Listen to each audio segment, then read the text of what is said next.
Ladies and gentlemen, boys and girls, children of all ages, welcome to the Quake Pro League Week 15. I am 40 Lions, joined by the one and only Flea. Flea, it's been a minute. How are you? It has been. I'm doing well, 40. I'm looking forward to today's matches. We always say that we've got some good matches in store for us every single week, but today, or this iteration, really is quite fantastic. Oh, we got a fantastic lineup. Real quick, though, I want to talk about some Challenger stuff. We got a lot of qualifiers. There's actually one qualifier left for North America, so get your signups in. One more ticket to be booked to Romania. But right now, let me read the list of qualifiers. We got Buckster, Strong Sage, Toxic, Hron, Sirius, RMB, Proximo, Yup, shouts to him, Dan King, and Garpy. So a lot of the old guard coming back, a lot of new blood as well, and those are just the qualifiers. Like, I can't wait to get into it and see exactly how things are going to shake out in Romania. Only 3 weeks of regulation left, again, and we have that qualifier for North America, or the Americas. I don't even know what it is anymore. I don't care, but Flea, I'm excited. It's going to shake out fantastic. It's going to be a battle on land. It's been so long, and I get to hug you, more importantly. That's what's great. Yeah, absolutely. Got some really big names in there, right? Some recurring players who used to be in the Quake Pro League, like you mentioned yourself. Toxic, of course, Sirius, Hron, Garpy, but then also some new young blood desperate to prove themselves. So I think that Romania is really going to be a clash of titans. Absolutely. But before we get into today's schedule, let's take a look at what happened 2 weeks ago, back in Week 14. And I always wanted to do a soap opera type thing, so I'm going to say previously on Quake Pro League. As we take a look at the first match, it's going to be ZenAku versus dramiS. This one was a bit of a battle here, but Zen actually taking it 3-0. Yeah, pretty surprising, I think, right? dramiS hasn't been playing all that well recently. We'll cover that in more detail after this recap, but there was a time where dramiS was taking down the likes of vengeurR, of Razy, of rapha, and then, yeah, now he's just really not doing well, suffering a pretty devastating streak of losses, and his game against ZenAku was just another one in that lineup. Definitely, yes. It's been quite the journey. Also, it's a little up and down here. Chain, And then we take another game that happened last week. This one was 2-1. This time around, Nosfa getting another needed win, 2-1 over Chain. You know, get that W on the board, and as we get closer and closer, again, 3 weeks in regulation left, it is important to try and get those last-minute points that you can. I feel like some players, unfortunately, near the bottom of the leaderboard are kind of stuck, but any points, money in the pocket, anything you could do to kind of grind your way out. Again, the way that this tournament is going to be, you know, formatted is still kind of to be determined, but you just want the highest seed possible because, again, as we recapped on the challengers, the qualifiers, there's some killers in there. Even the new blood is just like ready to take their spot in the Quake Pro League. You want to get the highest seed as possible to make your journey a little bit easier. Rapha versus maxter, of course. Rapha taking it 2-1 over maxter. I think the standout for me, maxter taking Blood Covenant flawlessly. I believe it was 10-0 was the final score. I have never in my life seen Rapha get shut out like that before. So it was quite the spectacle, but in the end, Rapha regroups, takes the whole series 2-1. So shouts to him. But big shouts to maxter. Also, maxter rocking a new org, the 40 Gods. I'm not trying to be biased, but I do love the name. Yeah, indeed. It's pretty surprising to see maxter such a convincing win on Blood Covenant, because that's typically a map that Rapha does really well on. But we're getting more of him today, and I do apologize for that. Some technical issues for a moment. Let's hope that everything is resolved now audio-wise. But last week, or rather 2 weeks ago, pretty exceptional games, and today will be no doubt more of the same. Yeah, I think things are going horribly wrong already. In the rehearsals, it's been quite the journey technically. But, I mean, we're going to get into it soon as we took a look at the recap from Week 14, but we could take a look at today's schedule and a little peek here. We got some good games, as you said. We'll be seeing a little bit of rapha. We'll be seeing vengeurR versus Av3k. Av3k kind of a little bit out of it, dealing with, I believe, an illness, overcoming that. We'll see him battle back. maxter versus Kilson, the other featured match. Then we got more of ZenAku versus psygib, or ZenAku, if I want to be appropriate for once. And starting off the day, dramiS versus Spart1e, and I'm very excited for this first match because not only is it going to kick us off for Week 15, but both these players are insane rail players, Flea. And that's what I love to see. Just no holes barred, fist fights with rails up close, nothing matters. That's what I want to get into, and I can't wait. Oh, absolutely. And that is something indeed that both of these players are known for, right? It's so beautiful if it works well, but then on the other hand, you sometimes do have to question the plays, just jumping right into your opponent, banking on hitting 2 rails in a row at a very difficult angle. If it pays off, you look like a genius. If you miss one shot, it's like, why did you even go for it? But it always makes for some high-flying and wonderful action, so Spart1e versus dramiS will no doubt deliver on just that. Absolutely, and to be completely fair, I believe it was Week 13 where Spart1e was taking on ZenAku, and it was a different Spart1e that we saw. Oh yeah. Very cold, very calculated, played around the items, and he almost brought back an 8 frag deficit on Ruins, pushed it into sudden death, but just couldn't get that win. But yeah, that was a different beast entirely. I'm excited to see if we see that Spart1e. But dramiS, as we mentioned before, peaking maybe a little bit early. I mean, not to call him out, he's taken down some great names, but a bit of a flatline, so to speak, the last couple weeks. So we'll see if he could bounce back this week and get a W over Spart1e today. Yeah, I mentioned it earlier already, right? He beat razz, he beat vengeurR, he beat rapha so far, so it really looked like he was completely unstoppable. But then all of a sudden, for the past few weeks, he's lost to ZenAku without taking home a single map. So it really does seem like dramiS has kind of hit a bit of a lull, and hopefully he can continue and pick up steam again today. Absolutely.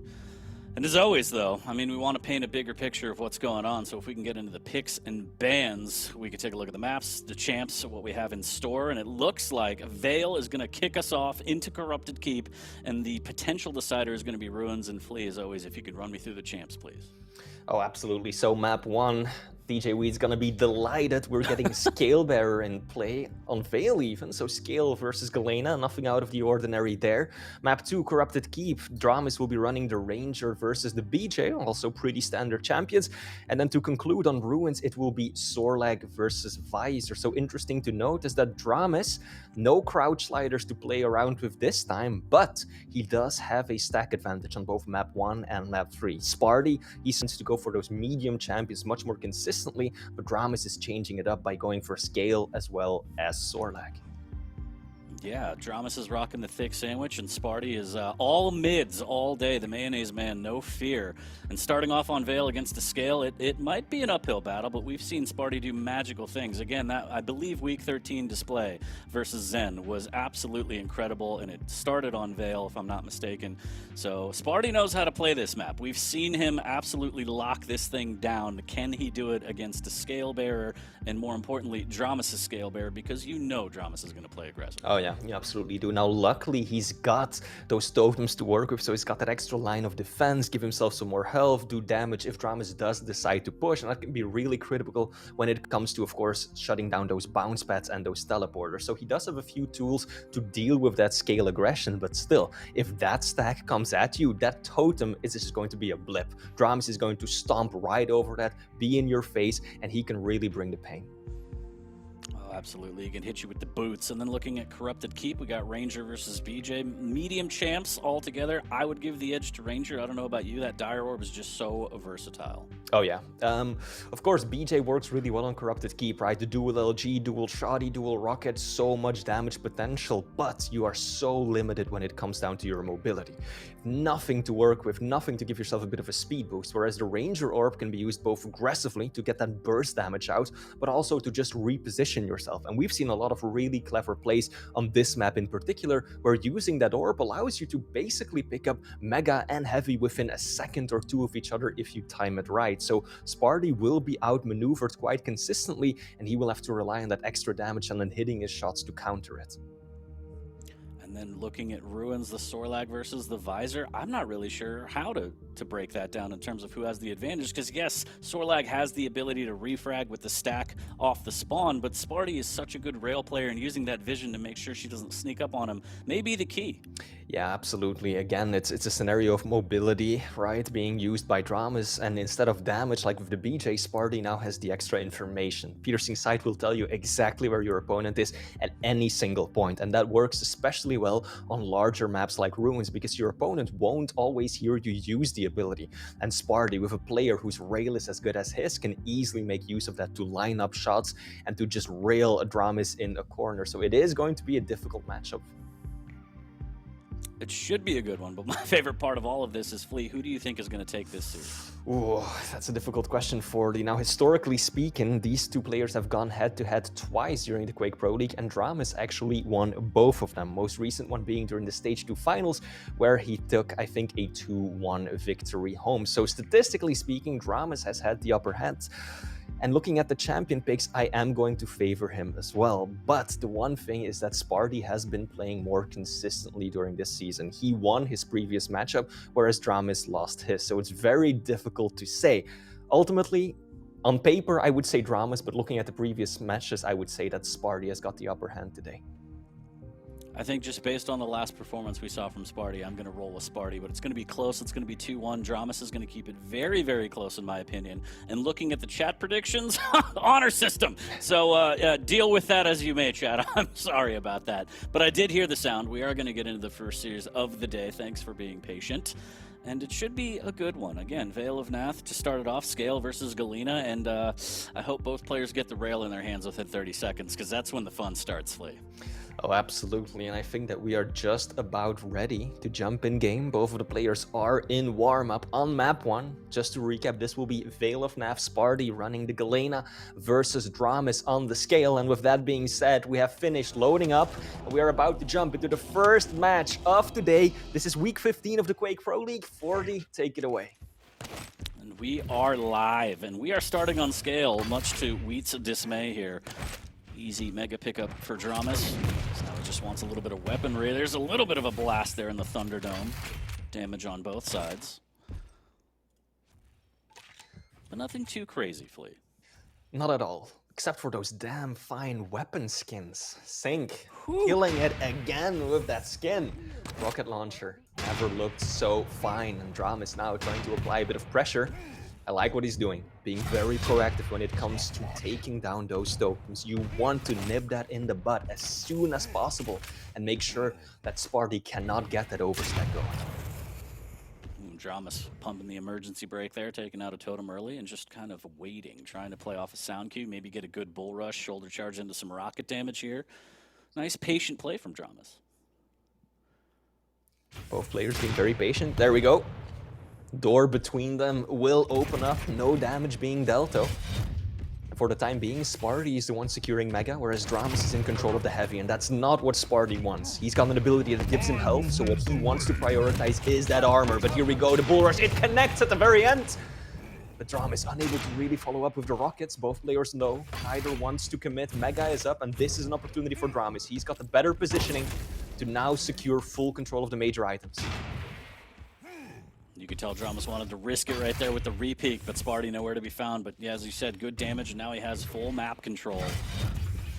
Spart1e playing on the ropes here, trying to stay alive, and dramiS is on the hunt.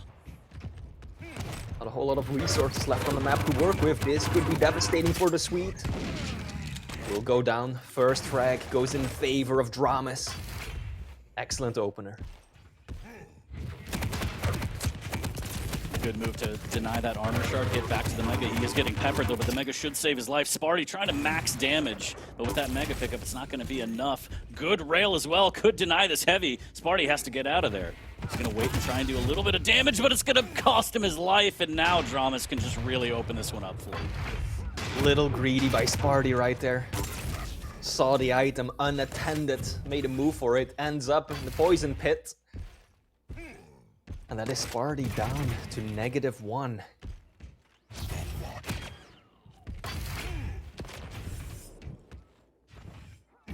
dramiS doing a great job of just denying everything. Decent bit of rocket damage from down below. Yeah, not bad considering the position of dramiS here, but Spart1e has the height advantage. He's actually going to drop down. Can't seem to connect with these rockets, unfortunately. Oh, but that's juicy. Big one. Yep. And he actually bullies dramiS off the item, and the combo of the totem together with the rail will be enough to take down Scale even while that damage reduction of the bull rush is active. And now Spart1e finally getting his first frag, still 3 points down, but at least he's managed to stabilize. He's got the weapons, he's got position. This is where he wants to be. Heavy should be going into his favor as well.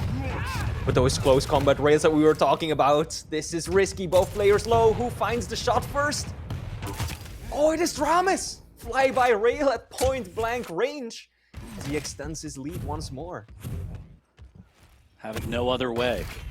Why use any other weapon when you could just use a rail from that close? And dramiS makes it work. 4-0. Spart1e was able to even out with a frag of his own, but had that tactical suicide earlier, so still trailing by 4. Bull rush back in, and he's going to use that to grab the heavy. Dancing across the churro, trying to make his way back to the Mega, and Spart1e with interesting pathing here. It might cost him his life. Good rocket damage. The totem will save him. dramiS now in a world of hurt in the Thunderdome. Doesn't have position on this, but Spart1e barely has any HP. Can he last 9 seconds? He's going to drop down and try and find some health. But if dramiS knew, if only dramiS knew, Flea, it would be an easy pickup for him. Oh, absolutely. But 2 health is all he needs to stay alive. Those 9 seconds must have felt like an eternity. He does manage to secure the Mega. Doesn't really get anything out of it other than staying alive though, because he's not getting any overstack. Whereas dramiS is looking chunky when it comes to that stack. Spart1e once again near death's door, and dramiS going for the rail and getting the shot.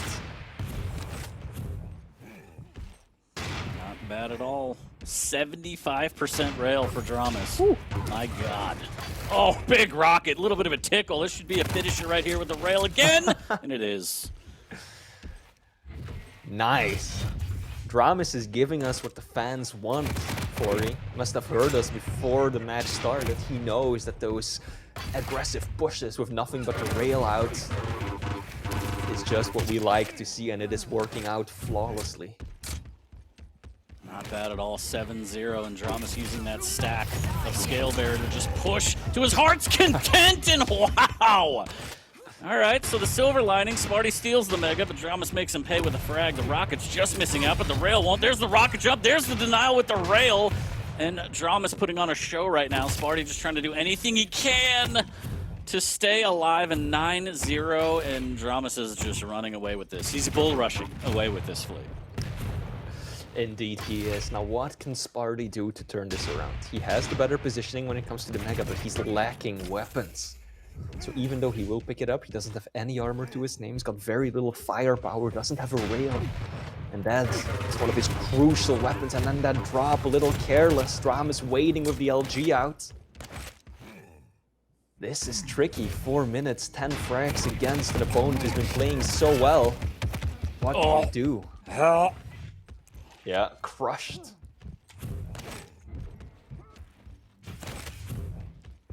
Not to alarm anyone, but dramiS is now hitting 81% rail. Disgusting.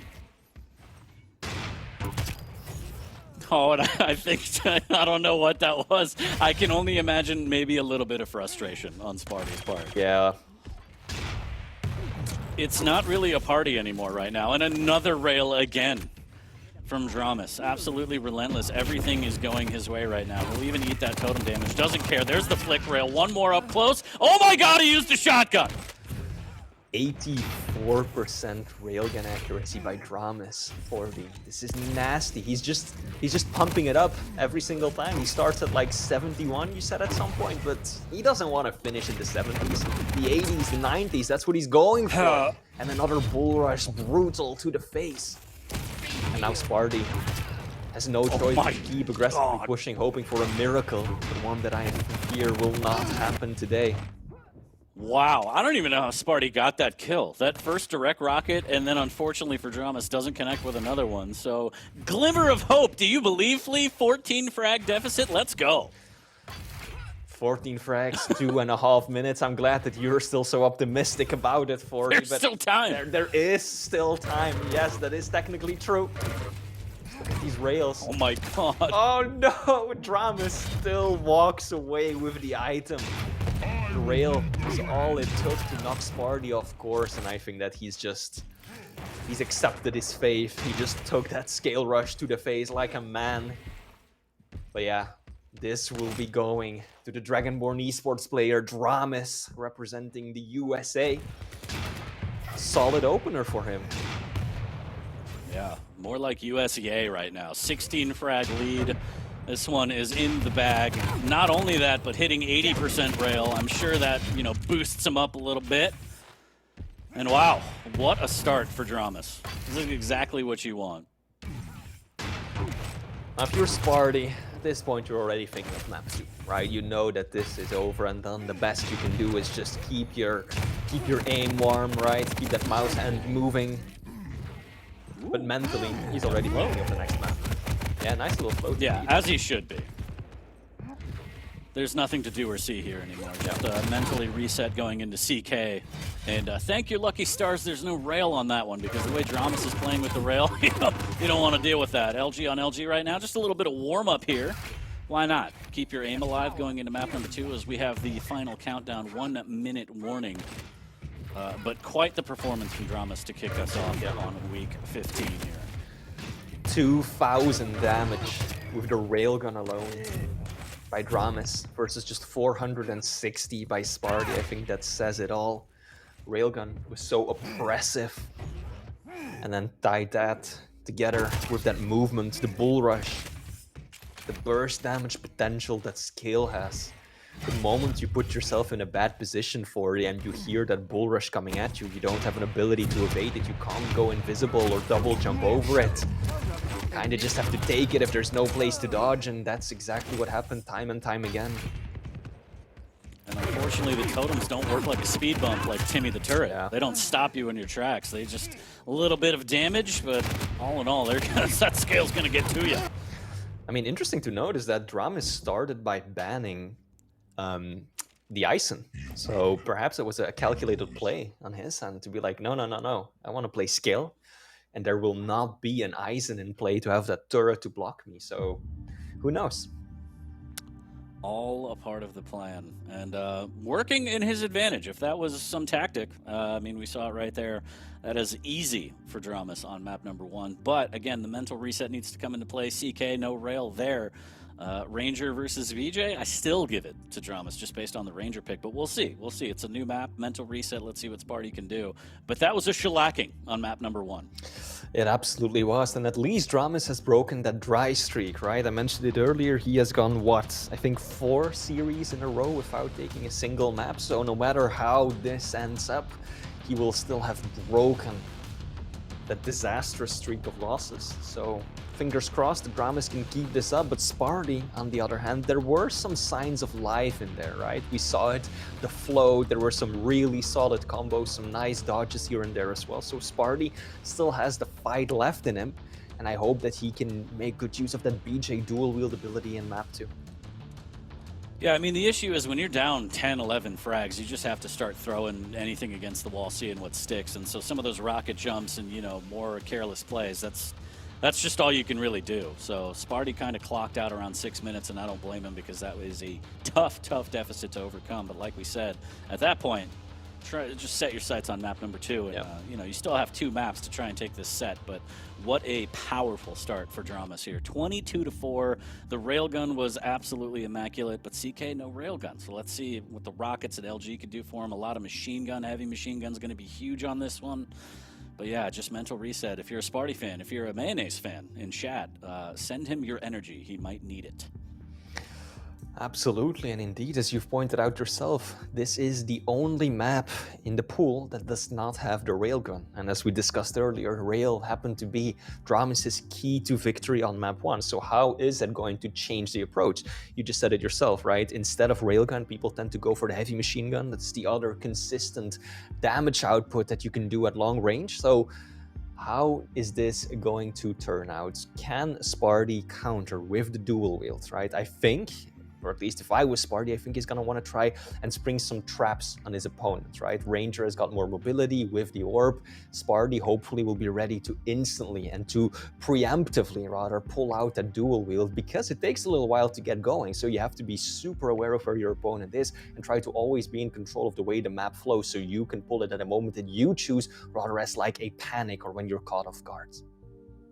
Yeah, I really am excited to see how the spawns play out for the first spawn, because we usually see a battle at the Rockets or LG. And both these players, not afraid to be aggressive. I'm assuming we're going to see that first battle at one of those spots.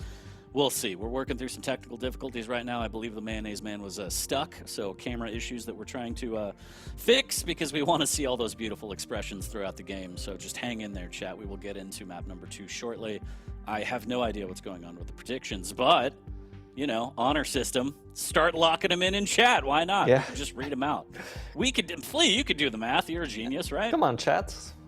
Post some predictions. 40 and I will cover them live. There we go. He'll crunch the numbers. Oh, yeah, looks like we're good. Looks like we are ready to go. Hopefully, we're going to see a better matchup this time around. Spart1e complaining about some issues during that first match in the series. Let's see if those have been amended. Change of servers this time around as well. Might have changed a thing or two in favor of the Mayonnaise Man, as you keep calling him, 40. So let's see how sure this he hates pans it too. out. I hope he punches me in the face on LAN. I just also love chat too. Everyone's like, pre-recorded games can't have technical difficulties. What does that even mean? I don't know. This is all an illusion, chat. This is all done months and months ago.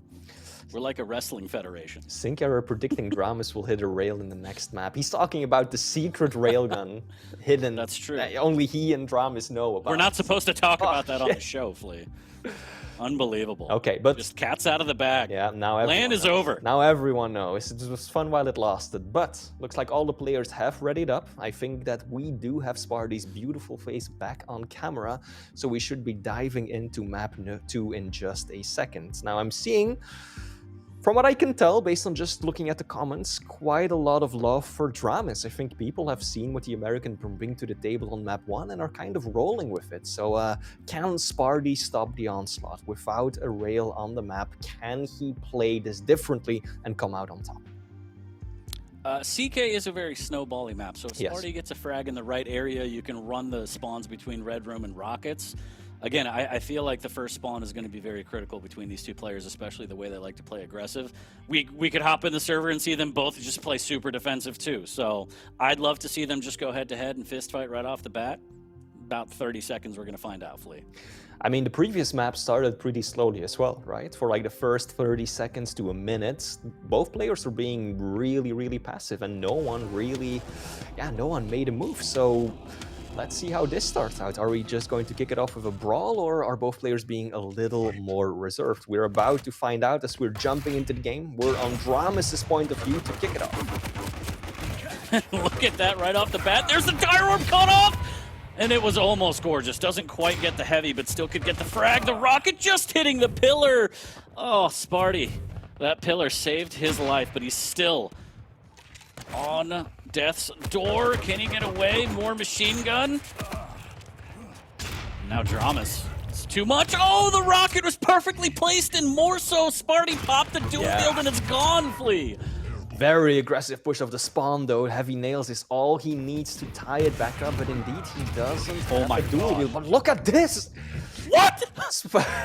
40, you got the brawl that you were hoping for. 4 frags in 45 seconds. This is mad.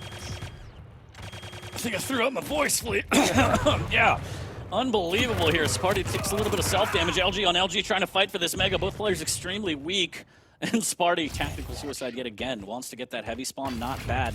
He's going to have the shotgun to work with, and there's the dual wheel trying to pump away at dramiS, and he works. He makes it work. What a play from Spart1e. He hadn't even picked up the heavy yet. Just going for it. Off the spawn, picks up shotgun, gives up positioning just to apply pressure, just to go for the rush. That is a ballsy play, but it's working out so far. Absolutely love to see it. Nice, good damage too. Play. Oh no. Oh, dramiS just so aggressive with 50 HP, doesn't care. Spart1e makes him pay. And he's going to need to do that a lot more. That's not going to sway dramiS away from this aggressive play. Listen to what I say. Oh, it's beautiful. A little bit of LG, just can't get it. Oh, Oh my god. Where did that one come from? How did that even connect?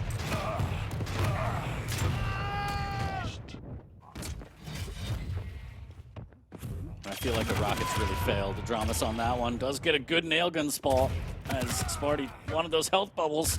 dramiS protecting, pushing, trying to... Okay, 3 HP. And we're tied back 4-4, and neither player willing to relent their aggressive pursuit of frags, and I love it. I absolutely love it. And this is something that's pretty typical, I feel like, for this map, right? You start off with a brawl up until one player at one point just gets the upper hand and starts cycling the items. And we're not there just yet. No one's getting consistent control because it's just a spawn rush after spawn rush after spawn rush. And that's really what Quake's all about. Not really at all, but I love to see it as dramiS now stuck. He's going to take the jump pad up to try and deny this armor. Rocket damage is good. The LG better from Spart1e, and finally plants him with a rocket. Taking a 2-frag lead, the biggest lead we've seen in the 3 minutes that we've been on this map, and absolutely insane as dramiS does miss out on the heavy, but now has the weaponry he needs to maybe set up this attack here, but Spart1e just has that machine gun out ready. Also has a big stack and the dual wield as well.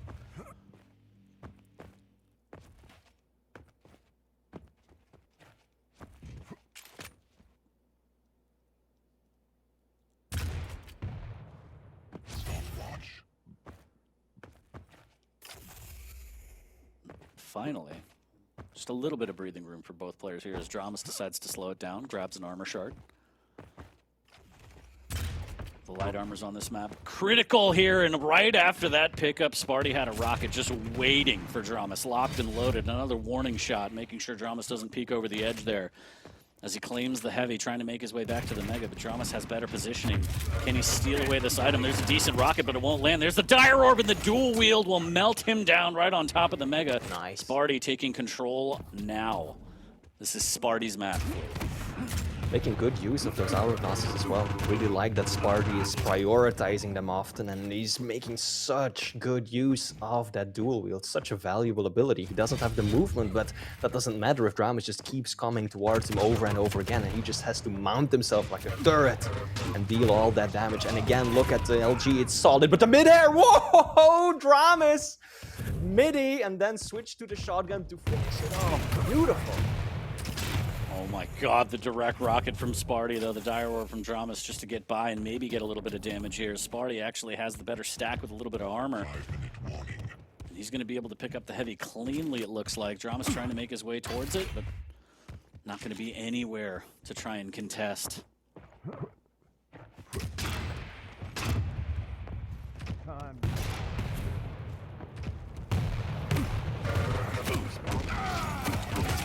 Oh no, the click of death! He ran out of rockets, Flea! Yep. So painful, so painful. I think he otherwise would have been able to walk away with a frag right there, but now dramiS closing the gap, 40, frag after frag, just 1 point separating these two. And now Spart1e's gotta start being careful, because dramiS has been picking up the major items for a full cycle now, and that makes it a lot more difficult to just rush off the spawn, because your opponent, even after those fights, will still have a pretty sizable stack.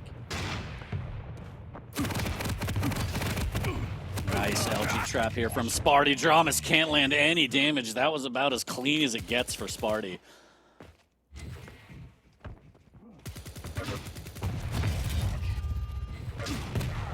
LG comes out comes the dual shotty. Oh wow, dramiS.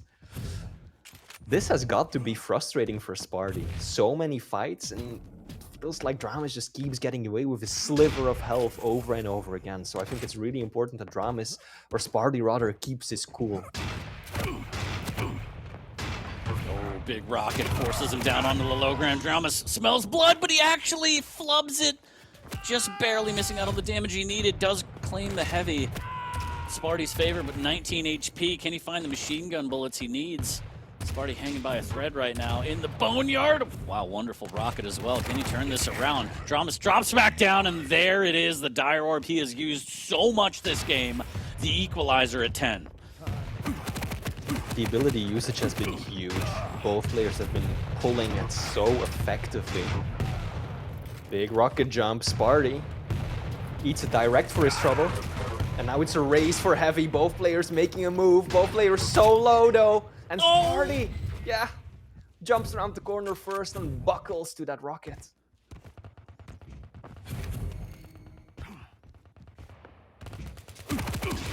Oh, and dramiS is just going to push in through the choke point. He doesn't care about the nails. There's the redirection again, but Spart1e able to capitalize, doing good initial damage first, tying at 11. Nail-on-nail action right now, as this is just haymaker after haymaker from both players. Nice little burst of heavy machine gun damage. Cessing, so important on this map in absence of a rail. That's how you want to cull your opponent's stack, how you want to keep it manageable, and even when you're playing off the back foot, prepare yourself for the next major engagement. Now Spart1e, he heard that Mega picked up, so he at least has got the time. Oh my god! He just barely peeks over the edge for it, and the first thing he sees is that Orb of Doom hitting him in the face. Just brutal. Really good orb usage from dramiS. I mean, the dual wield has been pretty good from Spart1e, but that dire orb is, like we said, so versatile. Both for repositioning, damage, everything, the finisher. Also stealing away items, as we saw there, but he may have damned himself to death here as the LG will plant him 12-12. Spart1e ties it up with 1:30 left. I've played 8-man death matches that weren't as hectic as this 40. This is insane. It goes LG on LG once more. dramiS this time having superior aim, coming out on top. 1 minute left on the clock. Spart1e just 1 frag down, but he's got to be careful. If he gives up another frag right now, ooh, when he does, just before Mega spawns, that could be a critical mistake. Spart1e does have the dual wield. He just needs a good fight. He's going to pop it right now just to get himself out from behind the statue. And the LG plants him again in the boneyard. Final resting place for Spart1e. And that may have been the one to break his back. 45 seconds left. dramiS up by 3. And we may see dramiS actually pump the brakes a little bit here, Flea. Rightfully so. He knows that Spart1e has nothing to work with in terms of mobility. So if he can just use that heavy machine gun to just deal 100 damage out of nowhere and warp away if his opponent comes close, this should be in the bag.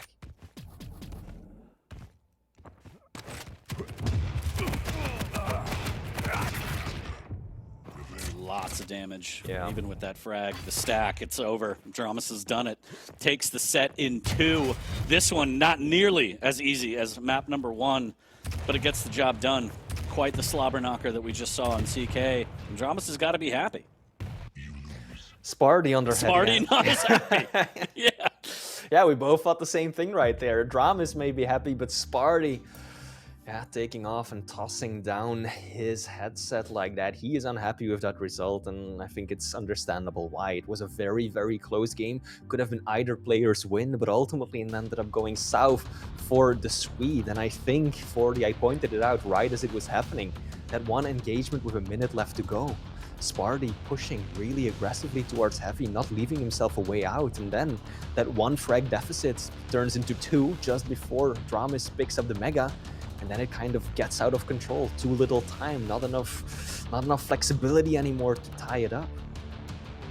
Yeah, absolutely. And I'm just, the dire orb usage was really, really well done from dramiS. Absolutely insane, but I mean, based on his aggressive play style and knowing how he wants to play, he played exactly how he wanted. He dictated the pace of the game completely with that dire orb. As we take a look at the stats, 16-13 is going to be your final score in favor of dramiS. That's a 2-0 in the series. We are still going to go to Ruins to see if Spart1e can put up at least a map, but as you saw right there, since we waited patiently to reset the cams, not very happy with that map number 2.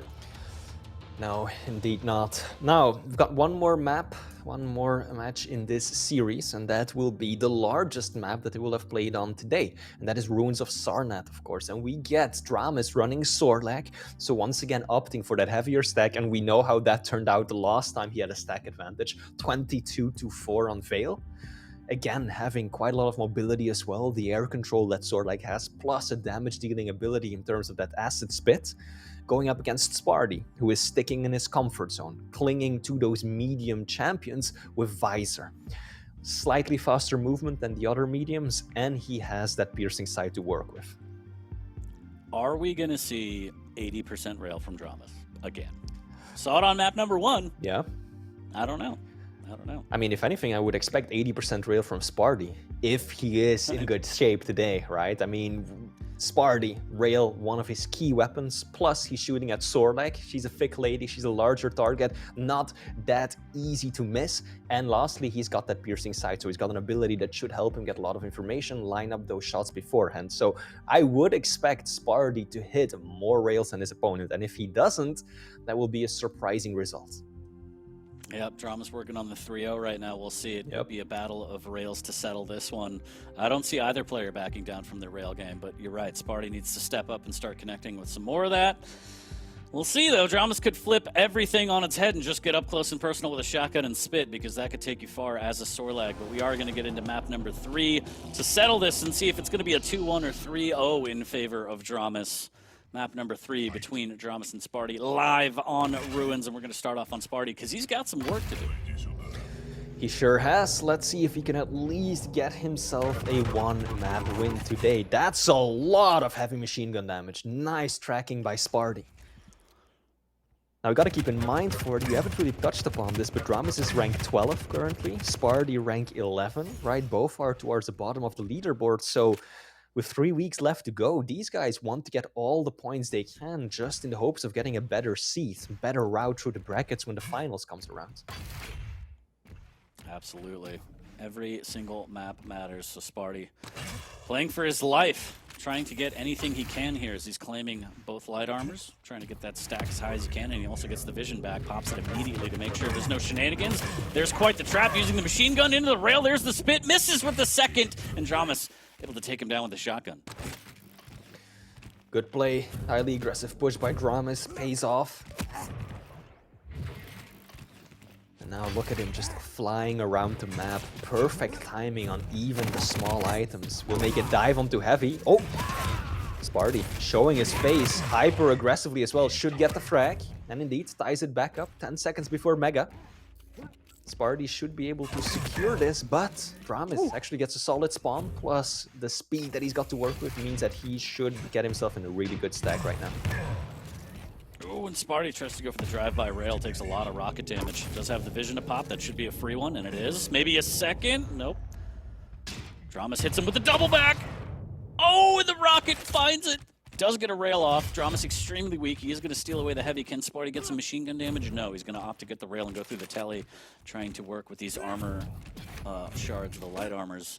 Yet again, only trailing by 1. So not too bad for Spart1e here. He just needs to be able to hit a couple more rails to initiate. Oh, but the rocket, so good from dramiS. Ends up with the acid spit to get his 3rd frag.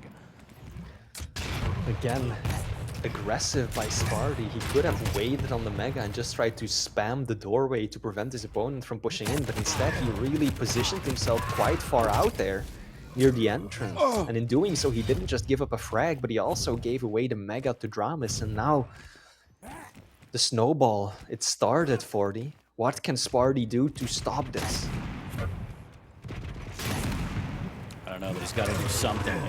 Good try ball, but he misses with the rail, and that'll cost him his life. Same thing. Could have made a move for heavy, could have played, or Mega rather, just gone straight for the item. But instead he goes for the flyby rail, hyper aggressive. Like we mentioned before we started, right? If that works, you look like a genius. If it doesn't, it's like, why didn't you just go for the item instead? And now dramiS is just really running away with the scoreline. Yeah, this is not looking great for Spart1e here, trailing by 6. But it was this very map where he came back from 8 frags to at least send us to overtime, but he played much differently. He's struggling with the item control right now. He's kind of overextending to try and get some damage and frags. It's really costing him. Good rail there. Still taking the spit damage, and that's just a tracker for dramiS, but he did get him extremely weak. Now it's just a matter of can he capitalize and get this frag to try and stabilize fully. Mega is up in 5 seconds. Doesn't look like dramiS is even gonna go for it. It's gonna give it up to Spart1e. This might be his way back in.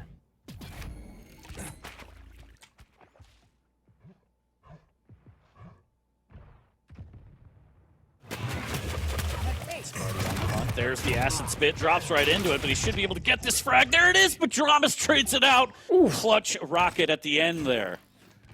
Spart1e not happy about that one. I don't know if you saw 40, but that was a punch to the desk right there, and I can imagine why. That poor desk. That is a strong, strong man. I would not want to be that desk right now, Flea. Yeah, I think Spart1e just didn't think that that rocket would still connect. He was hoping to be able to just walk away with the heavy, but no. Just not quite how that turned out. Does get that frag back. It's before the 5-minute mark. There should be another one. Misses with the rail, but a machine gun will do it, but instead he uses the rail. Now he has to grab health. 15, he's not going to make it! Sad. Sad face indeed. Just look at this. Gets a poor spawn as well, and dramiS. dramiS has nothing but railgun and machine gun as he charges in, lands 2 rails, and then finishes it off with the machine gun. Excellent play right there. He's looking to make the US proud today. Dragonborn Esports will be happy as he's heading for a 3-0 victory, but there is still time. This time there really is still time. 6 frags for rather 5 minutes, entirely possible. Oh, just misses with that rail, but 2 good shots from Spart1e. Gives him an opportunity here, but a little bit of mispositioning. I mean, he had to pick an item. He went for the heavy. Mega's still up, but actually, dramiS is out in the courtyard, and he got fragged here, giving Spart1e the opportunity to not only get the kill, but get the Mega as well. And he gets some nice vials here, so he should have vision back. And this is a huge opportunity for Spart1e. Fantastic rail. And now he should be able to make his way back. Mega just all by its lonesome right now. This could be the break that he needs. There we go. Expertly using that piercing sight as well. But unfortunately unable to prevent dramiS from taking away that major item. Now heavy should be going in favor of the Swede, but he really needs full control right now if he wants to mount a comeback. Nice rail. Almost gets another one. It's a big rocket there. Oh! But the trade again! Oh, Spart1e's just hitting the most clutch shots, and then dramiS says, I can also clutch out this fight. And it's just so unfortunate. Spart1e is working so hard for these frags. Still trailing by 5. I still believe. I still believe. Trying to find some railgun damage. The rockets flying by, and look at that. Just another beautiful shot before the heavy pickup. These rails are keeping Spart1e in the game. Still down by 5, but there's just something about him, Flea. There's something about this mayonnaise man. 1, 2, can't hit the third. But still, those 2 rails left Spart1e critically weak. Luckily, there is a Mega for him to work with. But heavy, that's a different story altogether. Oh no, so aggressive on the drop down. He needed to land that first rail, and Spart1e. That's the tilt setting in. Even going for the suicide. Oh, this is tragic to watch, 40. Somebody's going to gift that. That's going to be on the subreddit. That's going to be on Twitter. It's unfortunate, but there's still time. I still believe. Spart1e could still do this. There's the fight over the Mega, and the spit will melt him. 1 second later, could have saved himself with the Mega, but unfortunately for him, timing just didn't align that time. 6 frags, Spart1e has no choice but to go all aggro, hoping to chain together a few frags, but just look at that stack that dramiS has. The better mobility, the higher starting stack. Doing the dance, trying to chain together these rails. There's 2, wants 1 more. There's a good rocket, and dramiS swaps to rail. Hits him right between the eyes, up 7 with 2 minutes remaining.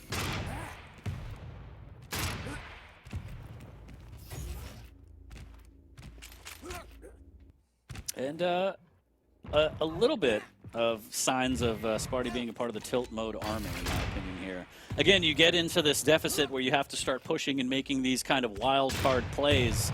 And if it goes your way, great, that's an opportunity. And if not, it just makes the deficit bigger. And unfortunately for Spart1e on this map, that's exactly kind of how that went. 1:30 left on the clock. dramiS can literally bunny hop around the map to victory.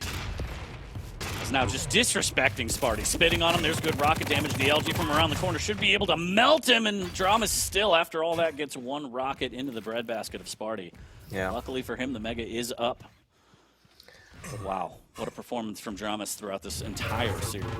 Absolutely, that is a well-deserved 3-0 victory, and a welcome one too after his performance the past few weeks. Is this the point where dramiS turns it back around? If you've been keeping an eye on his Twitter, at least, he has been talking that, you know, Romania is coming up, this is where it changes, this is where everything kicks into a higher gear, so that he will be playing at his absolute best performance when the finals comes around. So hopefully for dramiS, this is the moment where all of that starts.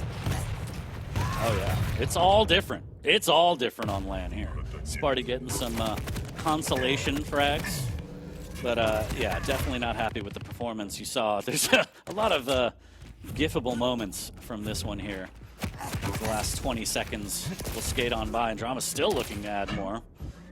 Spart1e gets one of his own.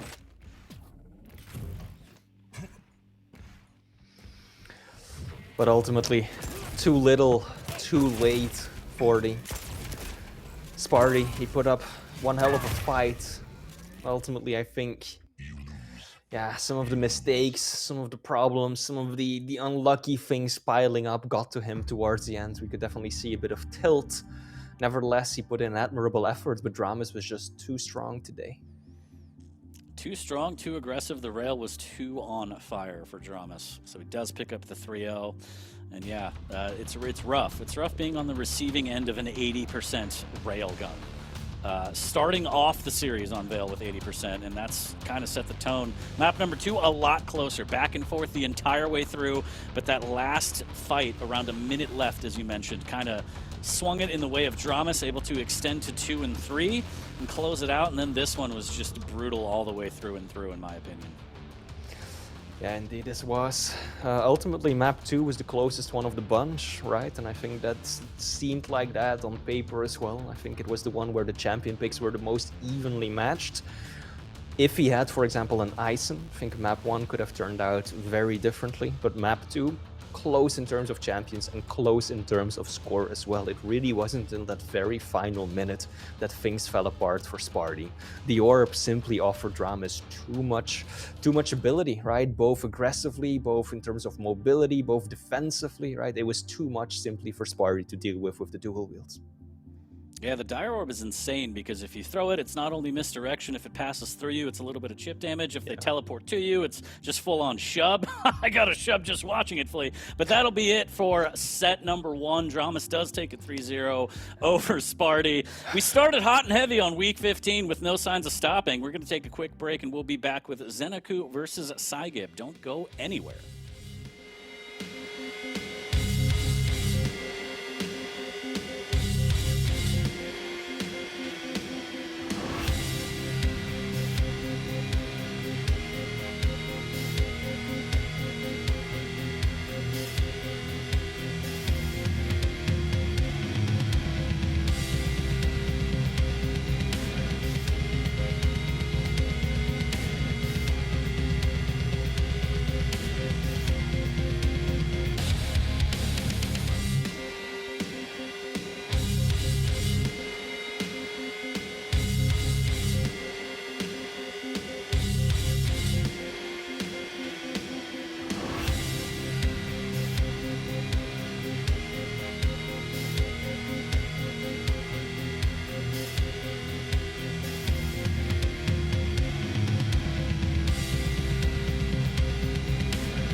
welcome back to week 15 of the Quake Pro League. I'm 40 Lines, joined by the one and only Flea. We saw quite the barn burner for set number 1. Slobber knocker, even, in other words, that just don't even make any sense. But now for the second set of the day, we're going to get into ZenAku versus psygib. Flea, how do you feel about this one? Yes. Yes. There's technical difficulties, Chad, in case you were wondering. We're trying to figure that out, but we'll get there. There he is. I think you're there. Are you there? I hope I'm going to stay here. Fine. I have no clue what's going on. I sorely apologize, but for now I'm here. But for some reason I keep losing connection to the TeamSpeak server, so hopefully I get to stay with you. But yeah, there may be some technical issues. It's okay. It's probably my fault somehow. We'll blame Nick. She's somewhere sleeping. But anyways, yes, ZenAku versus psygib on this one.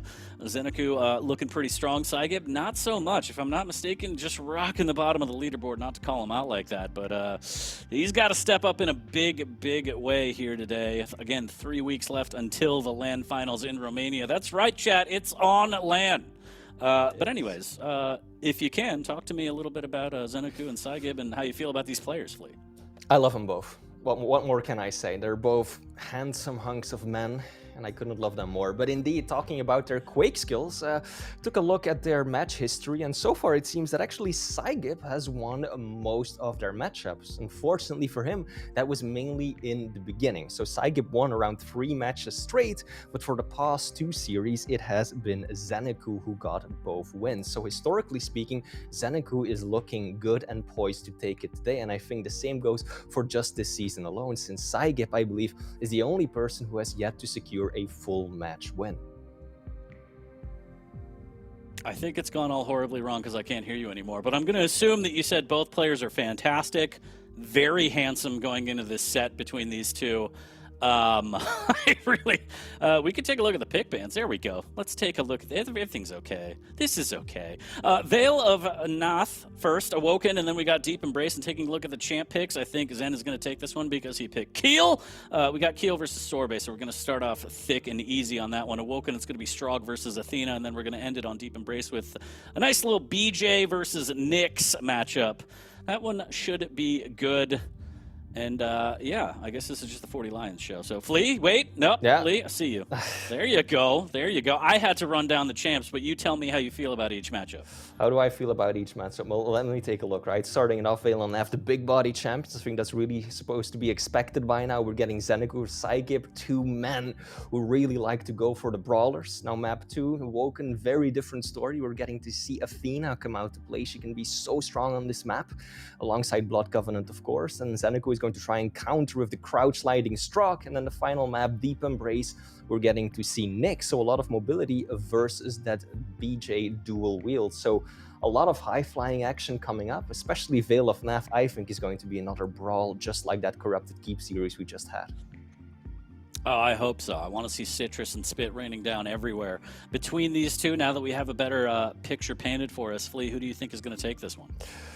I have to say ZenAku. Just looking at their track record this season so far, looking at the map, or rather the champion picks as well, it's pretty even, I would say. I would favor ZenAku on map 2 in particular, map 1 slightly as well. Map 3 is going to be difficult for psygib, but if he plays it well, Nyx can be very solid to play against the BJ here, but generally speaking, I will favor ZenAku, and I'm going to say 2-1 in favor of the Maestro player. I think, based on just track record alone and psygib kind of fighting from the bottom of the leaderboards here, he doesn't have really anything to lose. So again, I said this before when we covered the psygib game. At this point, it's just kind of play your best. You have nothing to lose. Unfortunately, no one really might side with you on whether you're going to win or not, just based on the track record. And I think that opens up a certain level of freedom, if I'm honest. I do think ZenAku's still going to take this one. It's just a matter of whether it's going to be a 3-0 or 2-1. But I feel like psygib should go into this with full confidence, just because what else? What else are you going to do? You have absolutely nothing to lose. Play your best and try and put up some big frags. Again, 3 weeks away. 3 weeks of regulation, excuse me, and a couple more weeks away from the LAN finals in Romania. So starting off on Vale here shortly, we're working through some technical difficulties, as we always do, because I ruin everything. Keel versus Sorbet. I'm going to side with the Keel because of the pineapples. You just have to, chat. The pineapples are everything. Awoken, Strog versus Athena. I still like the Strog. I think the mobility on the champion is fantastic, and also just that extra health pickup after a frag. The peeker plays, we've seen some fantastic peeker plays this season, looking forward to more. And then Deep Embrace, the BJ versus the Nyx is interesting. I don't know about the BJ, but we'll see. We'll see what psygib can do. I think the pressure's really on psygib for this whole series, which we should get into shortly here. Yeah. Hi, Flea. What's up, 40? Today's quite the day, isn't it? Oh man, we've had some issues. Both you and I have had some technical difficulties. I always have issues, so it's fine. We power through it. We power through it. Yeah, well, hopefully we can have a bit of a technical break and sort some things out shortly. But for now, we are loading into the first map of this series, right? Two big body champions. This is going to be one hell of a matchup. And I liked hearing your breakdown for it. You do a really good job at talking about the champions yourself. So I don't know why you keep passing it off to others. Because I have to be the clown. Nobody can know that I kind of know a little bit about Quake. Okay. It ruins the illusion, Flea, all right? It ruins the illusion. But I heard us join up into the server, so map number 1 is going to be underway shortly. Lock in those predictions, chat. Just kidding. You don't get that either. It's a beautiful day for Quake. Saturday morning Quake tunes. Set number 2 is going live between ZenAku and psygib. And again, psygib fighting out of the corner. I don't think he has anything to lose. Maybe he will shock the Quake world today. But it starts on map number 1 and starts on Keel versus Sorlag. We're live on ZenAku. ZenAku immediately getting the heavy. Good spawn for him. Ooh, doesn't have a lot of weapons to work with. Can he make do with the nail gun? So far he can. Adding another psygib to the mix. All it takes to push psygib back. Ooh, just missing out on that rail. Goes for another one, just missing the tail. Nice double back from psygib there, knowing that he was going to run into a lot of damage. And I really like this. This back and forth play, just avoiding all the damage as Zen trying to put the pressure on, get some damage before the heavy pickup. That rail is going to open it up for him, though. Should be able to make his way cleanly towards it. Can he get both? psygib going to push it and just barely gets the armor shard of the Mega, but in the end, it doesn't even matter. Zen is able to melt him down for his first frag of the game.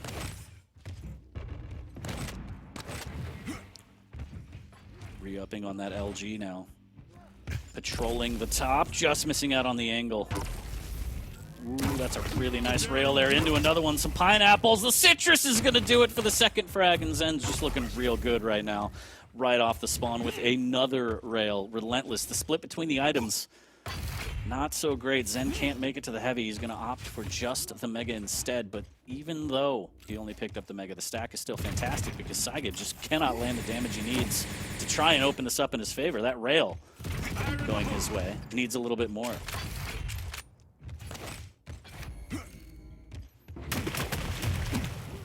Risky push through the telly here. Zen will take some spit damage, does mitigate with a quick health bubble.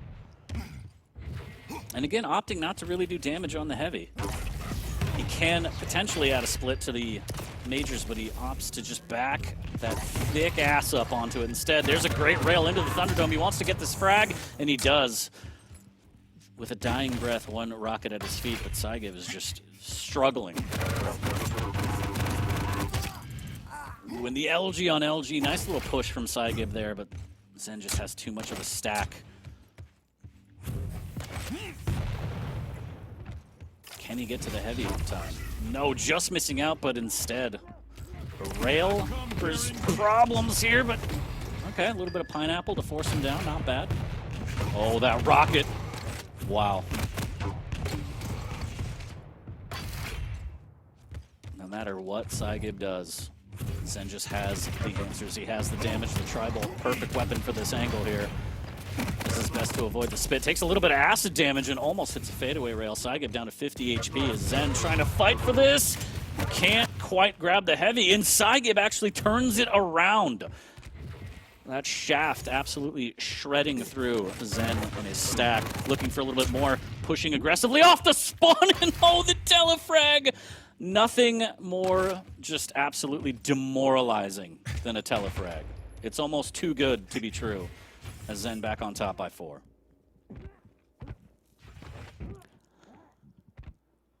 Here come the fireworks. And what's crazy is the item breakdown actually in favor of psygib. He's doing a good job of picking up these majors, but Zen just out damaging him by a lot here. psygib trying to let the spit damage do its thing, and Zen just pushing the issue, getting that frag up 5 now. As you are tuned in to 40 Lions Radio right now, psygib trying to make something happen with the tribal. Takes a rail from down below. That was absolutely great. And Zen repositioning. psygib doesn't even realize where he's getting hit from. That's a good rail as he backs up onto the heavy. Still trailing by 5, trying to make something happen. Really wants to get some damage on this Mega, but he misses out on the rail, and Zen hits his. Now forcing psygib into the armor shard. 4 HP. Doesn't even pick up the armor shard. That gets denied in the shotgun blast from downtown.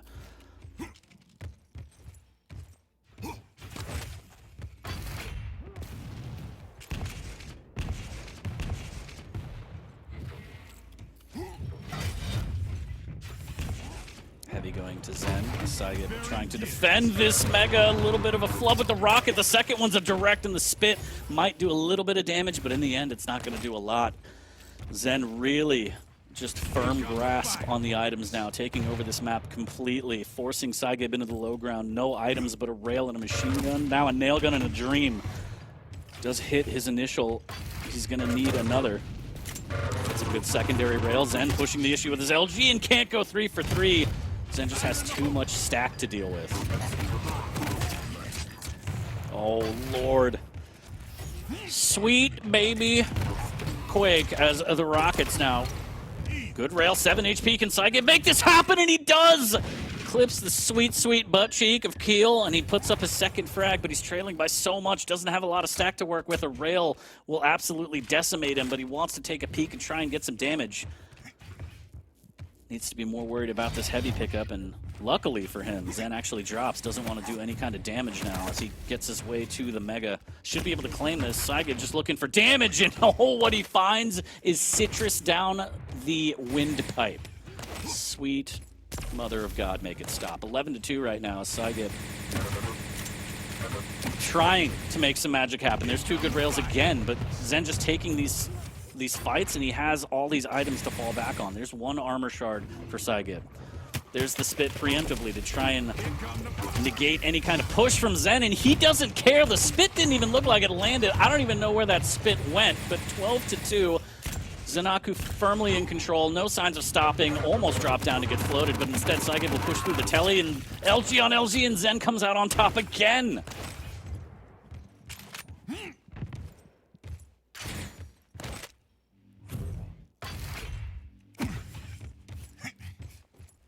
Less than 4 minutes, and Zen has done a great job of evening up the item game and his control here. psygib able to grab a heavy, a little bit of tribal as well, should grab this Mega, but Zen doesn't even care. At this point, a nice defensive play will pretty much seal him the victory here. There's the aggressive push from psygib. Doesn't have a lot of choice, and oh my God, how many pineapples can a dinosaur eat? Just missing out on that last rail to try and kill Zen. And Zen did. Was that tactical? I didn't even see it. I don't know if he dropped in the acid or not, but how many times have I said you need a babysitter when you're doing acid? 13-2. psygib from down below almost gets it, but not quite. Again, too much stack off the spawn. And Zen looking to extend. No signs of stopping. 12 up doesn't even matter. He wants to make sure that he puts all 75 nails in this coffin for map number 1 and starts the series off with a bang. Fantastic rail into pineapple, into rail. Almost hits another pineapple, but the rail will take him down. And this is the power of Keel. Literally the best champion in the game, no discussion. And good Lord, that LG.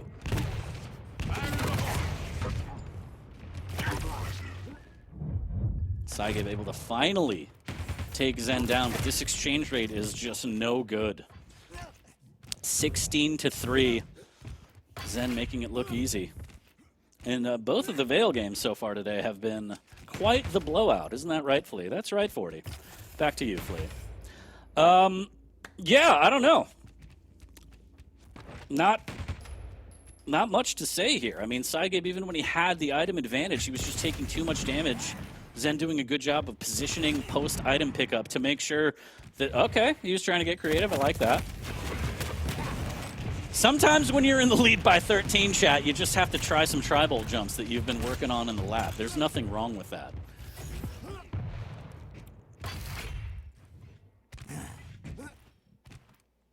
With a minute 30 left, this is kind of the point where we talk about time and time again that you just have to mentally reset going into map number 2, because this one is done and dusted.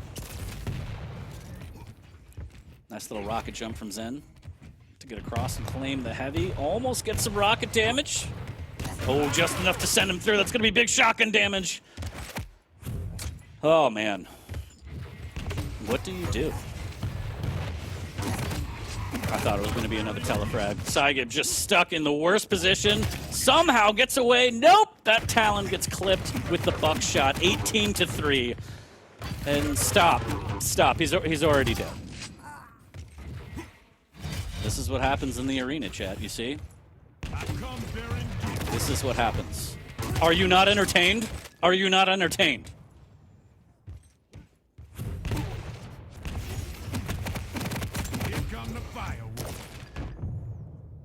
There's a good rail from psygib on the way down.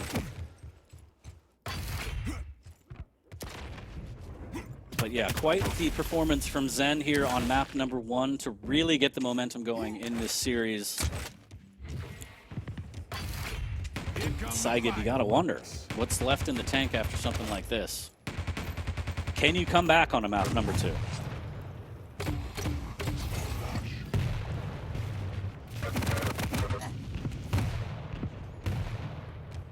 And that'll be it, the final buzzer, 20-5. Brutal.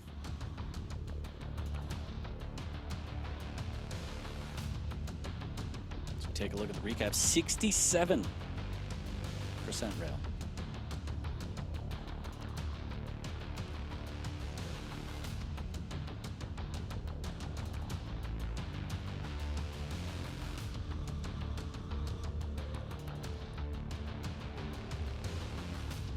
And yeah, just quite the performance again as we take a look at the breakdown. The stats from this 20-5 walkover from ZenAku here, unfortunately for psygib.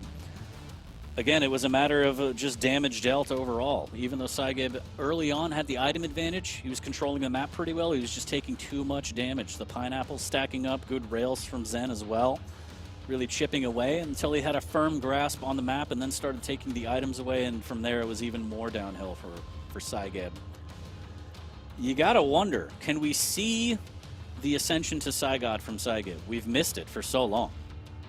I missed the headband, I missed the sunglasses, chat. I'm not sure about you, but that's what we want to see. So if you're a psygib fan, make some noise in the chat. Spam all caps, do what you need to do. Also, prayers up for Flea. I have no idea what's going on, but it's fine. Everything's going to be fine. We press on. As we get ready to load into map number 2, I do believe psygib has gone for a restart, both mentally and system-wise. You just have to wipe everything that just happened and try and regroup going into the second map. Still the ability to take this 2-1, but he's got to dig deep because Zen does not look like he's missing anything right now. Firing on all cylinders. Again, 3 weeks left in regulation. This is kind of when you want to ramp up. I'm not quite sure who has boot camps or whatnot lined up, but you gotta wonder if most of these players are also looking forward to the pre-LAN boot camp, getting that practice in, and just getting ready for the LAN finals in Romania. That's right, LAN. Did I mention it's LAN? Just in case anybody in the chat had any questions, it's LAN.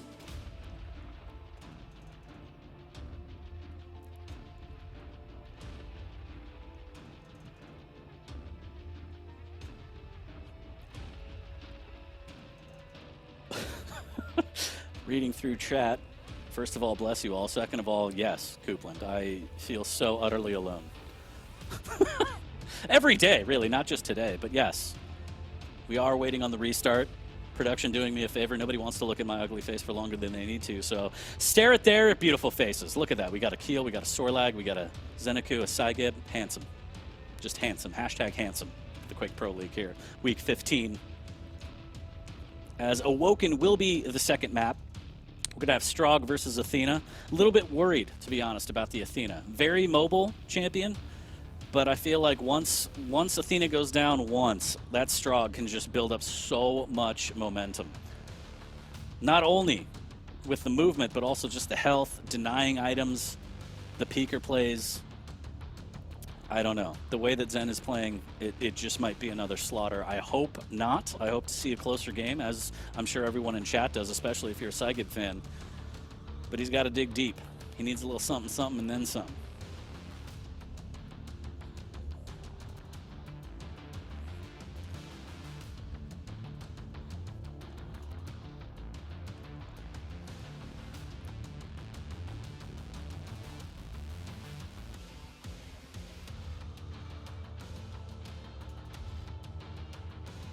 I think I have a special guest. We're ready?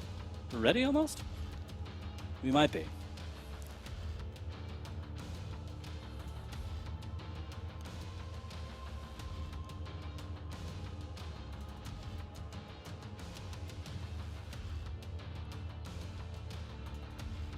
Is that you? I think it's you. Hi. It is me. I just Great. hope it. Yeah, we are. I have absolutely no idea. Once again, I apologize. I don't know what's going on. Everything is working perfectly fine, except I keep losing connection to TeamSpeak. It keeps kicking me out. I have no clue what happened. So whoever is DDoSing you, I'm sick of it. Yeah. Let's settle this in the arena. Fun's over. I don't understand. Well, I'm not sure if you saw, it was a bit of a walkover for Zen. I don't know if it's something about Vale, but it was a brutal stomp down from Zen. And you got to hope that, again, as an Athena, my worry is that if psygib gives up a frag or two, it is just all the Strog show here on Awoken. And we're actually going to get into it right now as both players have readied up. psygib has restarted. And this is it. Map number 2 between ZenAku and psygib is live, and we are going to start off on ZenAku's point of view, and he starts off with the mega quick spawn here into the armor shard as well, and lots of damage into the rocket. Okay, close call, but nothing too crazy. Let's see what extent psygib can make up for that first map. Fight breaks out towards Mega. Oh, good use of the hook right there, but the rocket jump serves to counter it, and it will still be ZenAku getting that first frag again. Not a lot of time between the items though. Mega spawns now heavy in just 2 seconds. psygib risky. That's a lot of LG damage. Even gets away with the item and the frag. That was beautiful.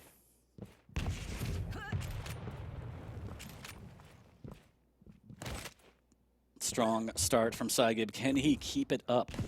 Tying it at 1, looking for a little bit of damage from down below.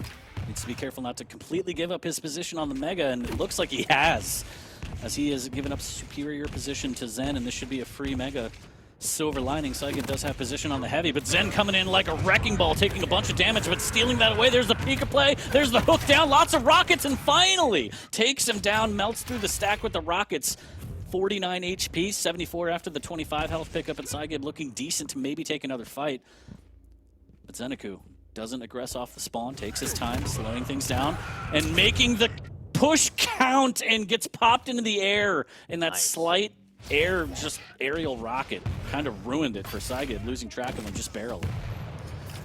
Yeah, sometimes those little bounces can really spell disaster if you're on the receiving end. Now ZenAku looking good, making excellent use of that crouch, or that rather, the Strog crouch sliding to make his way around the map. And now full control of that center area, that T position. This is such a powerful place on the map to hold, because he knows exactly where psygib is, and he can do everything he can to prevent him from getting footing again. Now fortunately for psygib, he is playing Athena, so that speed, that grapple hook allows him to break out of even the most difficult of positions. Just missing out on that rail, as Zen able to grab the heavy.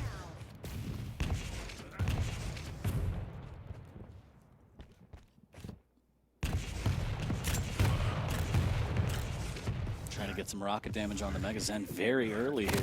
Actually doubles back through the telly. This gives an opportunity to psygib. There's the hook up, eats a rail, very weak.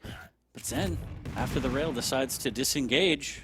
Could have tried to go for one more, but instead he eats a rail of his own, and now psygib looking to aggress and take the lead. Potentially great tri-bolt into the rail. Zen down to near nothing. 225s to work with. Can psygib find the angle? For now, Zen living on a prayer. Very costly shot to miss by ZenAku. The moment that psygib peeked through that window over at rail and he missed the shot, that meant that ZenAku had no choice but to leave. He had to run away, give up the heavy completely to psygib, and then there was a little fumble with the ledge over at the LG that stopped him dead in his tracks, so psygib landed another shot. And now ZenAku, as you said, hanging on by a thread. He's just running down a full cycle of items right now, giving up everything on the map to psygib. And now looking for a way back in, and he's going to find it. Decent amount of damage, getting his footing back. Lots of damage with the Peeker as well. This is his time to push in. Wow! Incredible to think that just 30 seconds ago he was down to, what, 10 points of health? And now he's just bringing it back. And this is the problem that I was worried about. Athena, just such a light champion. You get fragged once, you get rockets like that, it's just so easy, and Zen picks up 3 in a matter of 45 seconds, Flea. That is, again, that momentum that's starting to build, and that's why it's so dangerous to play a light champion, right? If Athena works, she can be an absolute terror, never leaving you any safe places to recover. But if it doesn't, and if your opponent's the one in the driving seat, then you have no starting armor to work with whatsoever. And one frag can easily turn into multiple, especially if you used your hooks already and you don't have that escape route. psygib has Zen pinned, but just can't find the damage, the nail gun. Warding him off for the time being. A little bit of tri-bolt from the T-Con as psygib hatching an egg on this Mega is able to pick it up cleanly. Still trailing by 4. Just needs to find the damage, and this is similar to Vale, where psygib is grabbing the items, technically beating Zen in the item game, but just taking so much damage. Oh, solid rocket as well. psygib committing to the fight, though. Ooh, yeah. Beautiful. Those nails just didn't connect. ZenAku, I think perhaps a little late to switch the nail gun. By the time he got it out, psygib was already around the corner, so he couldn't deny access as much as he would have liked. And that ultimately led to his demise right there. But that LG, that's brutal, that's nasty, 40. And that gives him away onto the heavy. Still 3 points in the lead. Only 64 HP, can't even find resources, finds one bubble, still railable. And again, just a testament to the stack of Athena and how delicate she can be if you're not in control. There's the light armor down by the drive-through window. That's going to help a little bit. psygib still. Is he going to be able to maintain position on this heavy? There's a little bit of rocket damage, make that a lot of rocket damage, but Zen again bullying him off the item, just sliding on in those DMs, using the peeker, melting down to 57 HP, has to grab a bubble and another light armor. Ooh, great rail, almost a great rocket here. psygib trying to make sure that that light armor doesn't go Zen's way. Trying to make sure that he gets his footing in the item game again here. As Zen now armorless and now megaless here. Can psygib grab the heavy as well? He's trying to track his prey, just missing out on that rail as Zen went flying by through the banana, trying to live off the scraps. Zen really has to watch that angle a bit more. He's taken like, what, 3 or 4 really bad rails through the teleporter and he was just flying by. He's gotta be careful. Luckily for him, psygib missed a shot over there, but most often he does not miss an angle like that. And now Mega is about to spawn once again. Will be going towards psygib, just as you said, 40. psygib, the American, in full control of the items.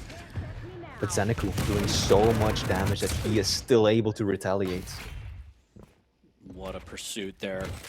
Peeker play voided as psygib able to hook in, melt him down, deny the armor shard as well as double back for the heavy. Much better showing here from psygib. He is missing out on some layup rails. Does hit that one as he's able to back up onto the Mega. Zen with a little double back on the jump pad, but this one should be a frag here if he can get around the corner. Zen ready with the rockets, and psygib able to power through with rockets of his own. Cuts the deficit to 1, Flea. Heavy spawns, and this time it goes to ZenAku. So indeed, psygib has closed the gap somewhat, but he's given up a lot of resources to make it happen. Luckily for him, he's still got all of the weapons at play to work with. Can keep a distance from his opponent. Oh, but that peeker, that's a lot of damage. ZenAku, no doubt, going to make use of this. Pushes in, but that hook, so versatile. Allows psygib to get away once again. Fortunately for him, he landed that railgun before the Mega was picked up, so ZenAku is still looking mighty healthy. I do like the patience from psygib, just looking for the angle for damage and not committing to anything crazy, keeping this close. I think that's a mistake that a lot of players make in this situation, right? 1 or 2 minutes left to go. Oh no! It looked pretty, It but Zen's sure rocket was was. just prettier. Oh, that's disastrous. Just as we were praising psygib for his patience, his discipline, and self-control, he just eats that rocket point blank to the face. And now, 80 seconds left to work with to make a comeback happen. What can he do?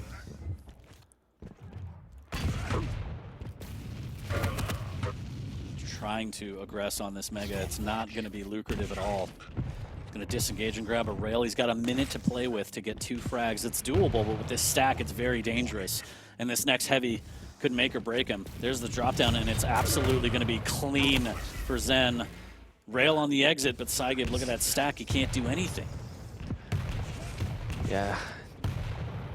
A rail is a rail, 90 damage is 90 damage, but that hurts so much more when you're a light champion. You don't even have basic armor to start with.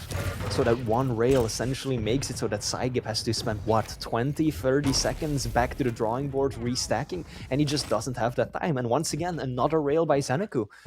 And I think right now, psygib just really doesn't have the time. There's no more opportunity for him to stack back up. This is it. It's got to be pedal to the floor here. There's the peeker, but Zen playing a good game of keep away. psygib extremely weak and makes it look easy. Didn't have any choice, had to chase that. Zen with good defense, able to take that. That'll be 8-5 on map number 2. Zen just looking strong. Yeah, indeed. That means that the Maestro player has already secured himself the win, and psygib still not getting himself that first victory of the season. Yet there is still one more map left. We talked about this a bit earlier, right? How important every single matchup is now. This late in the stage, these players, the ones that are towards the bottom of the bracket, they are fighting for placement. They are fighting for seeding going into the finals, and that will be so critical to determine who they go up against. Completely agree. As we mentioned before, the qualifiers, returning of some Quake Pro League players, some new blood, either way, all killers. You want the highest seed possible to optimize your chances of getting through the insane bracket that we will have at the LAN finals in Romania. But that's a look at the stats breakdown from map number 2 on Awoken. 8-5, ZenAku puts it in the bag. The set is his, but as you mentioned, one final map to try and get some money in his pocket, try and get some points going, anything that he can. psygib, it's looking rough for the boy. It's looking rough for the boy. I mean, a good display on map number 2. It was closer than I thought it'd be, given the Athena stack and everything we saw. So not bad, but you know, you gotta put up the dubs. I think psygib is going to regret taking that one rocket while he was at T, that center part with the small armor right behind him. He had ZenAku dead to rights, right? Beautiful rockets, rails in midair. His opponent had nowhere to go, was down to what, 5-10 points of health, and then that rocket felt like it was going in slow-mo. He dodges left, he dodges right, dodges back, right to the face, and that was when he was 1 or 2 frags behind. So that was really the moment that he could have mounted the comeback. And that was a decisive moment in his downfall in the end. Unfortunate for sure. Yeah. But both players have readied up. What I love about psygib is even after all of that, when the admins and the players are typing in chat in the lobby, ready, he always says, born ready. And I love that about psygib. So make some noise if you're a psygib fan. This is going to be the final map of the series. You hope to see psygib pull a W, but Zen working on a 3-0, just looking so strong. We'll see if he can pull this one out, but yeah. If you're a psygib fan, make some noise while you can. So he's got to do something here. He's got to do something on Deep Embrace. It's going to be BJ versus the Knicks. We'll see if psygib has what it takes to put up one map against ZenAku. But this is it. Map number 3 between these two live, and we are starting off on ZenAku. ZenAku beat dramiS in his previous showing in the Quake Pro League. Now wanting to add psygib to that list as well. Well, let's see how he ends up playing this, though. He's got the BJ to work with, a lot of damage potential. But psygib has, of course, that wall jump. Very useful, especially around the heavy side of the map. Plus, that ghost walk.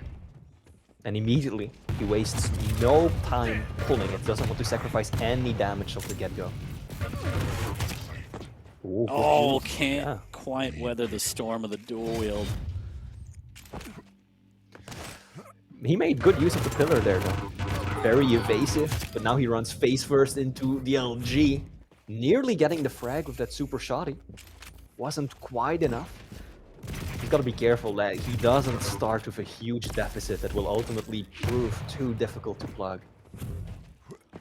It's a good rocket there, sending Zen flying 75 HP. There's a nice wall jump, but he misses it, and Zen's still railable. Needs to be careful. So he's playing for the Mega. Heavy will go to psygib, and you're absolutely right. The last thing you want as a light champion is to start off 3-4 frags behind, maybe worse. But it looks like he stopped, at least for the time being. He is taking control on the high ground. Zen, I think he heard a step because Nyx has feet. So is he going to try and make his play? They're just towering over each other. There's the drop like Batman. 73 HP for Zen as he's trying to survive. Goes up the jump pad to take that light armor and get away. But that was scary times there for Zen.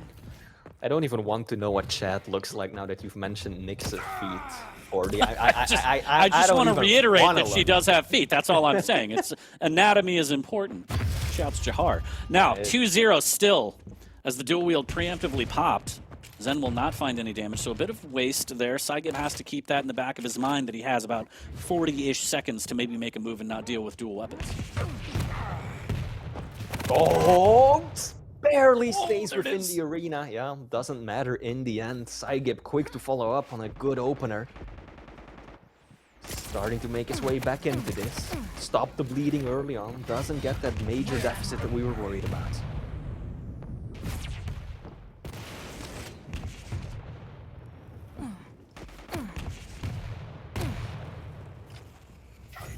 Good patience there from ZenAku. Sees the Mega, but knows that it's a bit of an oasis. It could have led to his demise, wanting to hold on to this one frag lead here. Potentially extending. There's the dual wield. Again in Zen's pocket. Might attack this heavy with it. Trying to figure out exactly where to go. Doesn't have a rail, for what it's worth. No, and psygib just dropping into so much damage. Needs to be careful. There's the dual wield. We've seen it again around this pillar. Can psygib do the dance one last time? Taking so much damage. And this is going to be bad, Flea. Sure looks like it. psygib running for his life. He does have the Ghost Walk ready, but does he even want to pop it, right? If you use it now and psygib or rather ZenAku stays on track, it's a wasted ability. So psygib hanging on to it has got to make a calculated decision if he wants to give up on that ability. Yeah, and indeed he does. Gets out around 20 points of health, and he's going in aggressively. One good shoddy bolt can't get the other. And that means that he doesn't just lose out on a frag, but he actually doesn't have his ability to work with for another 30 seconds. And this is a huge opportunity for ZenAku. Nice opening rocket, can't quite get the rail, but is still in a good position to chase psygib down. Oh, right into the dual wield and the rail. Perfectly placed there from ZenAku. And oh, off the spawn, big damage, but actually the rocket switch costs him as psygib has the dedicated LG bead right on him and melts him down. Well done to psygib, just a bit of a weapon flub there from ZenAku. Unfortunate.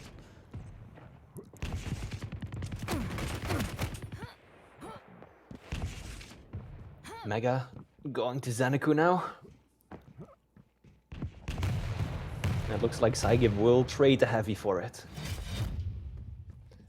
Pretty slow and reserved game, at least for the past minute or so. psygib is really aware of how difficult it will become if he falls any further behind than this. So he wants to slow play it. That's typically what you want to do when you're Nyx on this map. Nice LG there. Good play on that onto that Mega. And here's the chase. Zen heard the rocket jump. A little bit of LG and okay. Zen just gets out of there. Oh, psygib plants him, finds the angle. Now trailing by 1, and he's got full map control.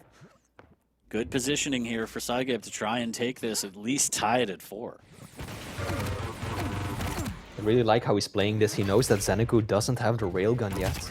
So instead of falling back on Mega right away, he's just gonna wait, and wow, 40! The reaction time on that. That was a millisecond after leaving the teleporter, just snapping to his opponent. Excellent shot. Absolutely beautiful. And the tri-bolt work from Zen's pretty good. Forces out the Ghost Walk, drops down. A little bit of gauntlet just in case. Don't get close. I will cut you, says ZenAku. It's tied at 4 now. playing for this armor shard down below, is able to grab the light armor. They find the angle here. There's a little bit of LG. Ooh, lots of Tribolt into LG. psygib with a great rail. A little bit more Tribolt here. Zen backs away, and he's just landing a lot of damage. It's adding up. psygib able to grab the heavy, and now Zen in a bad way, and again gets fragged at the drive-through window. And psygib will extend the lead, hits a rail off the spawn, and another one, and psygib extends by 2, looking for more. There's good Tribolt damage off the spawn. ZenAku trying to stop this madness right now. psygib just said, how many slots are there in the best place? I'm gonna fill them all on this map alone. These rails, they are nasty for the good use of that Ghost Walk, constantly applying pressure. Oh, yeah, that's a little bit of a mistake. If he had waited just a moment longer, he would have still been in really good shape, but now he's given ZenAku everything he needs to claw his way back into this. Oh no, there's a bad drop down, and that machine gun just tears through Nyx. LG now. Not a good position to be stuck in. Does get by, but still takes a lot of damage. ZenAku on the hunt. Dual wield is up as well, and there it is, popped to ensure the security of this heavy. 3 minutes remaining, plenty of time. psygib on the back foot. Now it all falls on ZenAku to chase down Nyx. She's slippery, she's fast, got the Ghost Walk, one of the best defensive ability in the game. But it doesn't come out fast enough, and that means that ZenAku ties it up. Gets himself the Mega to work with too. Racing over towards the heavy. And psygib is now just looking for a way in. Plus, he doesn't have all the weapons to fight with yet either. So he's going to be very reserved until he gets his arsenal all the way fleshed out.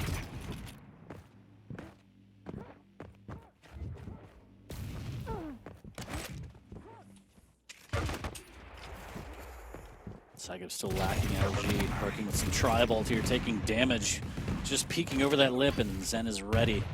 There's the aggressive Ghost Walk through the tellies. Are going to line up, takes dual wield LG, and he's running on his head. What happened? We just saw a little bit of Pub Masters action. That's the wrong game. ZenAku going up by 1 now. Hits a rail as well, forcing psygib down to 83 HP and comes off with the health bubble. What a read. The horizontal rocket jump just to give him a little bit of extra speed to close that gap and get there on time. That was absolutely nuts by ZenAku. Perfect use of mobility and rockets, and there we go. psygib will fall again, and the momentum that he built himself earlier has disappeared entirely. Falls short just before the heavy as well, and ZenAku is looking unstoppable right now. Oh, it's just all gone horribly wrong in the blink of an eye, and this is the problem with the light champion, especially on a quick map like Deep Embrace. Now psygib just has to keep aggressing. He doesn't have a choice with a minute 10 on the board. He's down 5, and he's just got to try and play with what he has. 95 HP, there's the rocket jumps in, grabbing the Mega. psygib now has rockets at least. He can maybe defend this heavy. That's a good rocket to initiate, looking for a little bit more. Zen just has to hug the ropes, and no! Okay, almost off the map. Good God, full clinch. Yeah. Not the first time we would have seen that happen in the Quake Pro League. That's a very, very treacherous part of the map. Doesn't result in any ring outs today. Sinker go hungry, but there we go. Nice little rail.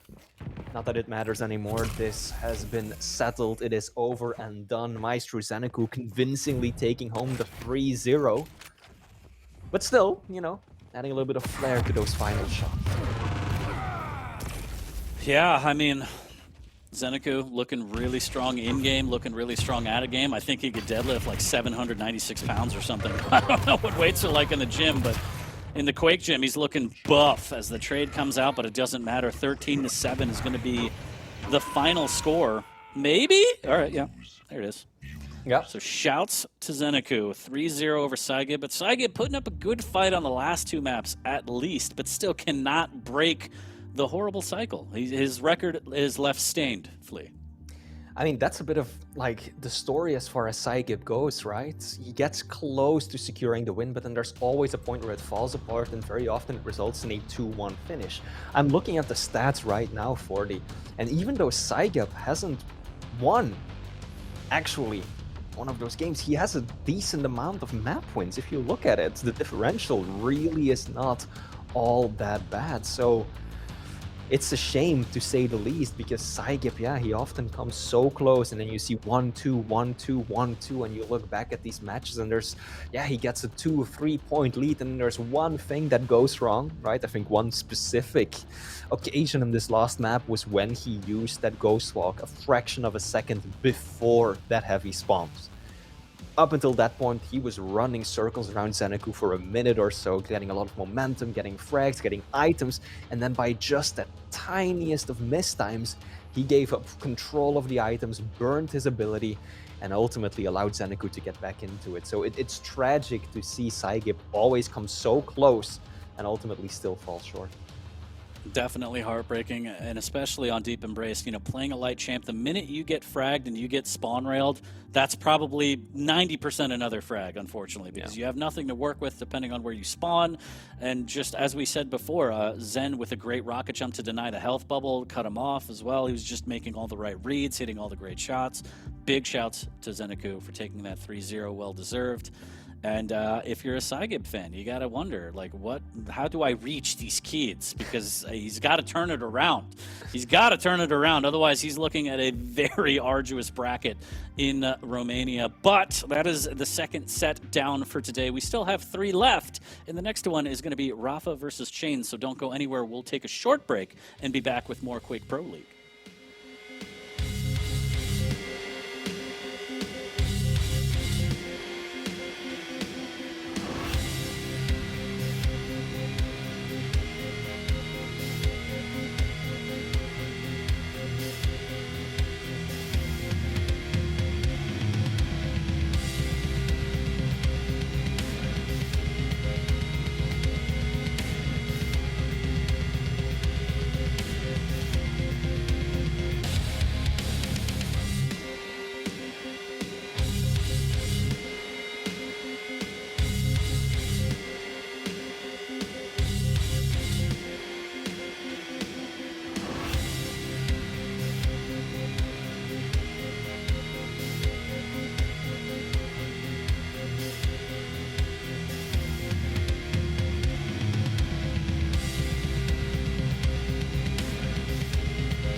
2 sets down here at week 15 of the Quake Pro League. I am 40 Lions, joined by Flea, and for the 3rd set of the day, we are going to get into Rapha versus Chain.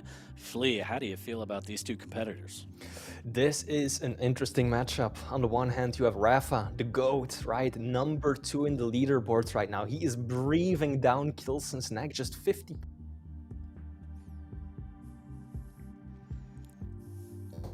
And on the other hand, you have a Chain, a player who we've seen had some very high highs, right? Number 2 NA for seasons or for a stage entirely. But then on the other hand, he's had streaks of losings without securing a single map for quite some while. So this is, yeah, it's a difficult matchup for Chain in particular.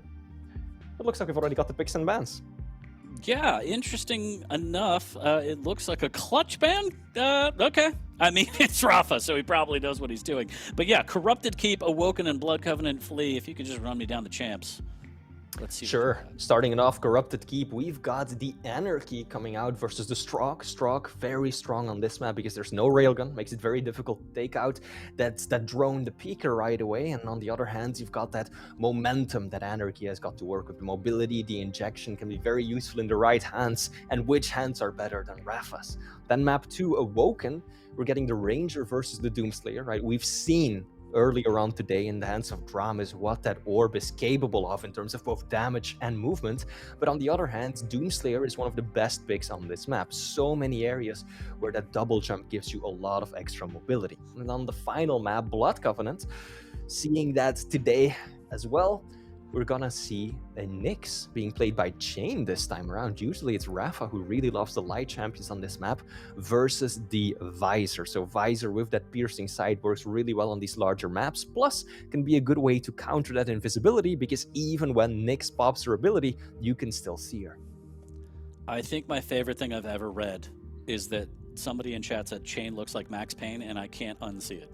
It's the greatest thing I've ever read. Anyways, as you mentioned, yes, quite the matchup we have on our hands. That is the breakdown of champions and map picks that we're going to get into. And my favorite part is the predictions, which we have severely been lacking on the chat. But Flea, how do you think this one's going to break down? Who do you think is going to take this one? Give to Rapha. Right, I'm you looking. Think so? I think so. I think so. I'm looking back at just the history of these players, and what I can see is Rapha has won all 8 matches that they have played against each other in the Quake Pro League. Those are flukes, and though. Chain has only won 1 single map in all those matches across all the years of the Quake Pro League, and that was way back in 2019. The map was Vale of Pnath, not being played this time around. So statistically speaking, you would be hard-pitched to bet against Rapha, rather.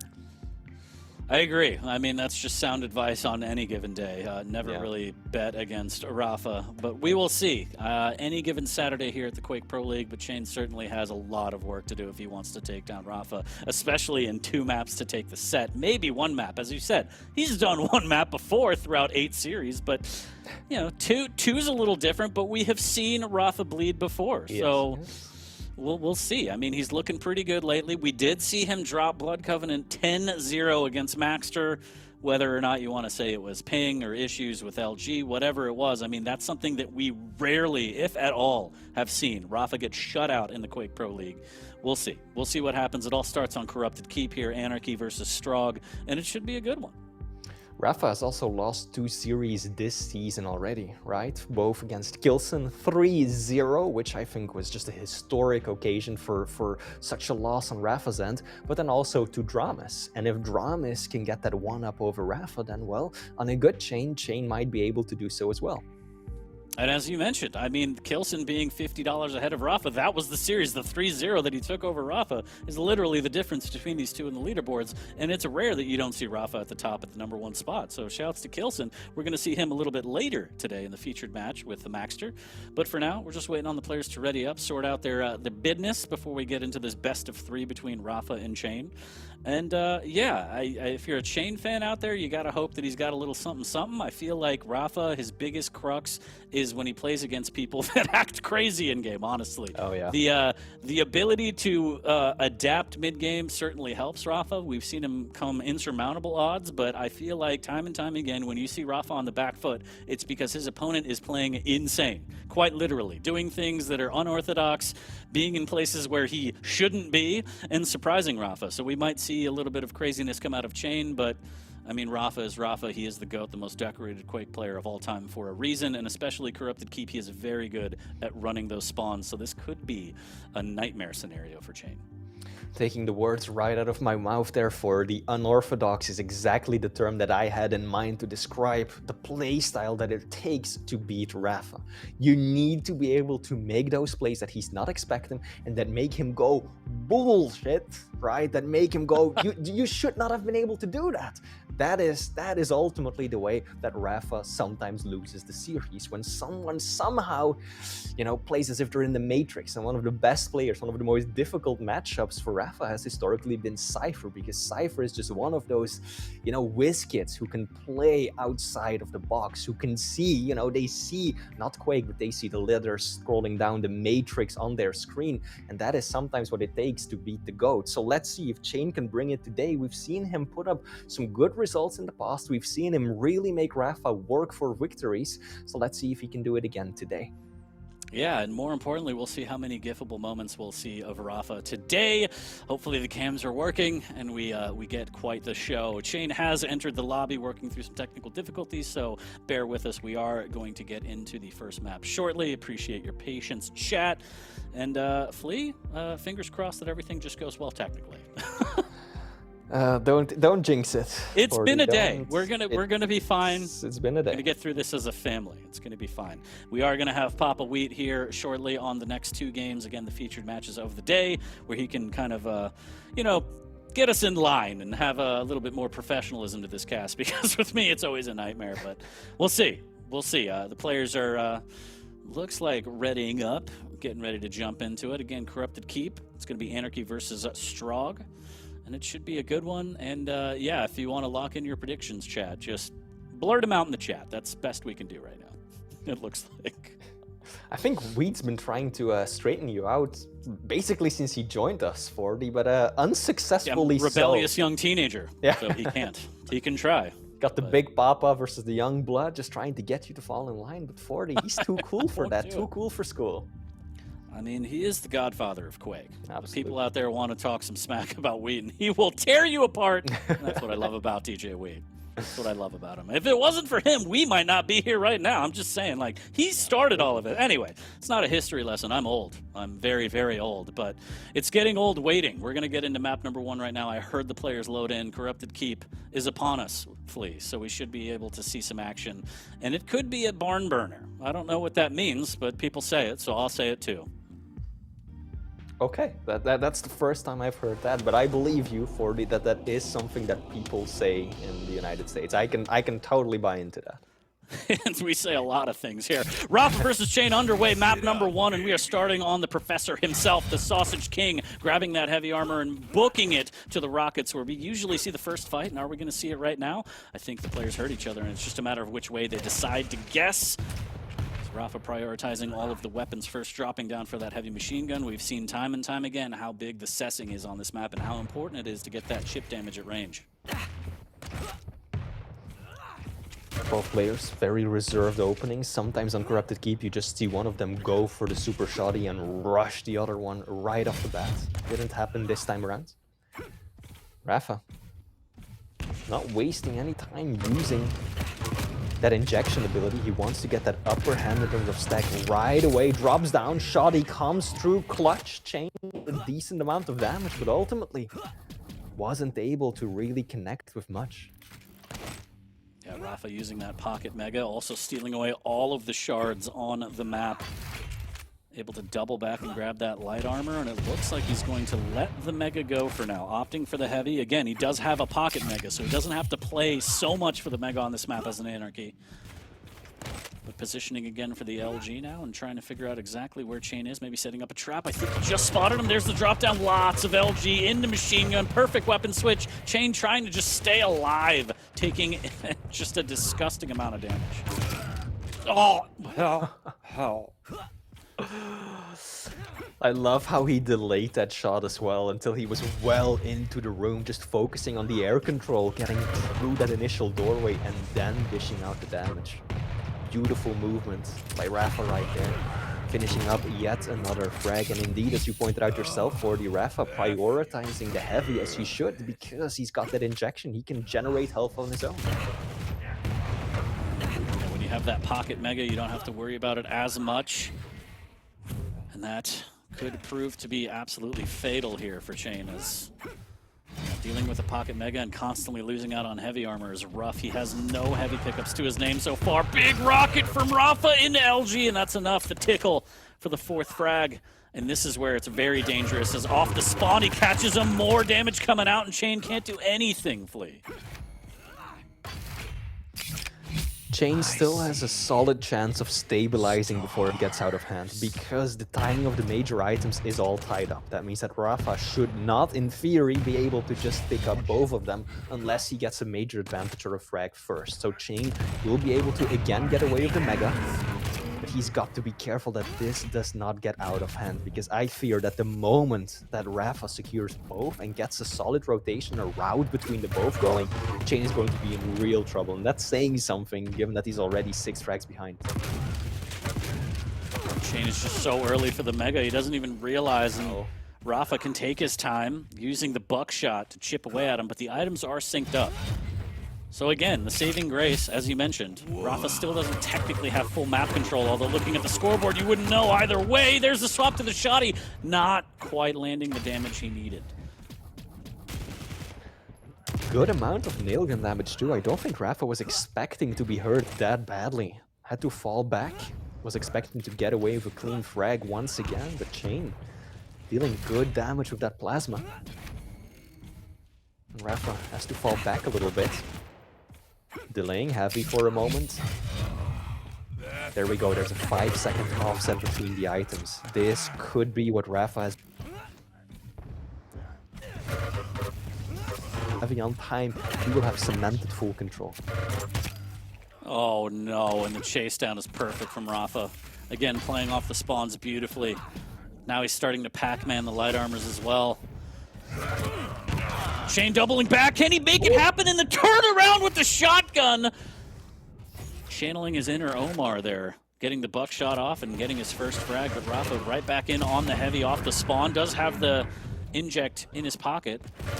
Using a shotgun of his own here, trying to get the damage. The LG doing good work, 31 HP. Rocket jump to get the hell out of there. Chain just wants to try and stay alive. Already trailing by 8 as we're getting closer and closer to the midway point of this fight, but he just hasn't challenged rapha. Rapha looks way too comfortable, and he doesn't have a single mega to his name because, again, he has that pocket inject.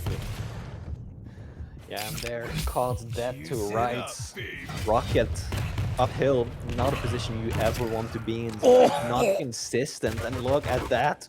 Both players just caught in a dance in midair, and it's rapha who comes out on top.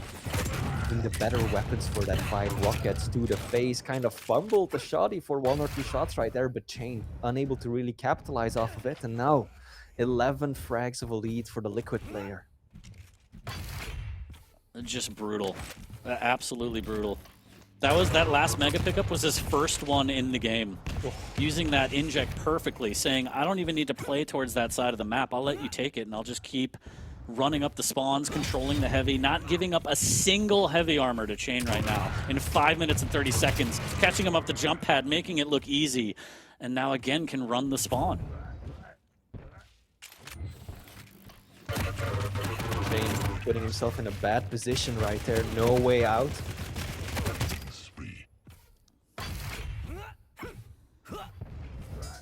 And this time as well. Now the items are tied up again, but 40 doesn't even matter when you're already 13 frags behind. I don't think so. And again, using the inject, and he's able to use the speed boost to get both items. And Chain just left with nothing. The peeker play, the Hail Mary. Getting a little bit of damage. Ooh, okay. Almost turns it around, but the shotgun, that rocket just zipping by the Mohawk of Anarchy. Would have been brilliant, but it still would have been a lot of work after that. But instead, rapha just looks to keep claiming and adding to the body count here. on Corrupted Keep, the first map of the series, and Shane is calling it. 6 minutes, 34 seconds in, time of death. Call it, Philippe. Book it. Yeah, the GG coming through. Shane lost the will to fight, understandably so. Even if he turns it around, even if he's given full control, I just really don't see a way for him to make up such a large deficit against Rapha playing like this.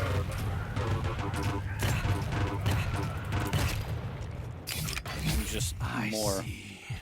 I swear, I say this every time, every show, I don't care. Rapha gets paid per frag, right? Because he just, the way he's just like, I'm gonna hit 20 every map or be upset with myself is absolutely ludicrous. Or maybe he's worked out some deal with Liquid that they do pay him per frag. I wouldn't be surprised personally, because the man has absolutely been killing it.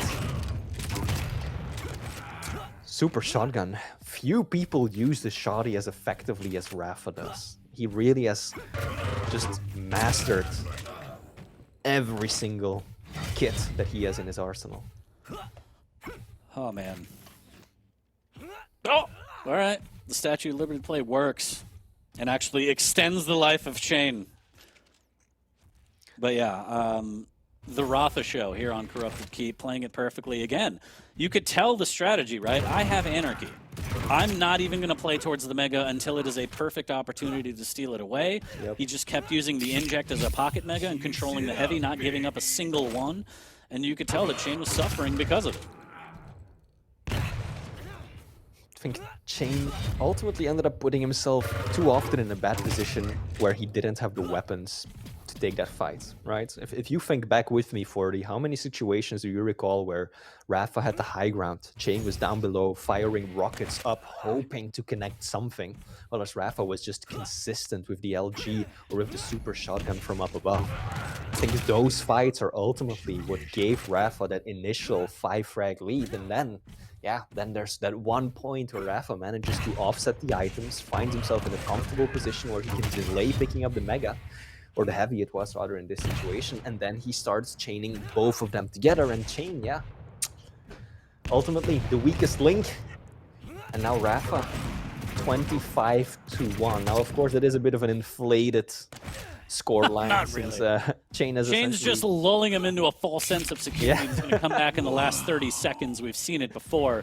No, this is absolutely brutal. This is multiple victory laps here for Rapha, as he is in the zone, and Shane's stepping away, just praying that he can mentally reset. We talk about it all the time. After a shellacking like this, the best thing you could do is just memory dump the brain and just say, okay, map 2 is the first map, nothing happened, because this was just all Rapha. I mean, this is just that scene from Rocky him in the head over just to tire himself out, right? And then the bell goes for the next round, and all of a sudden Rapha is tired. He's been dishing out, and all of a sudden Chain, you know, it's not how hard you can get hit, how much you can be hit and still keep going, and that's exactly what Chain hopefully is going for today. We'll see. It might happen. Yeah, I don't know. I think Rapha had the mentality of, if he dies, he dies. It looked like he died a lot. 26-1. It's going to be the final score on Corrupted Keep. Brutal, vicious, savage, wrecked, whatever the meme is. Yeah, Chain's got to bounce back. It's going to be Awoken for map number 2. It's going to be Ranger versus Doom. As we take a look at the stats breakdown, again, slightly inflated, just a little. But it happens. I mean, we've seen Rapha break players' spirits before. This was no exception. Indeed. Nothing out of the ordinary here, right? We mentioned before we started, Chain has only secured one single map against Rapha in the entirety of the Quake Pro League, so don't think this was an unexpected outcome. Also, if we look at Chain's matches so far, yes, he's beaten both dramiS and psygib, but Rapha is simply at a different level. I agree, but Shane did hit 100% super shotgun. So, takes that accuracy into the next map, it's a completely different ballgame. Sure is. Let's take a look. Now, map 2, this is going to be something else entirely, right? We're dealing with Ranger versus the Doomslayer. What do you think about this matchup, 40? I'm excited to see Greased Up Doom Guy, especially off the spawn flying through the map. Maybe Chain has some shenanigans you can use, but I do feel the Dire Orb beats out the Berserk ever so slightly, so we will see. We will see if Chain can mentally reset and kind of get a closer game, maybe a slower paced game. It is going to be an uphill battle mentally for Chain. But, I mean, again, I feel like when you're going up against the greatest Quaker on Earth, it's kind of...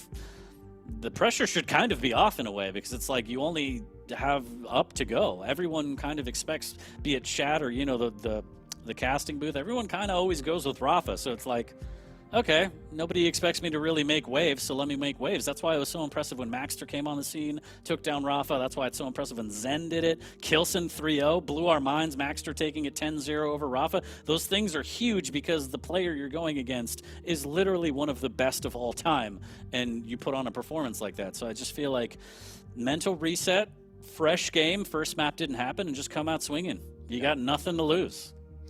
And there were a few really good plays by Chain, right? Where he was being unpredictable, where he was playing in an unorthodox manner. I think the main one was when Rapha was chasing him out of the red room towards the heavy, and all of a sudden Chain just turns around, stops dead in his tracks, charges right back in with the super shotty out, and got himself the frag. But that was a previous map. Now we are on to map number 2. This is Awoken.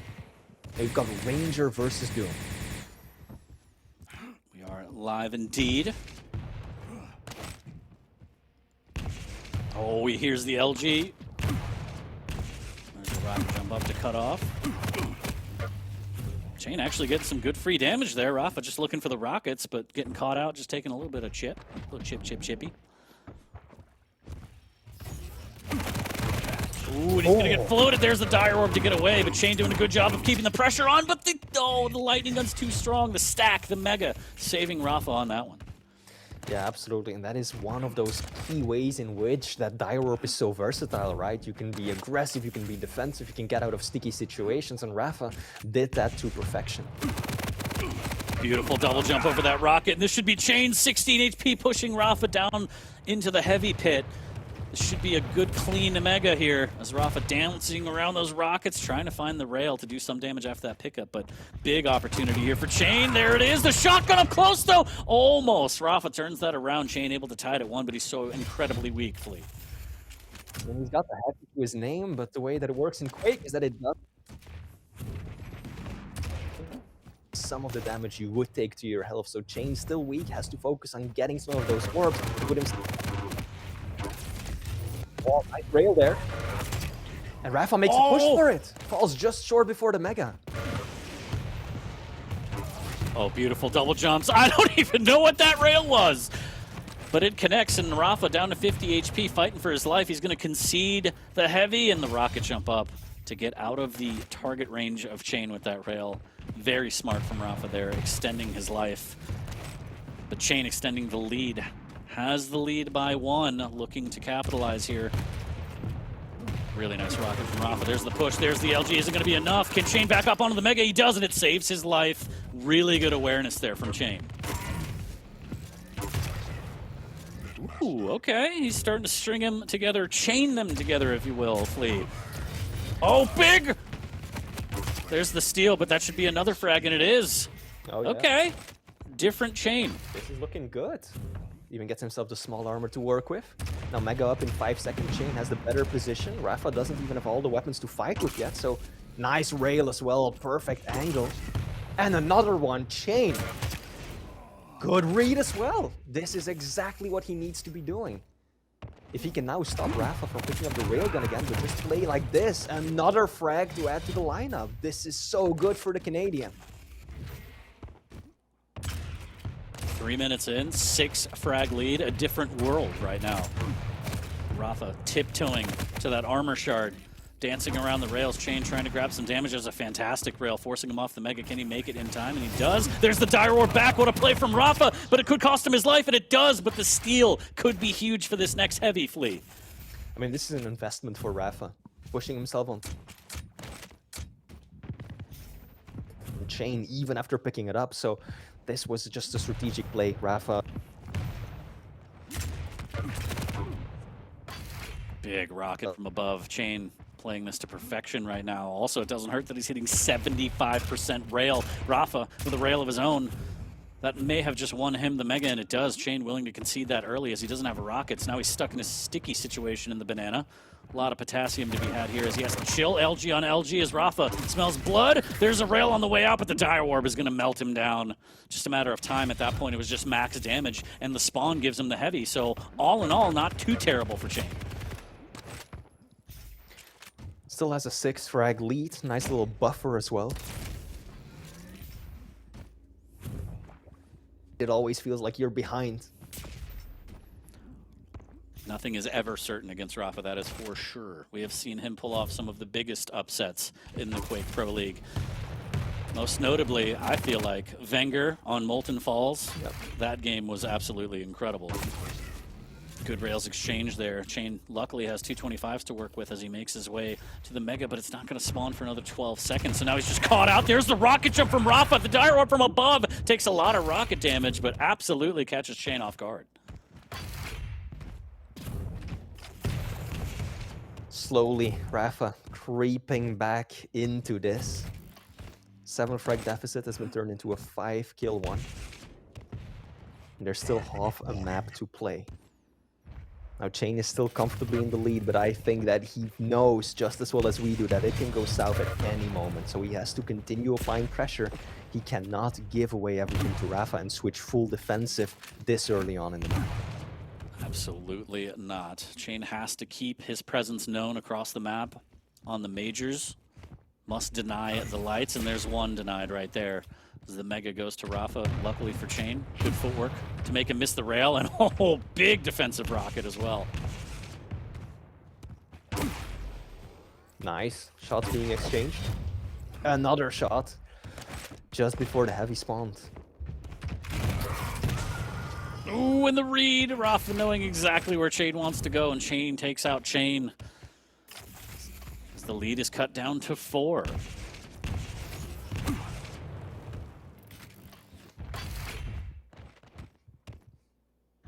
Let's see, how is Chain going to hang on to his lead? Heavy. Looks like it will be going towards Rapha. Oh, that's a decent amount of tribal damage as well. I like what Chain's doing. Still applying pressure, still doing good damage.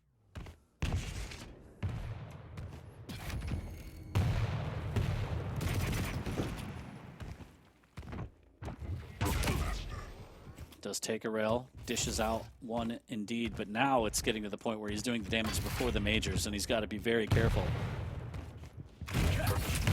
There's the Dire Orb to close the gap. The shotgun doesn't actually land the way that Rapha wants. Does get the follow-up rail, luckily for him, but very dicey there, Flea. Sure is. 3 frags, 3 minutes, more than enough time. But it's actually Chain who's got the better positioning on the Mega. Oh no, that drop down! That's bad news for the... Oh! Chain, what? Oh, what a nasty play! Rocket jump, hugging the edge, and look, that is the reaction that we were talking about. That is what you want to make Rapha do in order to get the win. Beautiful LG as well. Oh my god, and the rocket is good. Off the spawn, gets another one. And Chain, with those 2 frags, has he done it? There's another play. Rapha trying to make it happen, but Chain takes both of them out with his rocket and says no. The spawn, however, goes to Rapha. He's able to claim the Mega. Has enough weaponry to work with to try and get in on this heavy.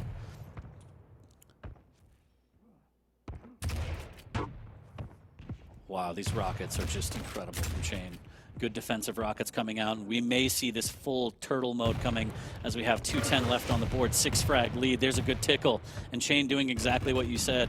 Not going full defensive, not going full passive, but instead defensive enough to do damage on the items, keep the chip damage up, and not make things easy for Rapha. And that's exactly what he has to do for at least another 2 minutes to try and steal this map away, Flea. We could have a series on our hands. Absolutely. I don't think a lot of people were expecting that after the first map, at least how it ended, but, you know, Chain, it took him a few minutes to regain his composure, focus on map 2, and it's really paying off for him. He's gonna give up heavy. Oh, he probably heard that rocket jump, knows exactly what Rapha's going for. Nice defensive rockets, you pointed it out yourself. The Canadian is landing some nasty shots today. and using that double jump very effectively to maneuver around the map and steer clear of rapha. And now this is becoming dire. 80 seconds for 6 frag. I know this is rapha that we're talking about, but still. Have we seen a single Berserk? We have not seen Greased Up Doom Guy come out at all, I don't think. I don't. Dire Oracle close the gap. There it is! Right on cue, and the shotgun puts an end to that. Do not bring fists to a shotgun fight. Ill-advised. I mean, it's a tricky thing in the matchup, right? Because Chain is using that ability of his so little, that means that he's leaving up every single hourglass for rapha. And that makes for a lot of orbs, very effective orbs that we've seen too. Now rapha is pretty close to dying right there, but has some resources as well as the Mega to work with. All Chain has to do is keep his distance, run down the clock. rapha kind of botching the rocket jump right there, buying Chain quite a bit of time. Oh my god, the defensive rockets are so good, and the trade comes out, and surely that seals it with 20 seconds. That should be it. Chain. First time, I believe, since 2019 that he's taken a map of rapha in the Quake Pro League. And it may even turn into a series. We've got a battle on our hands. He really poutine the work, as you saw there. 7-11. Shouts to my dad. Big shouts to Chain for taking a map off of rapha, making this a series, and potentially Chain in position to take down rapha. Wow. That would be an upset, right? For rapha to lose first to dramiS earlier on in the season, then to Kilson, and now maybe Chain as well. But let's see. We've seen more players than just those come close to taking down rapha. But let's see what happens next. There's still one more map to go, and I think that the odds are still heavily in favor of rapha. It's, you know, it's any given Saturday. Like I said, we say that a lot, but this is exactly why we say that. I'm sure everyone in chat had it a lock 3-0 for rapha, but Chain coming up big, taking away Awoken, but can he put it together on Blood Covenant? I'm not sure if I'd say that this is rapha's best map, certainly one of his stronger maps, but as you mentioned, Chain is actually going to be on the Nyx, rapha on the Visor. He's no stranger to Visor, but this makes for an interesting map, and more so an interesting set decider between these two players, Flea. Yeah, absolutely. It's a matchup that I feel was very common, right, in some of the earlier iterations of Quake Champions, when the meta was very different. In a way, that Piercing Sight is a hard counter to Nyx, but that's really fallen off since. Yeah, and I don't know. It's going to be very interesting to see, because now Chain has this momentum, I feel like. Yeah. The confidence is there. I just beat rapha on Awoken. Pretty big deal, I would say. And let's see if he can use that to his advantage. I mean, the rail was absolutely on fire. Let's see if he can keep that up as well. Still has the mobility, similar to Doom, not exactly the same, but can traverse the map pretty quickly. And we'll see. If Chain takes down rapha 2-1, I feel like chat might explode. If only there were predictions right now. Imagine the channel points that could have been won or lost in that previous map for the. It would be madness. It would be madness, but that's why we take it away. I don't take it away. I don't know.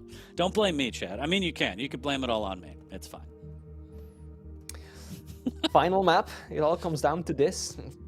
Yeah, 40.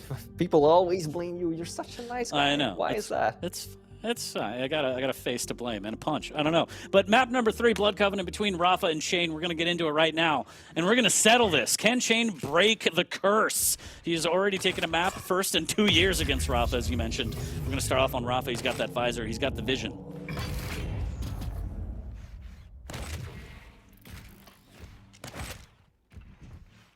Now we have seen this map go disastrously wrong for rapha. Not too long ago when he was playing against Maxter, right? It was really a masterclass by Maxter on how to come out on top in Blood Covenant. So let's see. You gotta wonder if that's in the back of rapha's mind. I got shut out last time I played this map in the Quake Pro League. Is it gonna happen again? I have a feeling rapha will not allow that. Both players landing their rails and then retiring to their respective items, so the items will still be in sync. rapha doing a good job of prioritizing those vials. The vials may be the key here between these two champs, Flea. The Ghost Walk, very important. The vision to counteract. Potential for aggressive plays on both ends. And oh, Chain right behind rapha. Did they grab a glimpse of each other? It looked like he did. He's just waiting for the perfect opening. Oh, flubs it. Just barely missing out. And Rapha's like, wait a minute. What in the world? What a rocket from Chain, though.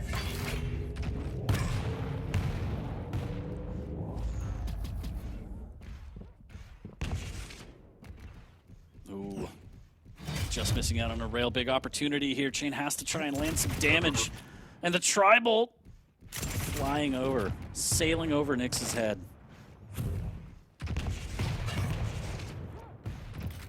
Still has the Ghost Walk in his pocket. But a little peculiar on the positioning now as he's given up the Mega. He's going to have to opt to go lower and try and work off this light armor here. And now the vision's popped. Chain trying to hold on to the Ghost Walk, weather the storm, if you will. And another heavy for Rapha. That's a full stacked visor. And welcome back to the 40 Lions show here. So still tied at 0. Looking for a good opening rail. Able to connect, but again, this damage is right before the Mega, so not the biggest deal. Rapha will take those all day. And the more damage that Chain does like that, the more items that Rapha can fall back on and deny. And there's a big LG ambush there as Chain mistimes the jump pad, has to use the Ghost Walk, and now he's just trying to get some damage. Gets bullied off the bridge with the Tri-Bolt. Does hit a rail. Now he's just got to get the hell out of there. There's one big rail here, and there's the rocket jump, and oh my god, Rapha still almost hit that shot. Chain's still extremely weak and railable. And Rapha just makes it look easy. Gets the drop on him, absolutely electrifying. Puts up his first frag. There will be no shutout this time, Chad. 1-0 in favor of Rapha as Chain does have the rail, makes his great escape. Does a good job of doubling back to get some damage before the heavy pickup. More importantly, we'll have the Ghost Walk. 2 seconds. Gets another rail. I like the reposition. Doing a good job of repositioning and getting damage. Maybe even a third rail here. Ooh, that rocket was almost gorgeous. And Rapha able to string together 2 before the Mega pickup.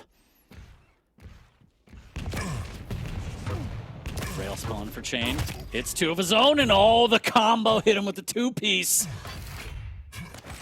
Rapha's like, you're not going to hit 3 on me. I refuse. You are not allowed.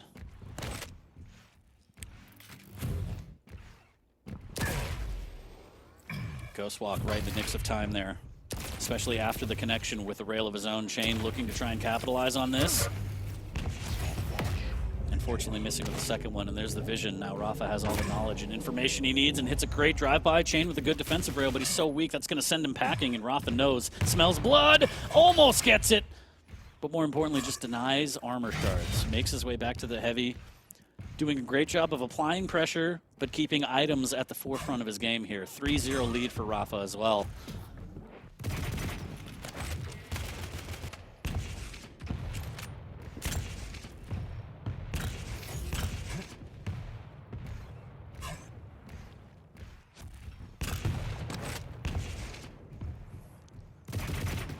And yes, you are tuned into 40 Lions Radio, unfortunately, so go ahead and mute the stream, I don't care. Decent rocket there from Rapha as he's trying to ward off Chain from getting those rockets, but does have rockets in his pocket. The problem is Chain needs some items. Gonna make his way onto the Mega, but he has to pop the Ghost Walk, taking big damage, and that rocket almost chased him.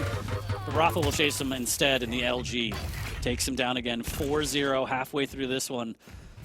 It's looking pretty bleak right now for Chain. 2 heavies, 1 Mega. Rough. Item control. All Rapha.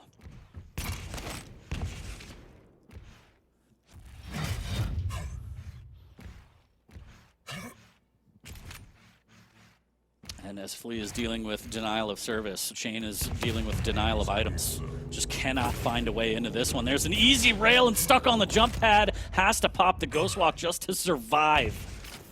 And that is what Chain is dealing with. Popping the ability just to stay alive. Not even to grab items, not even to finish a kill, just to stay alive. And he turns the corner into a whole boatload of machine gun.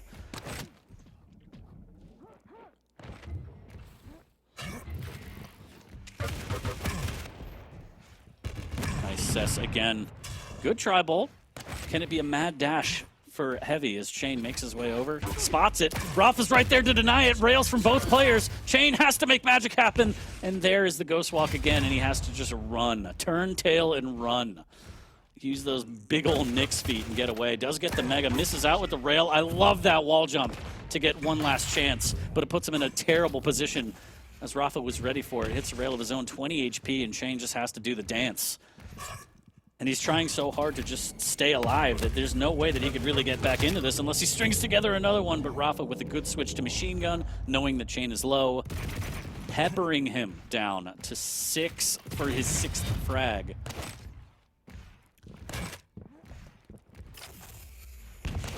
And I think after last week, Rapha might want to put up a 10-0 of his own.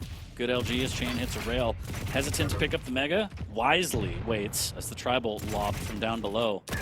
Surely would have done him in. Fantastic rail from Chain, looking for another. Doesn't have LG to work with. Has to make rockets work. Potentially swap back to rail here is 50 HP. But at this point, he doesn't have much of a choice. Less than 3 minutes, down 6. You got to start making plays on these items. There's the vision pop for a little bit of insurance, and Rapha is able to claim that one as Chain has to concede.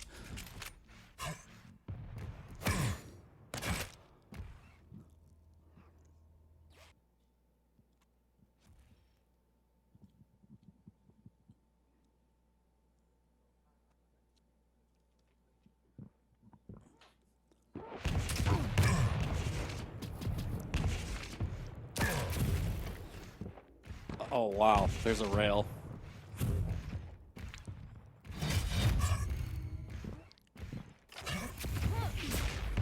There's another rail attempt as Chain, 2 minutes left. And at this point, he's just playing to hug the ropes. He's not really doing anything to try and get him back in the game. And Rapha's not allowing it, more importantly, as he's just hitting all the rails, trapping him at the Mega. Drops down, and there's another frag. And 7 frags in less than 2 minutes. I have seen some crazy things, chat, but I'm not sure that this is going to be one of them. A comeback would be absolutely insane. It would take all 10 spots on the highlight reel as the nail's pushing Chain away. Doesn't even look like he could buy a rail anymore. Shooting 45%, Rapha hitting 56% rail. But that really wasn't the tale of this game. Item control in Rapha's favor, 13 heavies, 10 megas, 2 heavies, and 5 megas for Chain. And this was just a, oh, why do you have to do him like that? Why? There's people watching.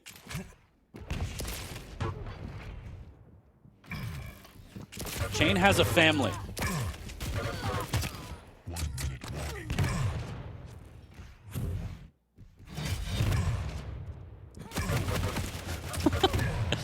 I'm going to be honest, I have no idea what's going on with the comm, so it's fine. As Rapha hits another fadeaway, putting up 10-0.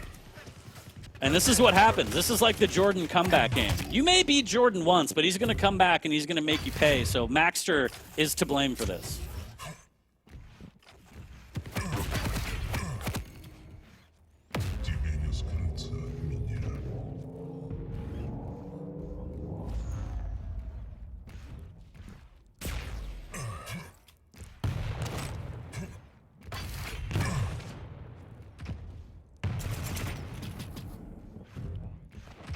Like I've walked into quite the one-sided game. Yeah, Flea. Yeah. You didn't miss much. No. It was kind of grotesque, to be honest. It might be uploaded to some sort of hub, I don't know, but 12-0 is going to be the stamp at the end of this one. Rapha taking it over Chain. Chain making it interesting with map number 2, but map number 3 was just the comeback game for Rapha. After what maxter did to him, he's passing the pain over. Chain, unfortunately, on the receiving end. Welcome back, Flea. It's good to have you. I missed you. And chat hates me, so please help. They help love me you. Help you. Just giving the people what they want. 10 minutes of uninterrupted 4D lines. Oh my God, that's someone's nightmare out there. Yeah, no, that was just one side that I watched it the best that I could. 61% railgun accuracy on someone as small and slippery as Nyx. That's, of course, key to Rapha's victory here. And he just played a very patient game. You could see it from the very start when he was already sitting on that railgun, denying it from Chain, not giving him that key tool that he needed to make this a competitive matchup. So rapha went into this with a plan, slow play it, be defensive, force out that Ghost Walk, and then just chase down the Nyx with that piercing sight so you can always pick up on their location. Yeah, just brutal. I mean, that is rapha at its finest, right? Using Visor. Yep. I mean, name a better combination to player to champ. I mean, Kilson and Nyx, absolutely top tier. I would say rapha Visor, top tier.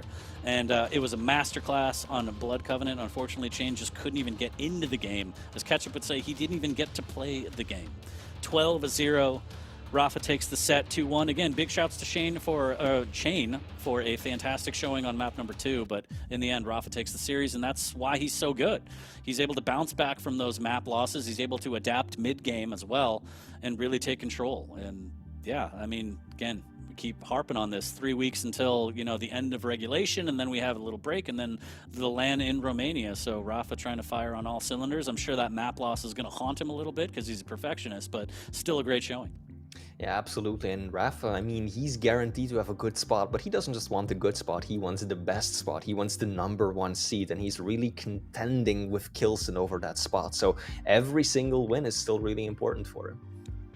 Every single win matters, and it's money in your pocket. And speaking of money, we're going to get into a lot of money matches here. 2 featured matches left. We're going to get DJ Weed in here to kind of professional, you know, sweep up things and make it cleaner because I'm a mess right now. Flea, I don't blame you for anything. Blame me. But we're going to take a break. We'll be right back. Don't go anywhere.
Surprise! We're back with week 15 of the Quake Pro League. I'm 40 Lines, joined by the legendary DJ Wheat. What up? Flea had to be dealt with. He was a liability, Wheat, so welcome on board. I mean, which is surprising considering that I'd think you would have gotten the boot a while ago. But no. In all seriousness, you know, technical issues aside, I actually couldn't get back soon enough to try to hop on and throw out the life preserver 40, so I apologize. But Flea, good luck with that ISP, man. Give him hell. Let him know you're mad, you're upset, and we'll make sure that this Quake gets taken care of. Yeah, we will handle it. We got a big one coming up for the first featured match of today. It's going to be vengeurR versus Av3k. It's been a little bit since we've seen Av3k, and very much looking forward to it. vengeurR, of course, the reigning champion of Quake Pro League. And again, both players just trying to get in form, in shape before the LAN event in Romania in August. So it should be pretty fantastic, Weed. I mean, in terms of these competitors, how do you feel? Yeah, I mean, I feel great about this match. There's so much. I mean, week 15, right? We've talked about it. Back in week 2, we're like, what's the big deal? Lose a couple games. You got so many weeks. No, it's not like that anymore. Every single match, every single game series is so very important.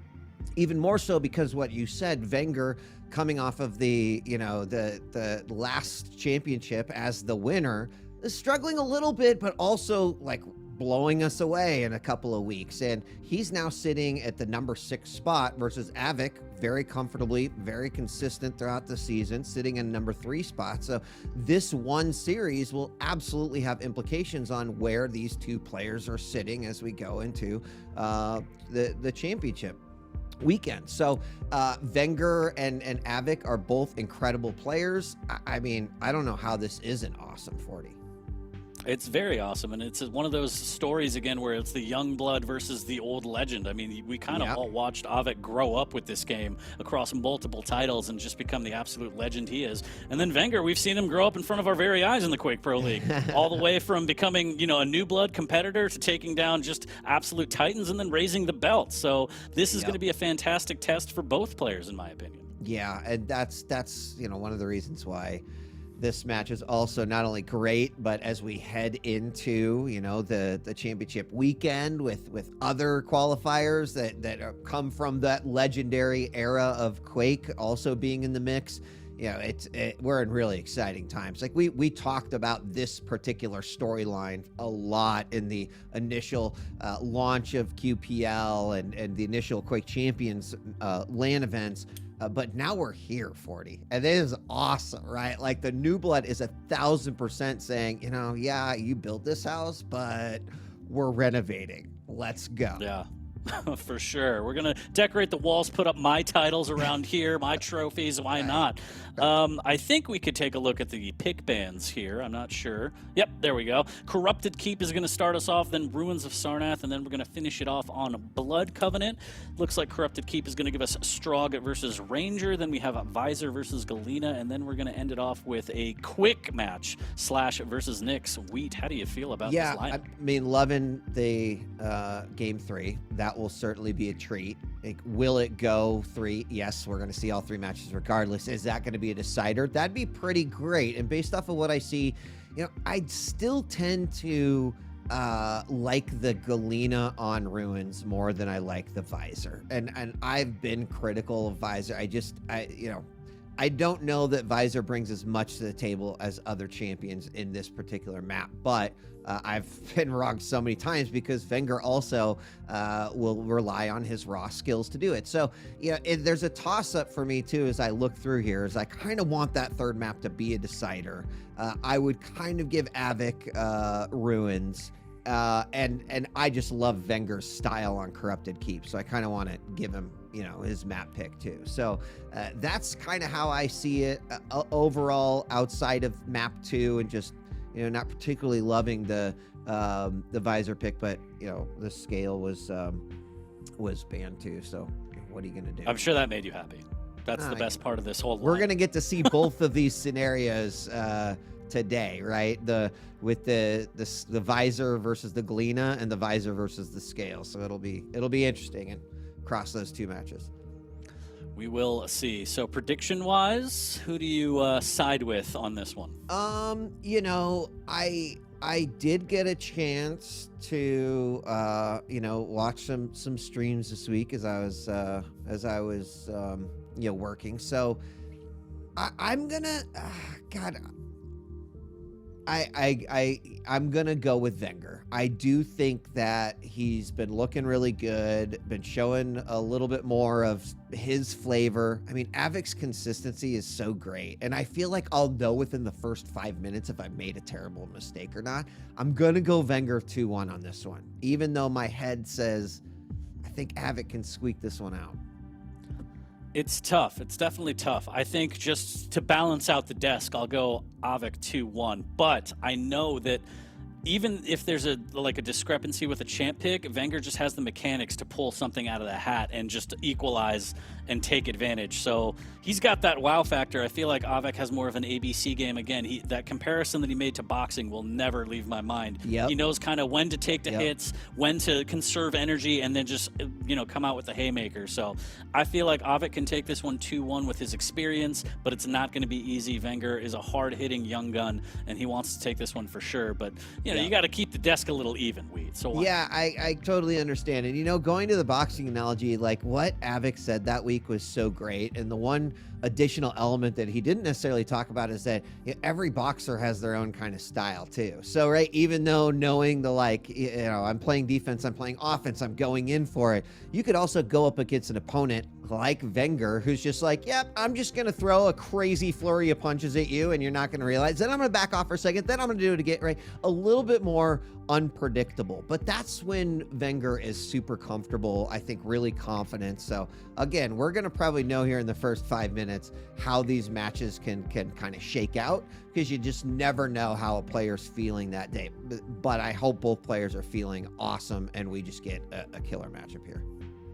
Definitely looking forward to this one. I heard the players jump in the server, so chat, start spamming your emotes aggressively for either player. vengeurR versus Av3k is going to be live on map number 1 right now here, week 15 of the Quake Pro League. We're starting off on vengeurR. Yeah, they're both going to spawn on the same side, and vengeurR, I think, saw his opponent briefly, so he's going to head over to the heavy. Now, he didn't grab it. He's going to bait it out here, but oh my gosh, he almost loses it. I just saw his opponent from the corner of my eye. vengeurR knows what he's doing, though. He grabs that and delays it just a little bit, which will make this first fight really fantastic for him. Ooh, Av3k needs to get out of there. He's in the danger zone, and vengeurR has the perfect weapon to try and do some damage from there. Big rocket as well. The follow-up doesn't hit. The dire orb to counteract the peeker. And Av3k doing well to kind of mitigate vengeur's presence and aggressiveness here. LG from down below making sure he doesn't drop, but a little bit of fade-away tri-bolt from vengeurR to keep the damage up. Wow. I mean, honestly, that LG from vengeurR, it was so telling. All right, from Av3k. It was so telling because, first off, great weapon choice. But second of all, vengeurR did not jump there. He is respecting the fact that Av3k can whip out a ridiculously highly accurate LG. And so we're going to have a fight here over at the Mega. Now, that allowed Av3k to grab that heavy. It's likely going to be regained here by vengeurR. Maybe not. Wow, sneaking in, and the dire orb up to the top, rocket to the face. Both players pretty weak, but vengeurR doing a ton of damage, not getting the frag. Av3k pretty much losing his stack. Now he has to be careful there as the LG will land. Av3k trying to pepper in with machine gun on the way out. But yeah, vengeurR kind of gives up the item in favor of the damage, and it works out as Av3k is on the back foot now, and vengeurR has positioning on the heavy. So really, really smart trade. And let's be very clear here. I know I mentioned that vengeurR has amazing mechanics. Av3k does too. Av3k can absolutely pull things out of the hat. I just think vengeurR does some flashier, insane plays more often than Av3k, but Av3k no slouch at all. I mean, an absolute legend, a titan in the game, but vengeurR firmly in control with the stack now, has the positioning on the Mega, and Av3k just using that experience to play really slow, figure out where vengeurR is, and not give anything up easy. I mean, this has been a crazy game so far. 2 minutes in, 0-0. You'd expect a really high fragging game, kind of like what you saw early on, but no. A lot of respect between these two players. Also noting what is important for results here leading into the championship. So more tri-bolt coming out. It's been pretty effective for both players so far. They're getting ready for Mega. Now, vengeur's going to He's going to kind of rotate around and grab that Mega. Is he going to be able to make it over to the Heavy? He does. So that one decision earlier on, 40, he gives up the power-ups, regains it when he needs to, but now he has got full control of both major items, and we are 3 minutes into this match. And just such a good chess match right now. Av3k being very respectful, but also vengeurR having the stack, not just dropping down to take a fight, because again, he knows Av3k has amazing mechanics. So both players extremely respectful right now, just waiting for the perfect opportunity to strike. The delay by vengeurR earlier in this matchup is really kind of playing out quite well for him right now. As he's going to grab another cycle of our major items. I cannot believe we haven't had a frag yet here on Corrupted Keep, but again, really interesting game. Ooh, eating a full load of Tri-Bolt right there. As Av3k is going to make his way up now and try to see if he can press this advantage at all. He knows that he did some decent damage to his stack. The Dire Orb does come out. It's going to allow Av3k to grab that Mega, but he's going to have to be careful here, 40. He's right below him. He's going down for it. Rocket does hit. Nice rocket in. He does have to give up the Heavy, though, but both players survive. What I love about that Dire Orb at the Mega was he purposefully stuck it on the ledge so vengeurR couldn't even peek over to do damage on the Mega. And that's just so smart from Av3k. He had no intention of taking that Dire Orb, but he does take the damage from the peeker and the rocket right in his pocket. That's going to open it up, Wheat. And the Dire Orb retaliation. What is going on? A beautiful reset here, but it's going to be Av3k who's going to try to press the advantage here. Some great shotgun blast coming out by vengeurR, and he is going to be able to get that frag 2-1 now. As we had the trade early on, but LG grabbed by Av3k. That's a weapon he wants right now. And vengeurR responding with his own LG and getting most of the damage in, just waiting for that Mega to pop up. Av3k's going to be back up, and he's going to have to choose whether or not he's going to attack here. Decides to grab that light, and vengeurR will camp on top of that Mega to grab it. Now it's going to be a fight over this Heavy. vengeurR in a great position, putting himself between Av3k and the Heavy. He's going to sit now on top of it.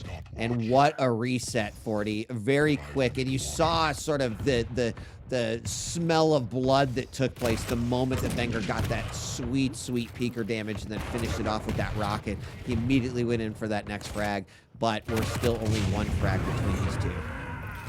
More peeker damage, 37 on that one. The LG push, and Av3k again with the Dire Orb just misdirects and grabs the Mega and gets the hell out of there. vengeurR makes a mad dash for the Heavy to try and keep this item control on lock. A lot of LG, but he gets pushed off the last second with a shotgun frag.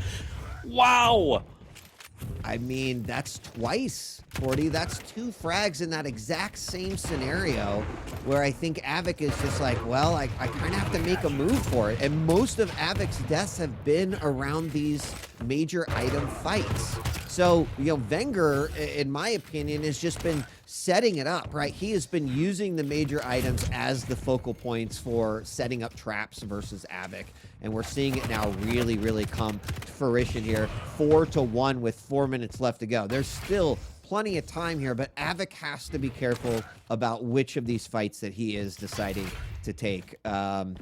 Because every single one has been a result of vengeurR just playing really, really 5-head at the major items. So much damage at the peeker to close it as vengeurR. The rockets are just out of this world, Wheat. Wow. Yeah, I mean, like, look at what peeker has done. Yeah, we had that really sick trade Dire Orb early on, 40. But peeker's been a huge, huge asset to vengeurR here in this matchup. 5-1 now. That 4-frag lead's starting to probably feel pretty comfortable. Can't really let up too much quite yet. And Av3k is going to be able to grab another Mega. And he does give a few more seconds onto that right now. But he hasn't been able to really grab too many of these Heavies. vengeurR's got 9 to Av3k's 4. And then Av3k's just been trying to gobble up all those lights. Yeah, the missed Dire Orb right there. He wanted to get up close and personal, but the peeker comes out again. A little bit of damage this time, but dealt with nicely. But that rocket pop was huge. Sends Av3k to the heavens. And vengeur's rockets are just, I mean, they always are, but they're just so ridiculous. And LG on LG, and Av3k gets the best of them and wins the Mega. Hard-earned. Yeah, Av3k relying on his LG is probably something he's going to need to do in order to win this series. And going all the way back to that first set of frags where Av3k kind of used his LG as defense, because vengeurR knows that as well. Av3k's going to pick up another one with the LG as he's waiting for that heavy. And this is pretty big moment here in this matchup. vengeurR needs to hold on, and Av3k only needs 2 to bring it back. Now, he's got 2 minutes in order to do that, but he's got a full cycle of major items. This is his time to strike. Yeah, big opportunity here for Av3k here. A little bit of a tickle, and he also Pac-Mans the light armor, at least one of them here. So this is really, really big. Less than 2 minutes. vengeurR trying to hold ground on this heavy. Is Av3k going to push in 10 seconds until the dire orb, so he doesn't really have that for insurance. It's going to be LG on LG, and vengeurR, how? How do you do that much? What a bead from vengeurR to take down Av3k from that position. Maybe Av3k was a little too thirsty there. He tries to go in for that big damage there, but unfortunately the burst isn't going to work out for him. It's 7-3 as vengeurR is going to be able to hold on to this one. I think it's going to be pretty tough at this point. Av3k did need to go for it, right? It wasn't the match wasn't going to be to him. He was going to have to make a move for it, but it just didn't work out for it. You know, vengeurR just too much on it. I don't know how he hit all that LG. On one hand, I think Av3k unfortunately exposed himself there. Av3k is going to pick up another one. Can he get 3 in 1 minute? There's always time. There's the dire orb, and vengeurR's already getting the hell out of there, but he's going to get caught right here. Can he do some magic with the shotgun? There's the rocket. Just needs a little bit more machine gun. The peeker comes out, and that's not the play. So 2 frags with 45 seconds. This is very possible on Corrupted Keep, especially if he gets this frag right now. And Av3k almost does. He does That's it. Huge. He's so weak. That is huge. Av3k is very low, but he's going to pick up that heavy. vengeurR knows he's low. Going to try to just do some long-range damage here. 30 seconds left on the clock. Can Av3k claw his way back? Mega is up, and Av3k saw it. He's going to drop on top of it, grabs that. He does have plenty of time to make it over that heavy. He knows that vengeurR doesn't have much of a stack, so this would be a good opportunity. If he grabs that heavy, he's really going to know. Oh, unfortunately, he misses the rocket jump. His head just unfortunately hits the top of there. He's going to dire orb fake, heading over to the heavy, but his opponent gets there first, and that is not going to happen for Av3k. What a hold on for vengeurR. It's unfortunate. He had to do what he could do. The dire orb at the last moment didn't work out.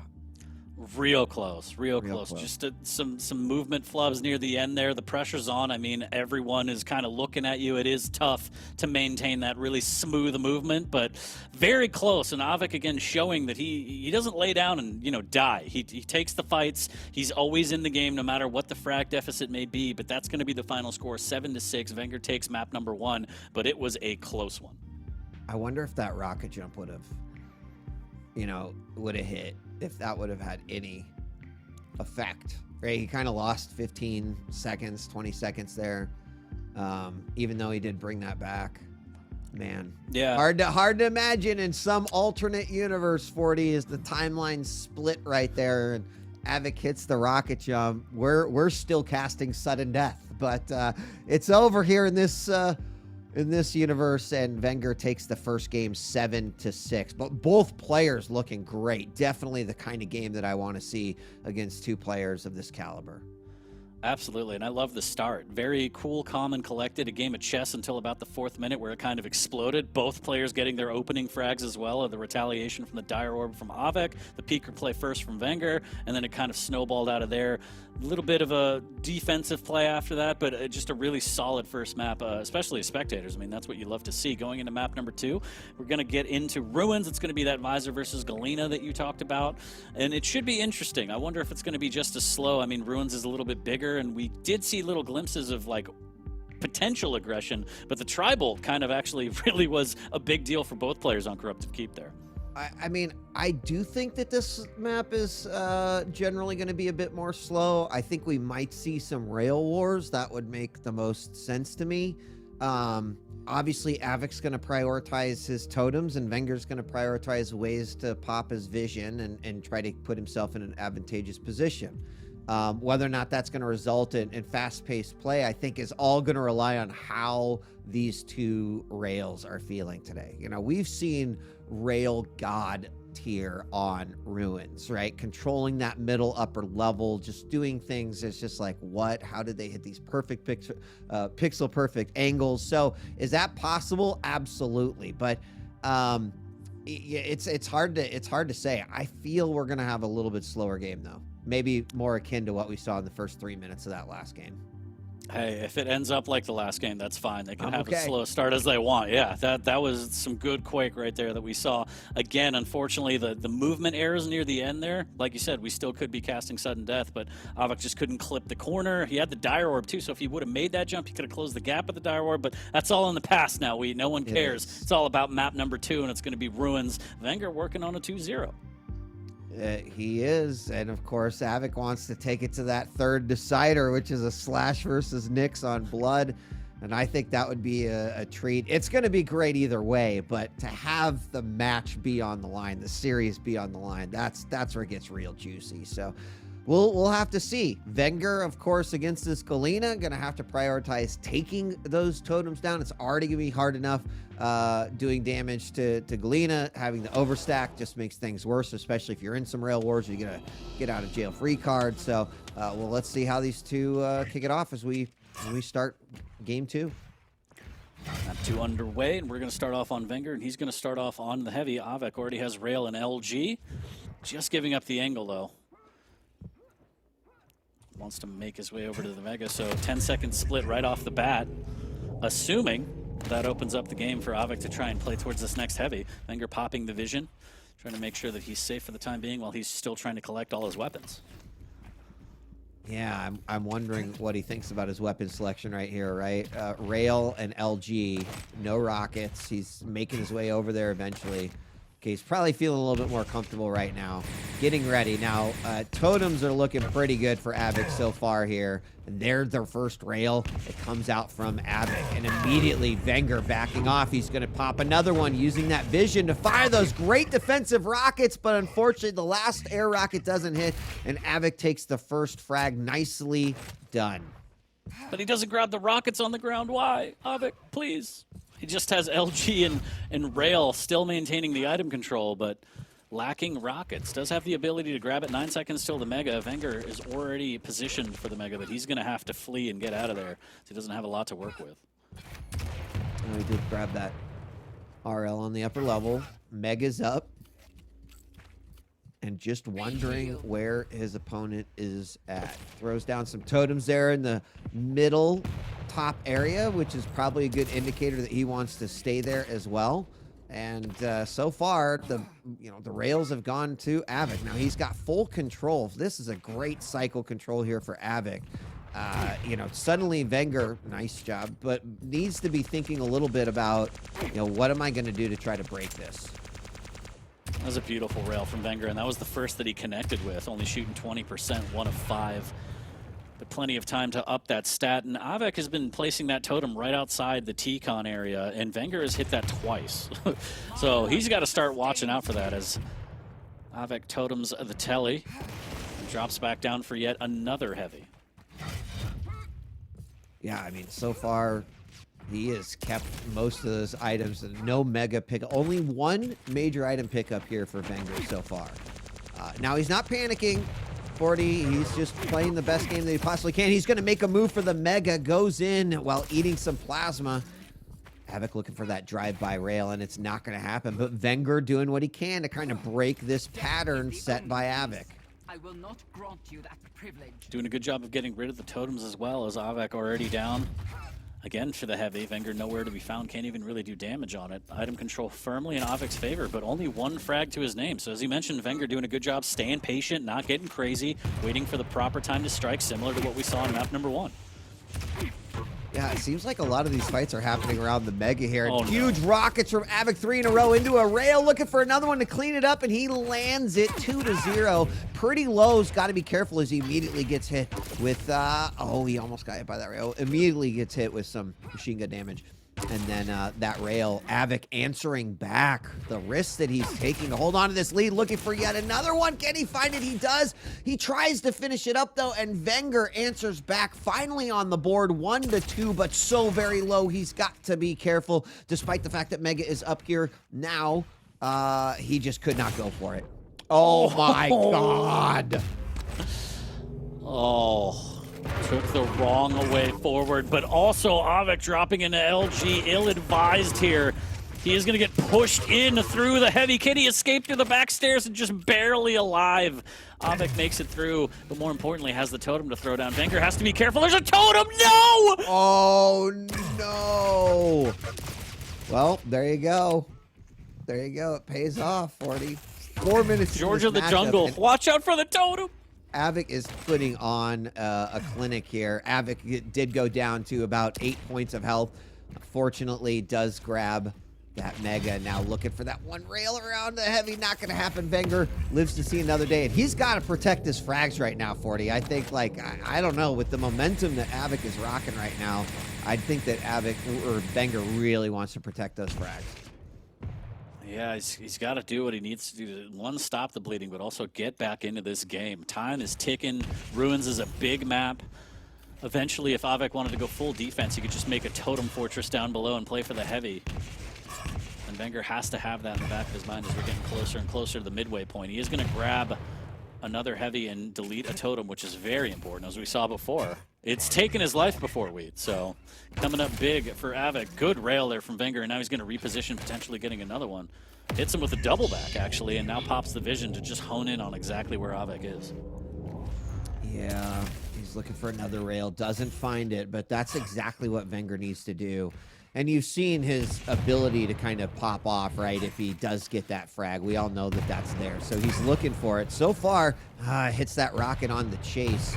He's going to drop down anyway. Unfortunately, it yields nothing, so he only takes damage, and that does allow Av3k to kind of bring himself back up. So those nice rails that he's hitting that go unanswered with the damage, that's exactly what he needs. But, you know, Av3k has been able to course correct as needed when he got hit by those. vengeurR getting another chance here with that Mega.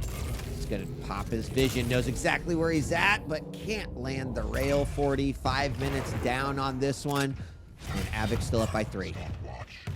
That preemptive rocket was almost beautiful. But vengeurR just a little bit too quick on the trigger now, and less than 4 minutes to get to 3 frags. Can he do it? Av3k playing a beautiful game right now. Yeah, things slow down a little bit. Take a look how many... okay, Overstack is ready here. Av3k can use it as an opportunity to try to move in. vengeurR knows this. Like, he's playing really smart. There's a drive-by rail, 90 damage. No armor now for Av3k. He's got the opportunity to really make a run here. His opponent just up the jump pad, drop down into that heavy, and now going to be able to grab yet again the Mega. Oh, big rocket jump, huge aggression coming out. Can't get the frag, unfortunately, but I like what I saw there. Great use of that vision. He's going to rotate over to that Mega. Is he going to be able to find the frag? Av3k doing a great job just playing keep away. Really good job. 2 great defensive rails to fall back into his fortress. Down by the heavy armor. Might get caught out here. 49 damage on that rocket. vengeurR's going to want more. Less than 3 minutes now, but vengeurR still patient, playing around the items, trying to find the perfect point of attack. Doesn't have to quite rush it yet. Does need to be worried about those totems, as that rail just missing, and so does the rocket. But you're right, Av3k playing a great defensive game, but now the fight gets taken to him, and the LG actually in his favor. The rocket won't do a lot of damage with the rail. 3 HP, Wheat. What a play from vengeurR to stay alive. God, that was so awesome, 40. The rocket jump, it's risky, but he grabs that Mega, and suddenly he's made this a 2-frag game. Another rail hit. There's so much to talk about that last exchange, but this is literally what Av3k talks about in terms of a boxer and how vengeurR is playing this one. He saw an opening. He landed that kidney shot. It stunned Av3k there momentarily, and then the vision pop into the rail was absolutely incredible. Well done. But 2 minutes remaining. Av3k up by 2 in a great position and on a map where he absolutely can kind of snail this one out if he wants to. So vengeurR might have to pop a little bit more aggression, and he starts it right now. Oh, and he reads it perfectly. Av3k goes for a ride, but he somehow gets away. Oh, so low, 40.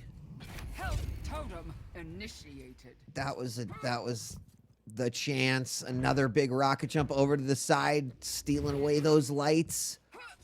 1:15 on the clock. Another great rail.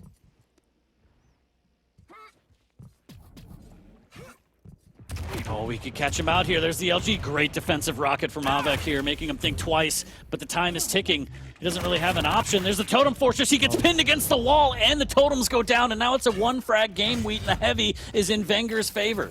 I mean, having that 1 frag is still pretty huge. vengeurR has got to make everything kind of click here, and he turns around the corner. Beautiful rocket, trying to land another one. Opponent drops down to the eye. Av3k trying to get away, and 2 rails makes it a tie game, 4-4. And vengeur's like, I don't want to go into overtime. He lands the rail off the top, is gonna get hit by a totem on the way down. And now, with 30 seconds left to go, vengeurR looking to finish this one up. Av3k is trying to run for his life on the wrong end of the LG, and he goes down. vengeurR up by 1. vengeurR, what a beast. Played it perfectly, waited patient, and now he could just take a knee for 15 seconds as all the pressure's on Av3k. He has to find him in 9 seconds. I don't think it's going to happen, and Av3k concedes in T-Con. What a play from vengeurR. Extremely patient. Finds the right opportunity and just capitalizes and takes away that map out of Av3k's hands. I feel like that game showcased so much maturity from vengeurR, right? I mean, the way he played was so disciplined, yet he knew that I needed to take certain risks at various points of this game. And when he took those risks, they were so calculated. And in most cases, and in this particular map, 40, they worked out. We saw a couple that really didn't. But that's how he was able to claw his way back. Continue to be patient, take full cycle control. And then, oh my God, like that frag right there was just absolutely beautiful. I've never really seen Vision, I think, used better than that moment, right? To go, this pillar is my God, it is gonna save my life. But if I know where my opponent is, then I can peek and rail in a safe manner. It was unreal, that frag, and absolutely the thing that allowed him to win that game. I think what you said is just took the words right out of my mouth. Maturity, like being able to stay calm in that situation and know I have time. I know the cycles left. I know how I can move around the map to trap. We saw the beautiful read that he did as he dropped down, hit a rail with a rocket jump, but then doubled back, dropped down, and caught him with the LG. In my opinion, that should have been the frag. I don't know how Av3k got away from that. Yeah. That just goes to show vengeur's pathing. He's just locked in right now. Pathing, maturity, patience, playing around the items, and just like boxing, being able to take some hits and waiting for your opportunity to throw that haymaker. What a play.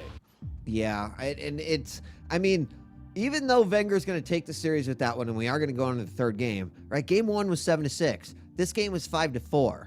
I look at these types of results, and we might have said, yeah, vengeur's taken the series, but clearly these two players are playing like at a very, very close skill level right there, and that's awesome. So this has to be 3-2 is what you're saying, so we get the scoreagami. Yes. It just has to be a countdown. Sorry. Yes. I'm an idiot, Weed. I don't know what to say. But yeah, you're absolutely right. I mean, go on before I cut you off. It's awesome. These matches have been great. Yeah, fantastic. And to end it on Blood Covenant with Slash against Nyx. Whew! Can't wait. I can't wait. I mean, vengeurR working on a 3-0 against Av3k, I never would have guessed. Never would have guessed that. I really thought that Av3k was going to take that matchup, right? The way he was playing it early, that first, 5 minutes or so, and it's like, yeah, I can really kind of see what Av3k's plan was. And I think at one point, excuse me, it was just like a rocket jump from vengeurR that made me go, okay, vengeur's really just looking for that opening and wants to strike like a snake in the grass. And it just worked out so beautifully. It's those moments in Quake where, we can't do that because our brain's like, okay, I'm gonna do this, this, and this, and then like you rocket jump into the wall and blow yourself up. You're like, it didn't work out the way I said, but everything worked out the way in the greatest Quake fantasy. That game was perfect for Wenger. Perfect indeed, and he's working on a perfect series right now. Can he do it? Can he do the 3-0 against Av3k? Going to start live on map number 3 on Wenger, and he's got that slash, very, very speedy, traversing the map. Av3k's going to be able to claim the heavy. Has a rail and a nail gun, maybe a little bit of shotgun as well. Wenger's got the rockets of the LG. Very hesitant to push through those nail spam. I like that. Patience again shown by Wenger. I would really love to see, the same tenacity thrown out by both of these players in this third game, right? These games are going to matter even going into the final standings because there's a lot of close players in the grand scheme of things. And I do think Av3k is still pretty capable of winning this one, already hitting a couple of rails, and that's exactly what he's going to need to do. I would say based off the last 2 games, or at least I guess the last game, rails look pretty even, but I think Wenger's hit more of the rails that made a big difference.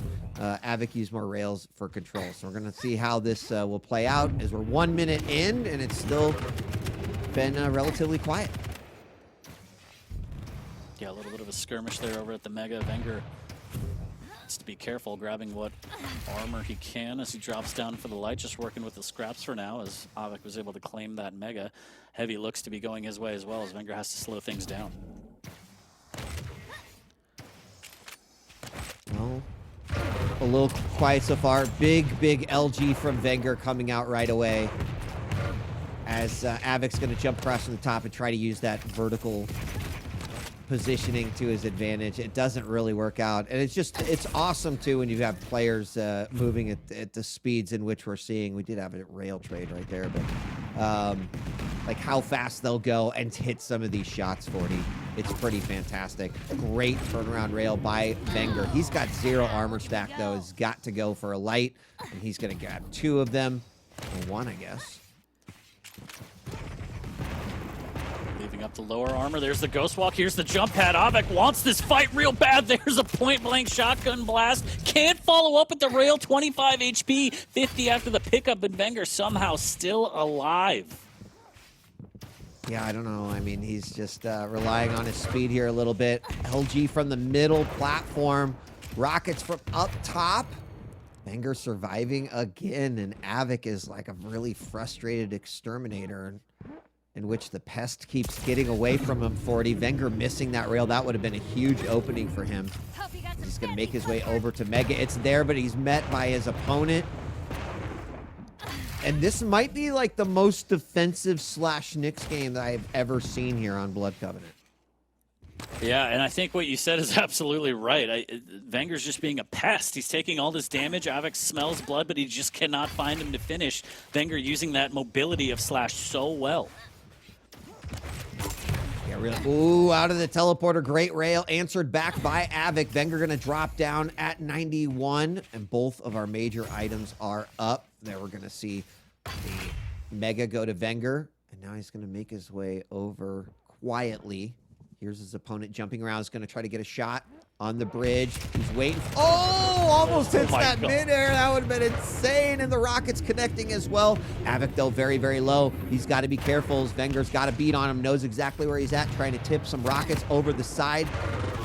The LG coming out. Both players super low. Av3k just with a little bit better stack. Tries to get away, and he will just break it off for him. The patience, again, from Wenger, not forcing the move until he knows it's safe. Av3k looking for that fadeaway rail. That could have been absolutely debilitating, but still 0-0, 4 minutes in, and again, another chess match between 2 fantastic Quake players. The way this is going, 40, I just would not be shocked if this game ends 1-0. I don't know why. I don't even think that's possible, but I guess nothing would shock me at this point. 4 minutes, 15 seconds on the clock. Oh, off the jump pad. Both players missing their rail. I don't know if it's just, I don't know what it is. These shots, it maybe players' movements are just so on point. Wenger going up the jump pad, met by a rocket. Some LG coming out with the rail hitting as well. And once again, both players exchange, and then both players just disengage. Yeah, it's just a lot of respect being shown from both players. And we have hit the 5-minute mark. That mega saved vengeur's life, but it still could be bad here. Using that snail trail to get away. And again, slipping and sliding his way. Oh, Av3k's reads are just insane right now. He knows exactly where his opponent is going to be. He's hit some of the shots, but not all of them. If he was hitting some of those shots, and there's a big rail as he drops down to the middle, and then as his opponent goes up the jump pad a little bit too late, he's going to grab another one. vengeurR off the spawn now. Going to try to machine gun his opponent down. Just cannot quite get the damage done, but Av3k first on the board. And that was just a slight movement error from vengeurR there that gave Av3k the opportunity to hit the jump pad shot. Other than that, we still would be at a tie game at 0. So Av3k forcing the error from vengeurR, taking the lead 1-0. And we very much could see a 1-0. Oh my god, what a delicious rocket. Almost connects with the rail. But we very much could see either a 1-0 or maybe that 3-2 that we were talking about, that scoreagami. We'll see. It's possible. Av3k hitting a nice rail. Can he follow up with another one? He can't. What are the accuracies right now? Yeah, not super great. Av3k with a 39, vengeurR with a 21. But you're dealing with two, you know, smalls with the with really fast movement, so not too surprising here. Great rocket. So he's trying to now lob a rail. Cannot get it done, but Av3k in the better position with that one frag on the board. Ooh, hangs in there for another great rail. May even get another one. Here's the vials get taken, a little bit of rocket splash, but vengeurR able to land that rail to tie it at 1 from down below. That's what he needed, 40. Those multiple rails in a row, right? The first player that was going to land those was going to put themselves in a great spot. Now, we're about to hit the 3-minute remaining mark. And 1-1. Just to give you kind of context on how much time is left, the drive-by rail from vengeurR looking for another one. Mega pops. Av3k is going to have to get away, but it feels like vengeurR now moving with a little bit more wind in his sails as he seems to want to try to keep on that pressure from that last frag he got, 40. Yeah, feeling a little more free, has a little more stack to work with, so he can be a little more speedy, potentially opening himself up for more rail damage here. Here's the armor shard from down below, the Tribald trying to land, forces out the Ghost Walk. Now Av3k's in a bad way, but vengeurR just misses the bridge jump. That could have been a lot of damage for Av3k. Trying to hit the rails, a little bit of a tickle from down below. That's going to send vengeurR packing, but the heavy will go to Av3k. But he actually doubles back to do damage on the Mega first. Doesn't really net a ton, but just enough to keep vengeurR on his toes. Yeah, Av3k's still looking for some health here.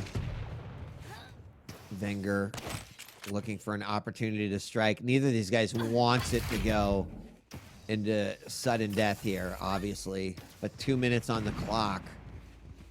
One player could absolutely force it here, 40.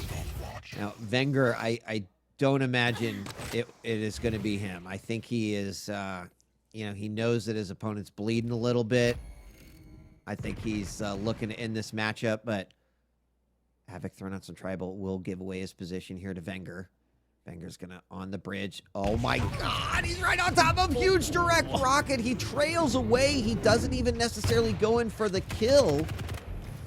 Just takes that advantage and runs. But he mistimes it. He flips the items in his head, Wheat. vengeurR went for the heavy instead of the mega, so that's an opening for Av3k, and that could be a critical mistake. You're absolutely right. It's 10 seconds to the 1 minute warning. Both players pretty good stacks.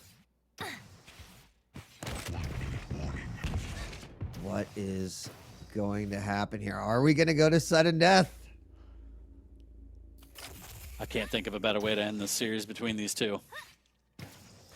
I agree. Oh, on the bridge. vengeurR making a little bit of noise. His opponent definitely there. So Av3k's that's an indicator to me that Av3k's not necessarily looking for a fight here. Gonna try to take some rails. Does land one.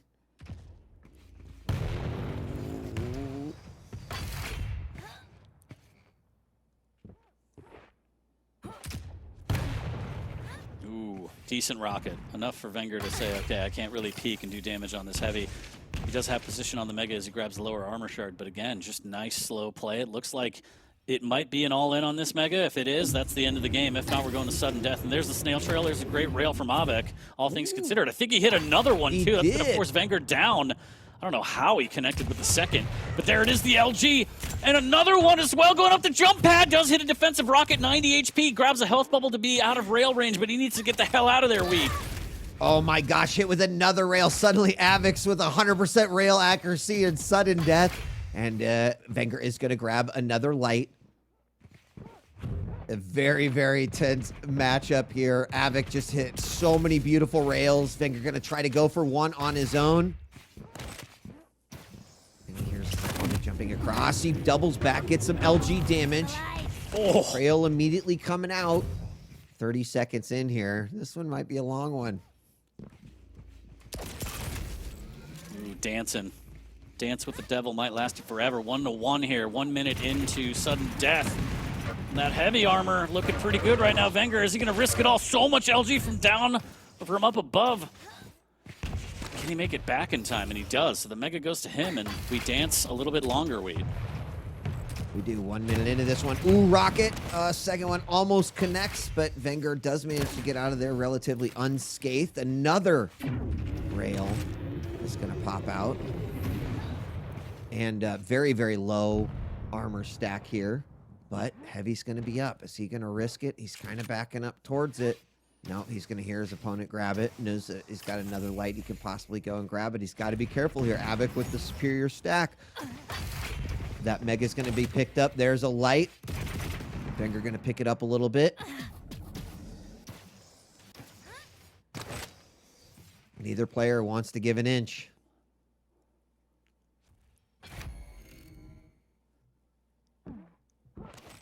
So slow, so much pressure on both players here. vengeurR again working on a 3-0. Av3k just trying to break through and put one map on the board in this series. Every single map has been so close, and this one's no different. One frag to separate them. 2 minutes into sudden death. vengeurR stacks so good right now. The rail from Av3k, fantastic. It's really coming in clutch for him near the end here. That's two big ones. Light armor's grabbed and does another big rail. Rocket does hit and another one. Av3k suddenly turning on overclock on his rail aim and does manage to pull out a win on that last map. It was nicely done. 1-2. Not a single game between these two. 40 resulted in more than a single frag. vengeurR can't really be too disappointed in that one. Like, both players played it. It's such an incredible series. vengeurR, of course, takes it, but Av3k taking that final map. Nicely done. That was fantastic.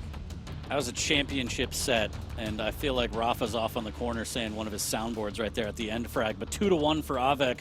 Well played. That rail really coming in clutch near the end there for Av3k.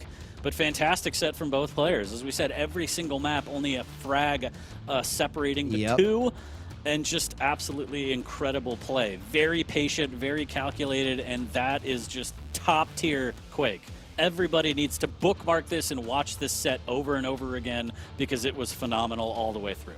Yeah, I mean, I want to give a special shout out to that second game. I thought it was really phenomenal. Like, so much great play coming out from Av3k early on, and then kind of a textbook. Here's an example of how you come back in a game, and especially when you've got a champion like Visor that's not necessarily got like huge comeback mechanics in terms of their abilities and whatnot. Phenomenal game too. All in all, a great series, one of my favorites of the day. But we've got one more 40, and maybe that one can top this one. I don't know. That's true. We always come up with two featured matches for you folks, and we got the second one coming up after a quick break. We're going to have Maxter Kilson. Don't go anywhere. More Quake to be had after this quick break.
welcome back to the Quake Pro League Week 15. I am 40 Lions, joined by the legendary DJ Wheat. We just came out of a very tight series between vengeurR and Av3k, and now we're going to get into maxter Kilson. Wheat, talk to me a little bit about maxter Kilson. How do you feel? I mean, let's just call it how it is. vengeurR and Av3k set a very, very high bar for today's MVP match. So maxter and Kilson have a lot to show up. But the most important thing in this series is one coming out on top. Kilson, the number 2 seed right now, has been doing great all season long. He's been putting in the time. Maybe you've gone over and you've seen him in one of the featured matches this season during season 3. Maybe you've been watching him and his grind on streaming. But I think he is thinking about that championship match. I think he's thinking about wearing that belt again, and that's the shape that Kilson's in. Maxter, on the other hand, trying to stay on board with this consistency this season. He's sitting around the number 9 spot. Lost a pretty tough one against rapha, but did go 2-1 and last week. So Maxter is someone that is you can't really underestimate him, right? If Maxter can take a game off of rapha, then you better believe that he could probably take a game off of Kilson. I think it's going to depend a lot on our picks and bans, where we're sitting at, and just how both players are feeling today. Completely agree. Maxter has the ability to beat anybody in this league. Kilson, 2-time champion, trying to work on a 3rd. Also a showman. He's in the chat getting the crowd hyped up. It's like Bret the Hitman Hart coming out, giving the glasses to the kids. You got to love it. But you're right. The picks bans. Let's get into it, see what we have in store between these two titans for the final game of the day. We're going to start off on Corrupted Keep once again. Then we're going to head over to Ruins, and then we're going to finish it off with Awoken. Wheat, you want to break down the champs for me? Yeah, I mean, it's funny because we get to break down these champs in relation to and in context to the last game too, right? So we're seeing Corrupted Keep and Ruins. The difference here is Awoken for map number 3. Now in game number 1, vengeurR and Av3k, we saw Strogg versus Ranger, but in this one we're going to see Strogg versus Anarchy, with the Anarchy played by Kilson. And if you've watched Kilson during some of his featured matches, that is a champion select that he will take pretty regularly. Now then on the flip side, for game number 2 on the Ruins, a Visor Scale, and then if you recall in the last game, Scale was banned. No Galena ban here, but we've been seeing more of a Scale on Ruins. I think that's a hit and miss pick, but we'll have to see. I kind of think Visor is too, so I'll leave it up to you to make that choice. And then Awoken, the final game, that's where we will see the Galena versus the Doom, which I think is another a great engagement between these two. I still do tend to think that Kilson will probably take this one, but that's how the picks and bans break down. Love it. Thank you for that, Wheat. And also big shouts, I forgot, to Maxter's new org. Welcome to Quake, the 40 Gods. I'm not biased. That's not my org, but that is what he is repping there. So I actually think that Maxter might take this 2-1 because of that org. He's going to come out swinging out the gate and put a dub up for that org, and everyone is going to be shocked in chat. Now, honestly, I'm not sure how this is going to shake out. Kilson is just such a killer, on form all the time, playing at a championship level. Maxter has the ability to, but it's just a little inconsistent. But you never know. Any given Saturday, we've seen crazy things happen before. So, I'll lock it in. Maxter 2-1, why not? I have nothing to lose. I don't have any channel points. All right. Great. I mean, I was definitely going to put down at least 2-0, maybe even to 3-0 for Kilson. He's been just looking really good. I think he is 150% focused here heading into these final weeks. So I think we're going to be seeing championship shape Kilson here very soon. And 40, I got a question. Do goats do they bleat? What is it? What do goats do? Right? Because I don't know. If it's not cause anymore, if we're not if it's in the context of Quake, they usually go bullshit, apparently, if we're talking about Raph. No, I don't know what the noise would be, but I'm sure someone in chat can fill in. All right. I'm gonna do my research. Let's do it. We'll get the goat. I think it's like a bleat. I don't know. Like a bleat? Sheep okay. bleat, I think. Sure. Pixel Poet? Okay. I don't know. We'll find out. Important questions will be answered here. Maybe not this week, but in the future. We're going on to our second featured match, Maxter versus Kilson, number 9 seed. The number 2 seed, Maxter, unfortunately falling 2 seeds after his loss to Rapha, and just goes to show how one match result can absolutely shake things up here on the overall standings. So we're so close to the championship, and we had another one, sending one of these players closer to this final matches. 40, take it away. Let's go. Map number 1 live between Maxter and Kilson here, and already a bit of a skirmish there, a little bit of a push. Rocket to deny any kind of entry out of the banana as Maxter claims that heavy and makes his way back over to center map. Really only working with Rocket's tri-ball shotgun. Really wants that LG machine gun also key on this map as we've seen before. A little bit of peeker damage. Yeah, it's probably like the best thing you can ask for, right? Is unanswered. Gets a little bit of information, a little eyeball, and he doesn't have to put himself at risk to find some stuff out.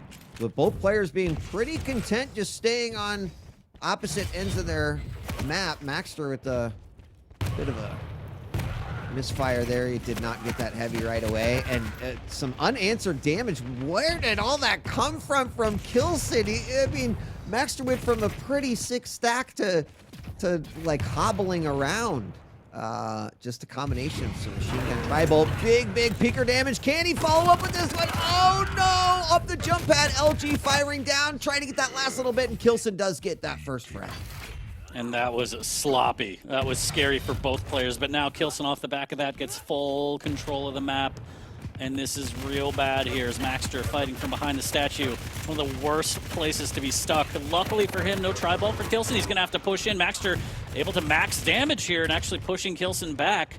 But all of this fight before the Mega, so if Kilson can get the frag, yeah, that's going to be easy. He can grab these vials, he can grab the Mega rather easily. Can he make it back to the heavy is the question. And the other question is, like, does he need to, right? He's doing a lot of control here without really giving up too much. And he is going to have to back up for that one. So actually probably going for that major item there. Put him at some risk, but Kilson ready to do that. Knows that he's not just going to win this game reclining. So 2 minutes now on the clock. Once again, Kilson kind of trapping Maxter in a spot that he does not want to be. And then the LG coming out as he comes out the teleporter. Kilson looking a little worse for wear there. He's got to be careful here. Pressure is on.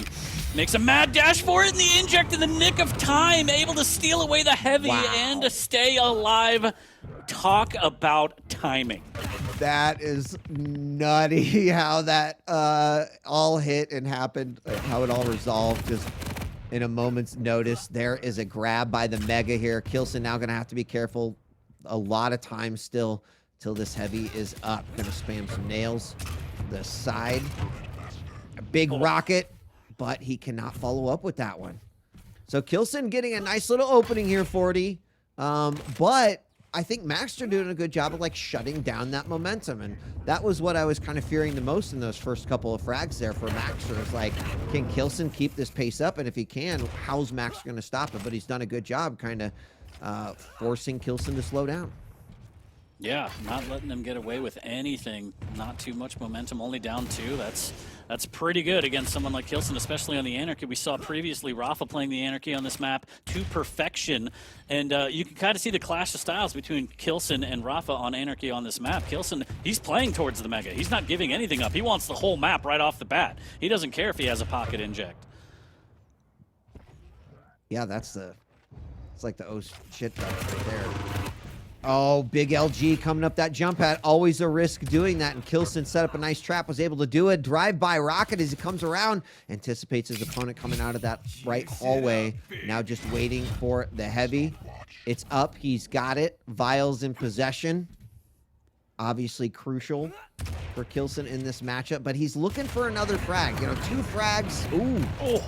It's hitting the face there. It's going to have to back off. But 2 frags is good because you can win with 2 frags, but it's not as comfortable as it could be. Big LG once again. That's twice 40 in the last 40 seconds. that unfortunately Maxter just ate so much damage because of the jump pad. Yeah, he's just getting caught out in the boneyard over and over again, and Kilson just pinning him down. 3-0 now. And Maxter's got to clean that up as he tries to make his way to the LG. Luckily, Kilson's out of rockets and barely has any LG cells, so he has to kind of disengage and re-up on that. That could have been a nightmare. And again, are we going to see it again? Please, no. Okay. Doubles back towards the LG. But still, yeah, Maxter's getting caught in boneyard and behind LG a lot here, Weed. Yeah, there's the 5-minute warning. And Peeker dealt with yet again. 3 on the scoreboard here for Kilson. But I am pretty impressed with, God, especially taking like big hits like that huge direct rocket. I think Kilson just knew at that point he got that miracle bounce where it's like, oh, you're dead. Like, I know you're dead because you're going to be spending the next 2 seconds trying to get out of that wall that I just hit you into. And he cleaned that up nicely. That's going to feel really good as he now mounts up a 4-frag lead. Maxter is in dire need of a frag here in the next like 90 seconds or so. I know that's probably very specific and easier to say, but right, letting Kilson take any more control or getting additional frag is going to make this a real hard climb for Maxter. Completely agree. Starting off by giving up that mega cleanly is not the way you want to do it. Maxter trying to trap Kilson, but he doesn't have the LG to pin him like Kilson does to Maxter. Unfortunate here. Now Kilson can get the pounce on him, a little bit more of a tickle. Just needs to be careful of all this nail gun, but all in all, Maxter not doing a lot of damage. The shotgun around the corner trying to make it happen, but the boomstick fails him. Yeah, that is unfortunate for Maxter, but very great for Kilson as he's going to pad his lead by another. And with less than 4 minutes to go, that 5-frag lead is starting to look pretty juicy right now. Maxter, unfortunately, once again behind the giant statue 40, and that is just not a place that he has yielded very good results this entire matchup. Now, Kilson is going to let him sneak out of there a little bit, and that's going to let him freely grab those vials. Yet again, great nail spam coming out of that teleporter.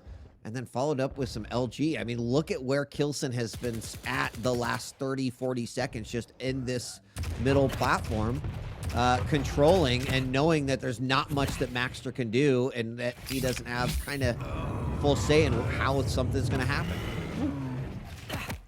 Nice little dance there from Kilson, making sure Peeker doesn't get a lot of damage. And yeah, he's just controlling the middle of the map. That's what Kilson's really good at on any map, controlling middle of the map. If he has a rail, he'll use that to open the engagements. If not, LG and Rockets going a long way here. And the Rocket just forcing Maxter back and swapping the machine gun. And Maxter's just not allowed to play the game. That's kind of what it feels like, right? It really does feel like there's so much control here. Oh, the big rocket. He just waited for it, and patient pays off. The 6 frag for Kilson. Peeker in anger off of the spawn coming out trying to get some level of revenge, but it is not going to happen. Even a frag right now would still make another 5 frag run for a potential tie very, very hard to do. And Kilson looking super strong and very comfortable here in game number 1. Just chip rocket damage, doesn't dive down, doesn't need to do anything crazy. LG on LG, can he get a frag? Kilson gets melted down, goes up the jump pad, and Maxter prevails with his shotgun. Right. Kilson comes up with a not gun, but still down 5 frags, less than 2 minutes. Do you believe in miracles? I mean, I want to believe, and I was going to say, like, prove me wrong, here we go. Like, I love to eat those words, especially if we're going into sudden death overtime, because then everyone will forget that I said it in the first place, 40, but I still think with 90 seconds left to go, you've got the inject, it's ready. No stack here. Like, Kilson is not looking super great, but Maxter's on the hunt, and you've all either been on this map or seen it happen in the QPL, and you wonder, how is someone going to be able to chase down the frags that they need? Those back hallways can be a real pain in the ass. So we're about to hit the 1 minute mark, and now I think we're skirting around the realm of impossibility. Yeah, this one seems to be definitely done and dusted in favor of Kilson, as now he can just play defensive. Doesn't have the inject right now, so Maxter could chase him down and put up a 2nd frag, but after that, Kilson surely will delay his spawn, and this one will be in Kilson's pocket to start off the series between these two.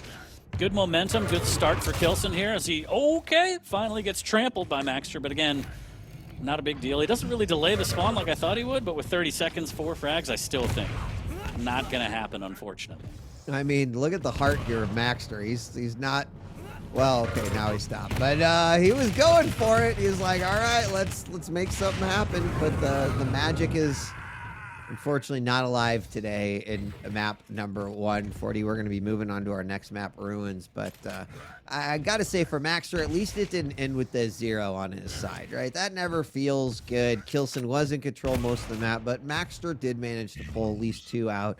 Kilson takes game number 1, but I kind of expected that. Yeah, a little unfortunate. I mean, time and time again, you saw maxter get caught in the boneyard and behind LG because Kilson was just waiting in the middle of the map. You make your move, I'll pin you to where I feel like, you know, you're going to go and then trap you. And it just worked. It was pretty basic, but it got the job done.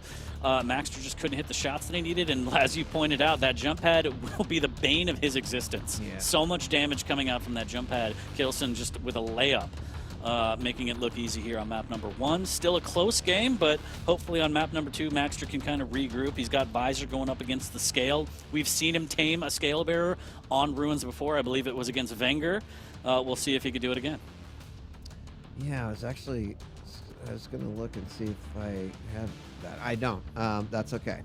And I can't go back and look. But yeah, this one, I mean, coming off of that one, Scale can do some interesting things here on Ruins. Visor, of course, using that vision to kind of set up nice rails, which is one good way of dealing with Scale from a distance.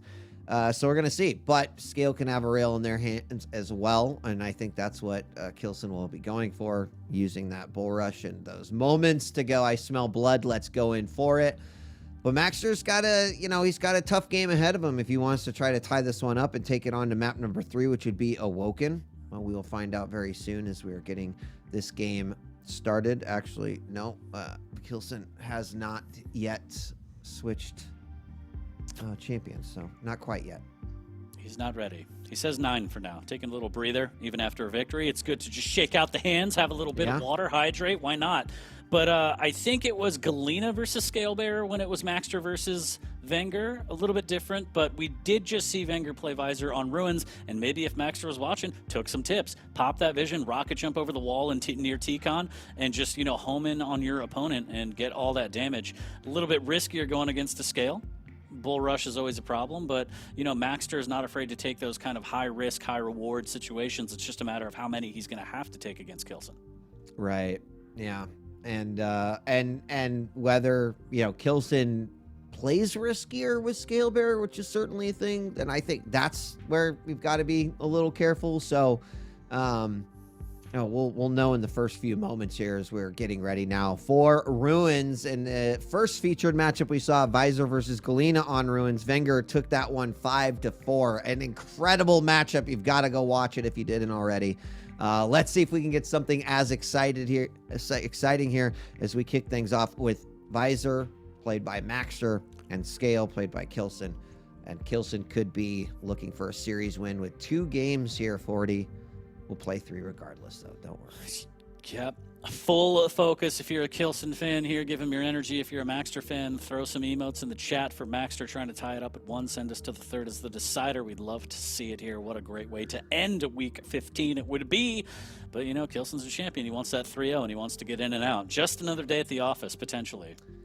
That's what he'd like it to be, right? That'd be pretty good. I think, you know, thinking when you're playing at this level, championship level, right, championship potential, I think these are like really important matchups in the grand scheme of things, because if you're going to win that belt, these are the types of games that you should feel very comfortable and confident in the whole time. Both players going for the mega. Kilson going to back off from that one, but very interesting. I feel like he could have actually gone in for a kill, but he decided not to. Instead, going for that heavy and then flipping around, landing a rail as well. And suddenly Kilson does end up with a pretty nice stack after that opening.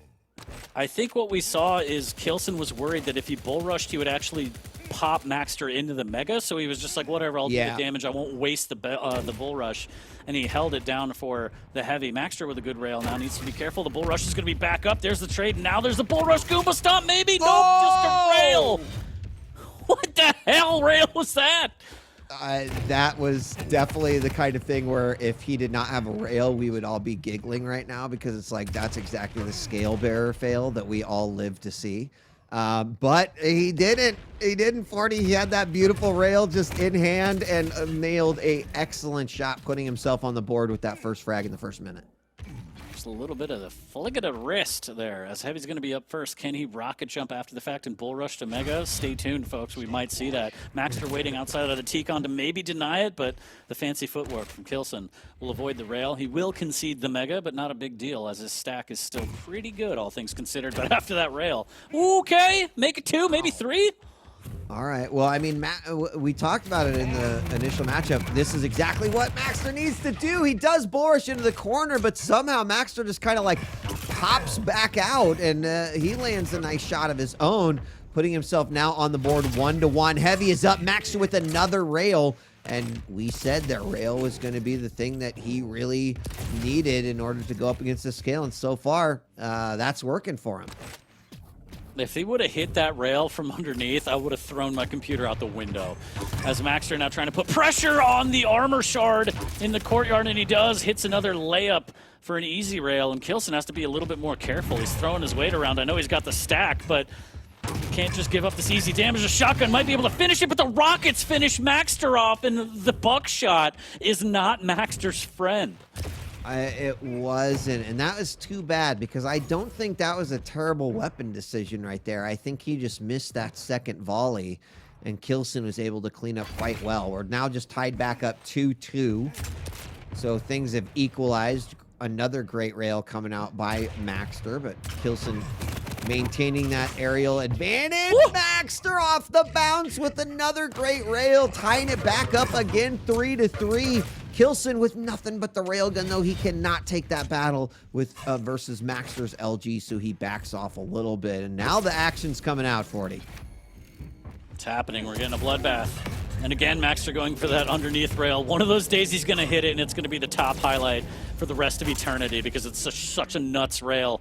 Looking to chain together more, and just such a dance. It's all fancy footwork when it's rail on rail, but still tied to 3, as neither player can finish off the other. Maxter a little bit better stack-wise, as he has some armor, and he also makes his way down to the heavy for a free one. Can he get back to the Mega and take control of this map? He really needs to. Both players sitting on okay stacks. Maxter with a little bit better one. Oh, did he not see him? Was he behind the hallway? Must have been. My bad.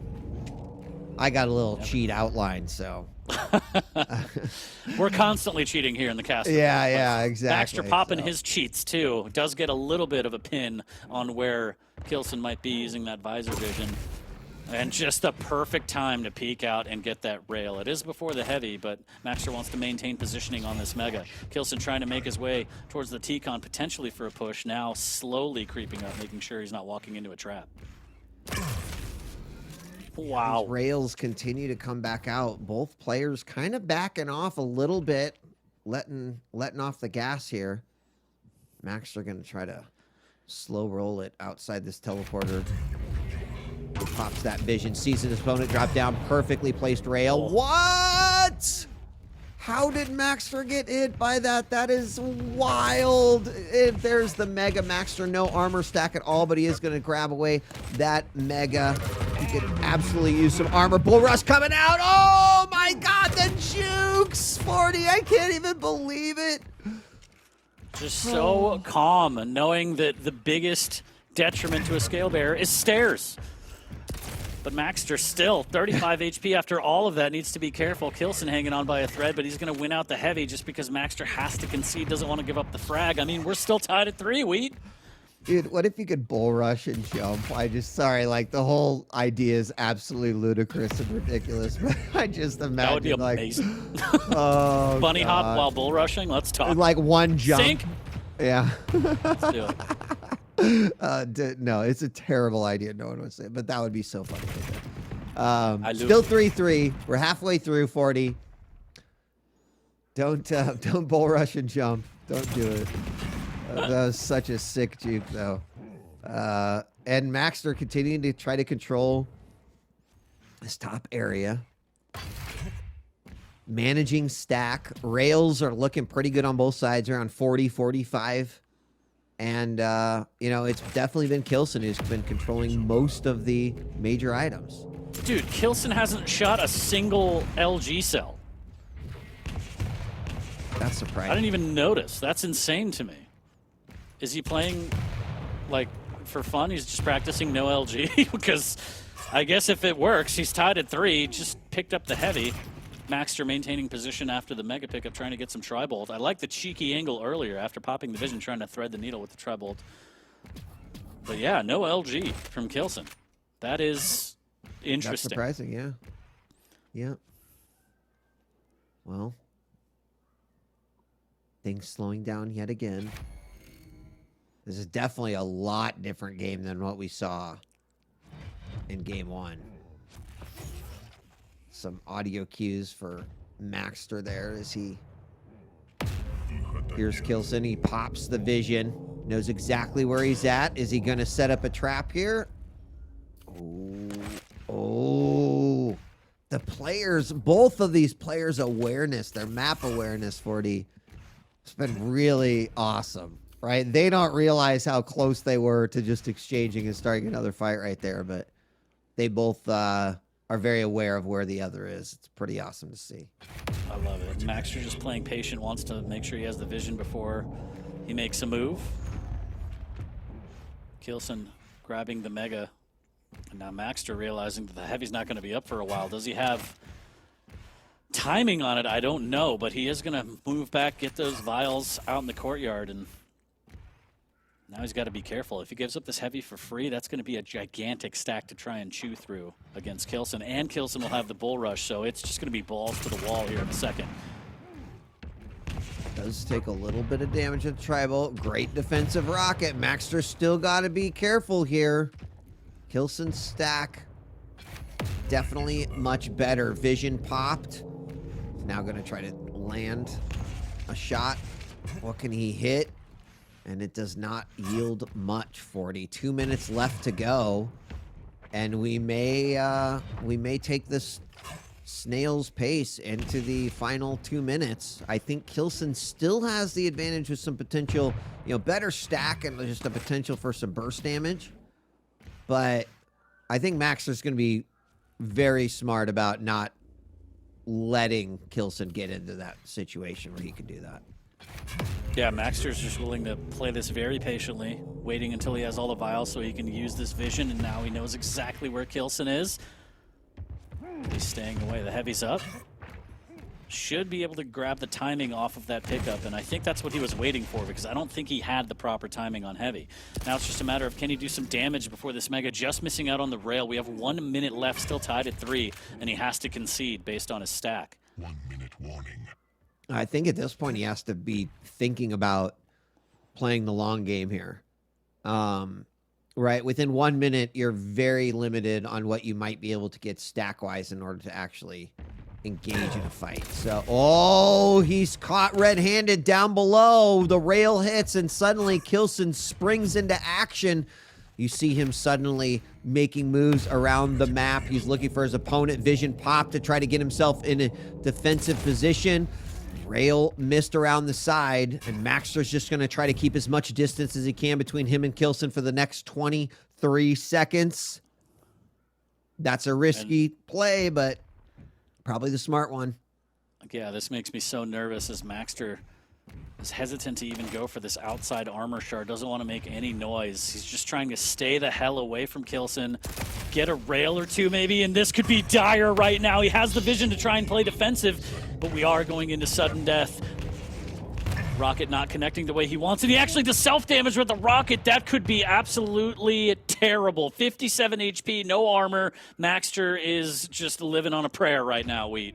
Oh, this is so bad.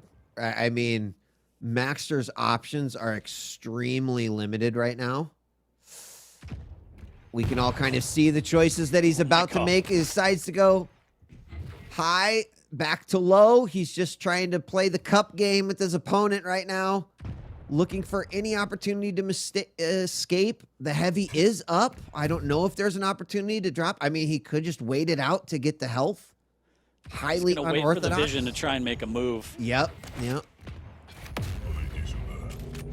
He's still railable after all of that. There was nothing to work with. Luckily, the rail misses, and he's just out of rail range after picking up that 25. But this is literally living, hanging by a thread, the skin of his teeth. This is insane. He's been alive this long. There's a great rail, still no armor to work with. Needs to be careful with his next moves. Oh my god. It's another great rail. Oh it's my another god. one! How? With no stack at all, 40 somehow managed to equalize it. He looked for another one. He still needs to land 2, but those are the rails that Maxter's looking for all game long. He lands another one after the vision pops. He picks up the heavy. Maxter looking to close this one in his favor. He's been so close so many times, but unfortunately, he needs a way to deal the killing blow. This is insane that Maxter's turned this around. Rail and a prayer. He's able to get on both items, and now Kilson's on the back foot. Bull rush in 10 seconds. Maxter won't have vision.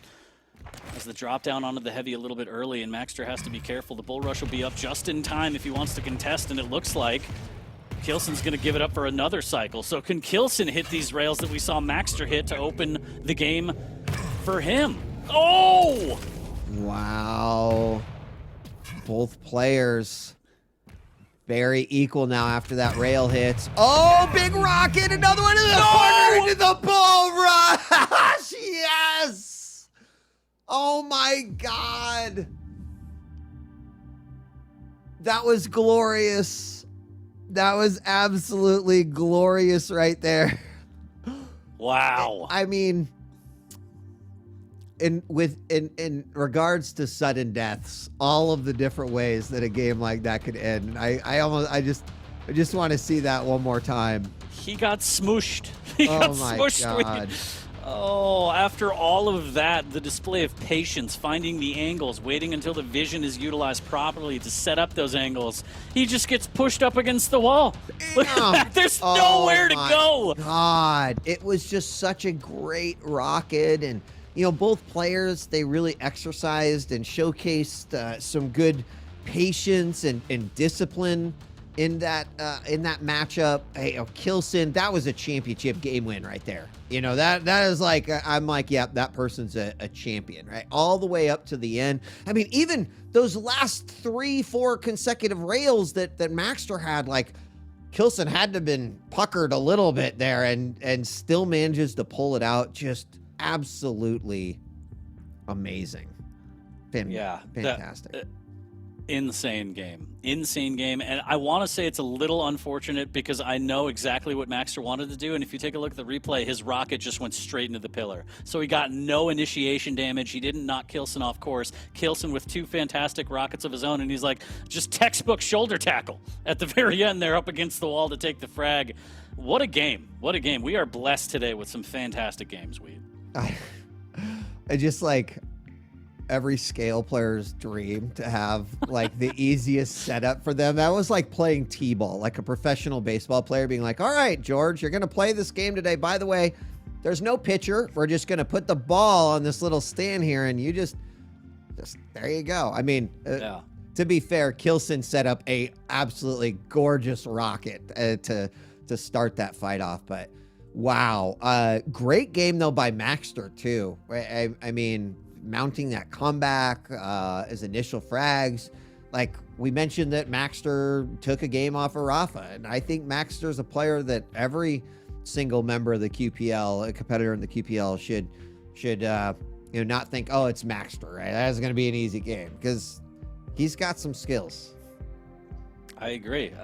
To go toe-to-toe with Kilson like that, especially on the back foot for so long and still hang in there, fantastic play. But as you said, it was kind of like T-ball near the end there, and I'm sure that corked some people's bats in chat. Am I right? Anyways, we're going to go to map number 3. Not going to be the decider that we were hoping for, but Maxter still has an opportunity to try and put some points on the board and money in his pocket. Going to be Awoken. We're going to get Galena versus Doomslayer. Could see Greased Up Doom Guy. We didn't really see it much previously. I think we saw it once with Chain. We'll see how Kilson utilizes it, but Kilson does take the set 2-0, but this is going to be map number 3. Last map of the day for week 15, so make some noise in the chat. We are live, starting off on Kilson. All right, let's go. Kilson, after that last win, what a big one it was. He's going to be on to the Doom. And I have a feeling here that Kilson's going to be on the hunt. That he's going to be going for everything here.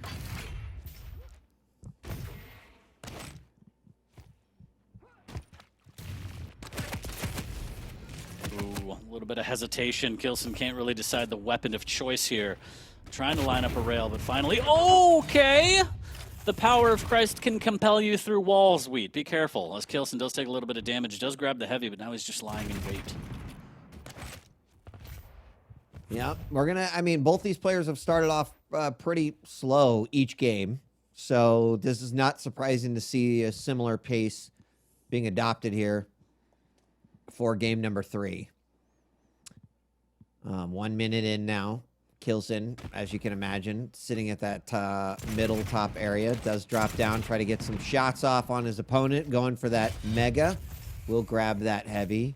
And now will we see a fight break out?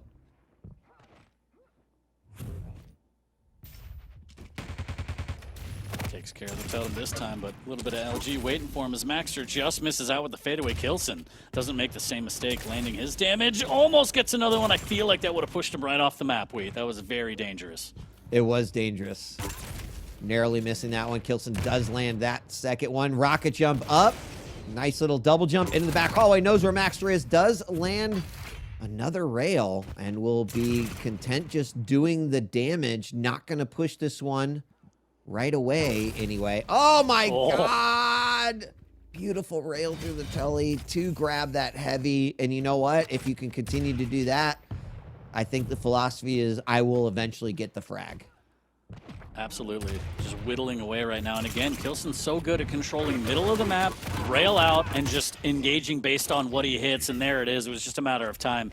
Kilson finds him, plants him into the ground for the first frag of this one, about 2:20 in. That seemed to be the right amount of aggression at just the right time right there.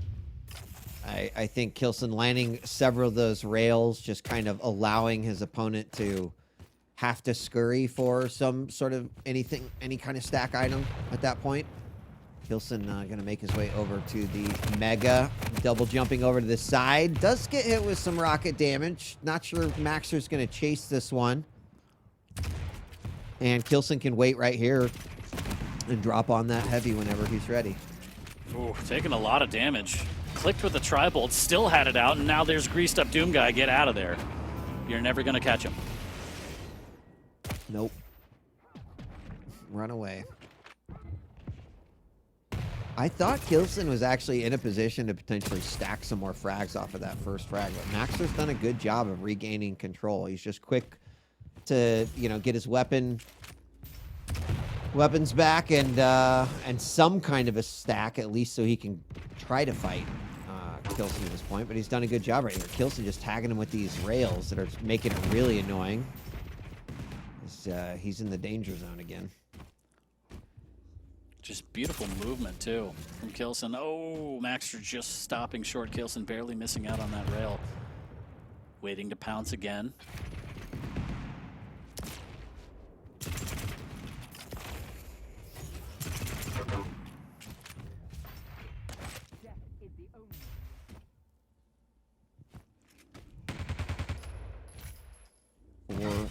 Minutes. Definitely, is this the slowest pace that these two players have been playing at? I feel like this is pretty, yeah, in comparison to what we've seen before, especially maxter, but he's just forced on the back foot. He can't really make any play. Okay, right. Maybe a defensive rocket will do it, but still, you're absolutely right. 1-0, almost 5 minutes into Awoken between Kilson and maxter. I never would have guessed the scoreline. I wouldn't have guessed it either. And like I mentioned, I was kind of expecting Kilson to try to really pop off, but I just think that says a lot about how maxter's playing right now and the decisions he's making. It's these rails from Kilson. He's sitting at a 58% rail right now. And that's just making a huge difference. Oh my gosh. The totem was too strong for the machine gun bullet. Oh, Kilson. Not a big deal. He's going to be able to fall back to that mega. I'm sure he smiled that one off. Around the corner, maxter needs to get out of there, and he just looks at the heavy, but he can't even grab it. There's another rail, and this surely has to be it, and there it is. maxter just trying to do what he can, but Kilson puts a second on the board. You know what it's like, 40? You know how in Friday the 13th, like, everyone's running away from Jason, and they're just, like, frantically like, oh, I've got to get away. And Jason is just, like, slow walking around everywhere. But eventually he catches up, right, and gets the kill. Yeah. That is, I mean, Kilson is Jason Voorhees today in full Jason mode. Just, you know, hitting those rails long distance, just kind of, like, big burly walking around. There was a nice little... Another nice little frag. It is 1-3, so things have picked up a little bit here, but Kilson showing his control. And maxter trying to laugh that one off, but you're absolutely right. Very, like, methodical, just forward aggression. It's not overly aggressive, but it's definitely just this pressure mounting on maxter, right? Yeah. It's almost like the nemesis, just breaking through walls slowly but surely. Not necessarily running at you, but just relentless, consistent pressure from Kilson. And sometimes that's all you need to win games, right? I mean, if you're kind of forcing your opponent to go toe-to-toe with your core-based mechanics, you know, if you can't overcome that, right, what kind of options do you have? Now, with all that being said and everything we've talked about here, as many rails as we're seeing Kilson hit and whatnot, like 2 frags is still absolutely, this game could change in a moment's notice. I think that's why we're not seeing Kilson necessarily go super insane in terms of any level of aggression and probably playing this one, you know, at the pace in which he is. Yeah, I agree. I mean, there's no reason to go, okay, balls to the wall quite yet as maxter gets caught off guard. Nice combo there from Kilson and the T-Con. Able to take out one of the totems as well. maxter rocking one. His cooldown is still fresh as well, and this should be another frag. Kilson, he's in the double jump to float, and avoid damage. Perfect rail off the spawn. It's happening, Wheat. It's happening. Yeah, it's full. You know, it's full Matrix mode right now for Kilson. I just, after that pixel perfect spawn rail, that was just so nice. I mean, good on maxter, right? We've always said this, hey, this kid's got heart. This kid's got heart. He's not giving up. It's one, well, okay, stop shorting his tracks there by Kilson. 6-1 now. Less than, just over 2 minutes to go, actually. As Kilson is going to likely take this one 3-0. But I think you've got to walk away from this matchup saying, yep, Kilson's in great shape. He's still looking for to wear that belt around his waist at the end of the season. And maxter is not a player that you can really underestimate because he can do damage. I agree. Still keeping it this close is pretty good. It's a victory. I think the only thing that makes me a little bit worried is Kilson is playing so well that maxter can't even play the game that he wants. He's forced to play Kilson's game. He's not making the moves that we're used to seeing, be it because Kilson's mechanics are so on point or just because he's got maxter so uncomfortable. But, ooh, look at that rail follow-up. Kilson just stalking his prey. Totem for maxter, trying to heal up as best he can, but he's still extremely weak after that engagement. And, yeah, Kilson is just playing lights out right now. Yep, and it's not going to get any better here for maxter. Played a good set, but Kilson's definitely going to be walking away with this one, trying to trap his opponent downstairs one more time through the teleporter.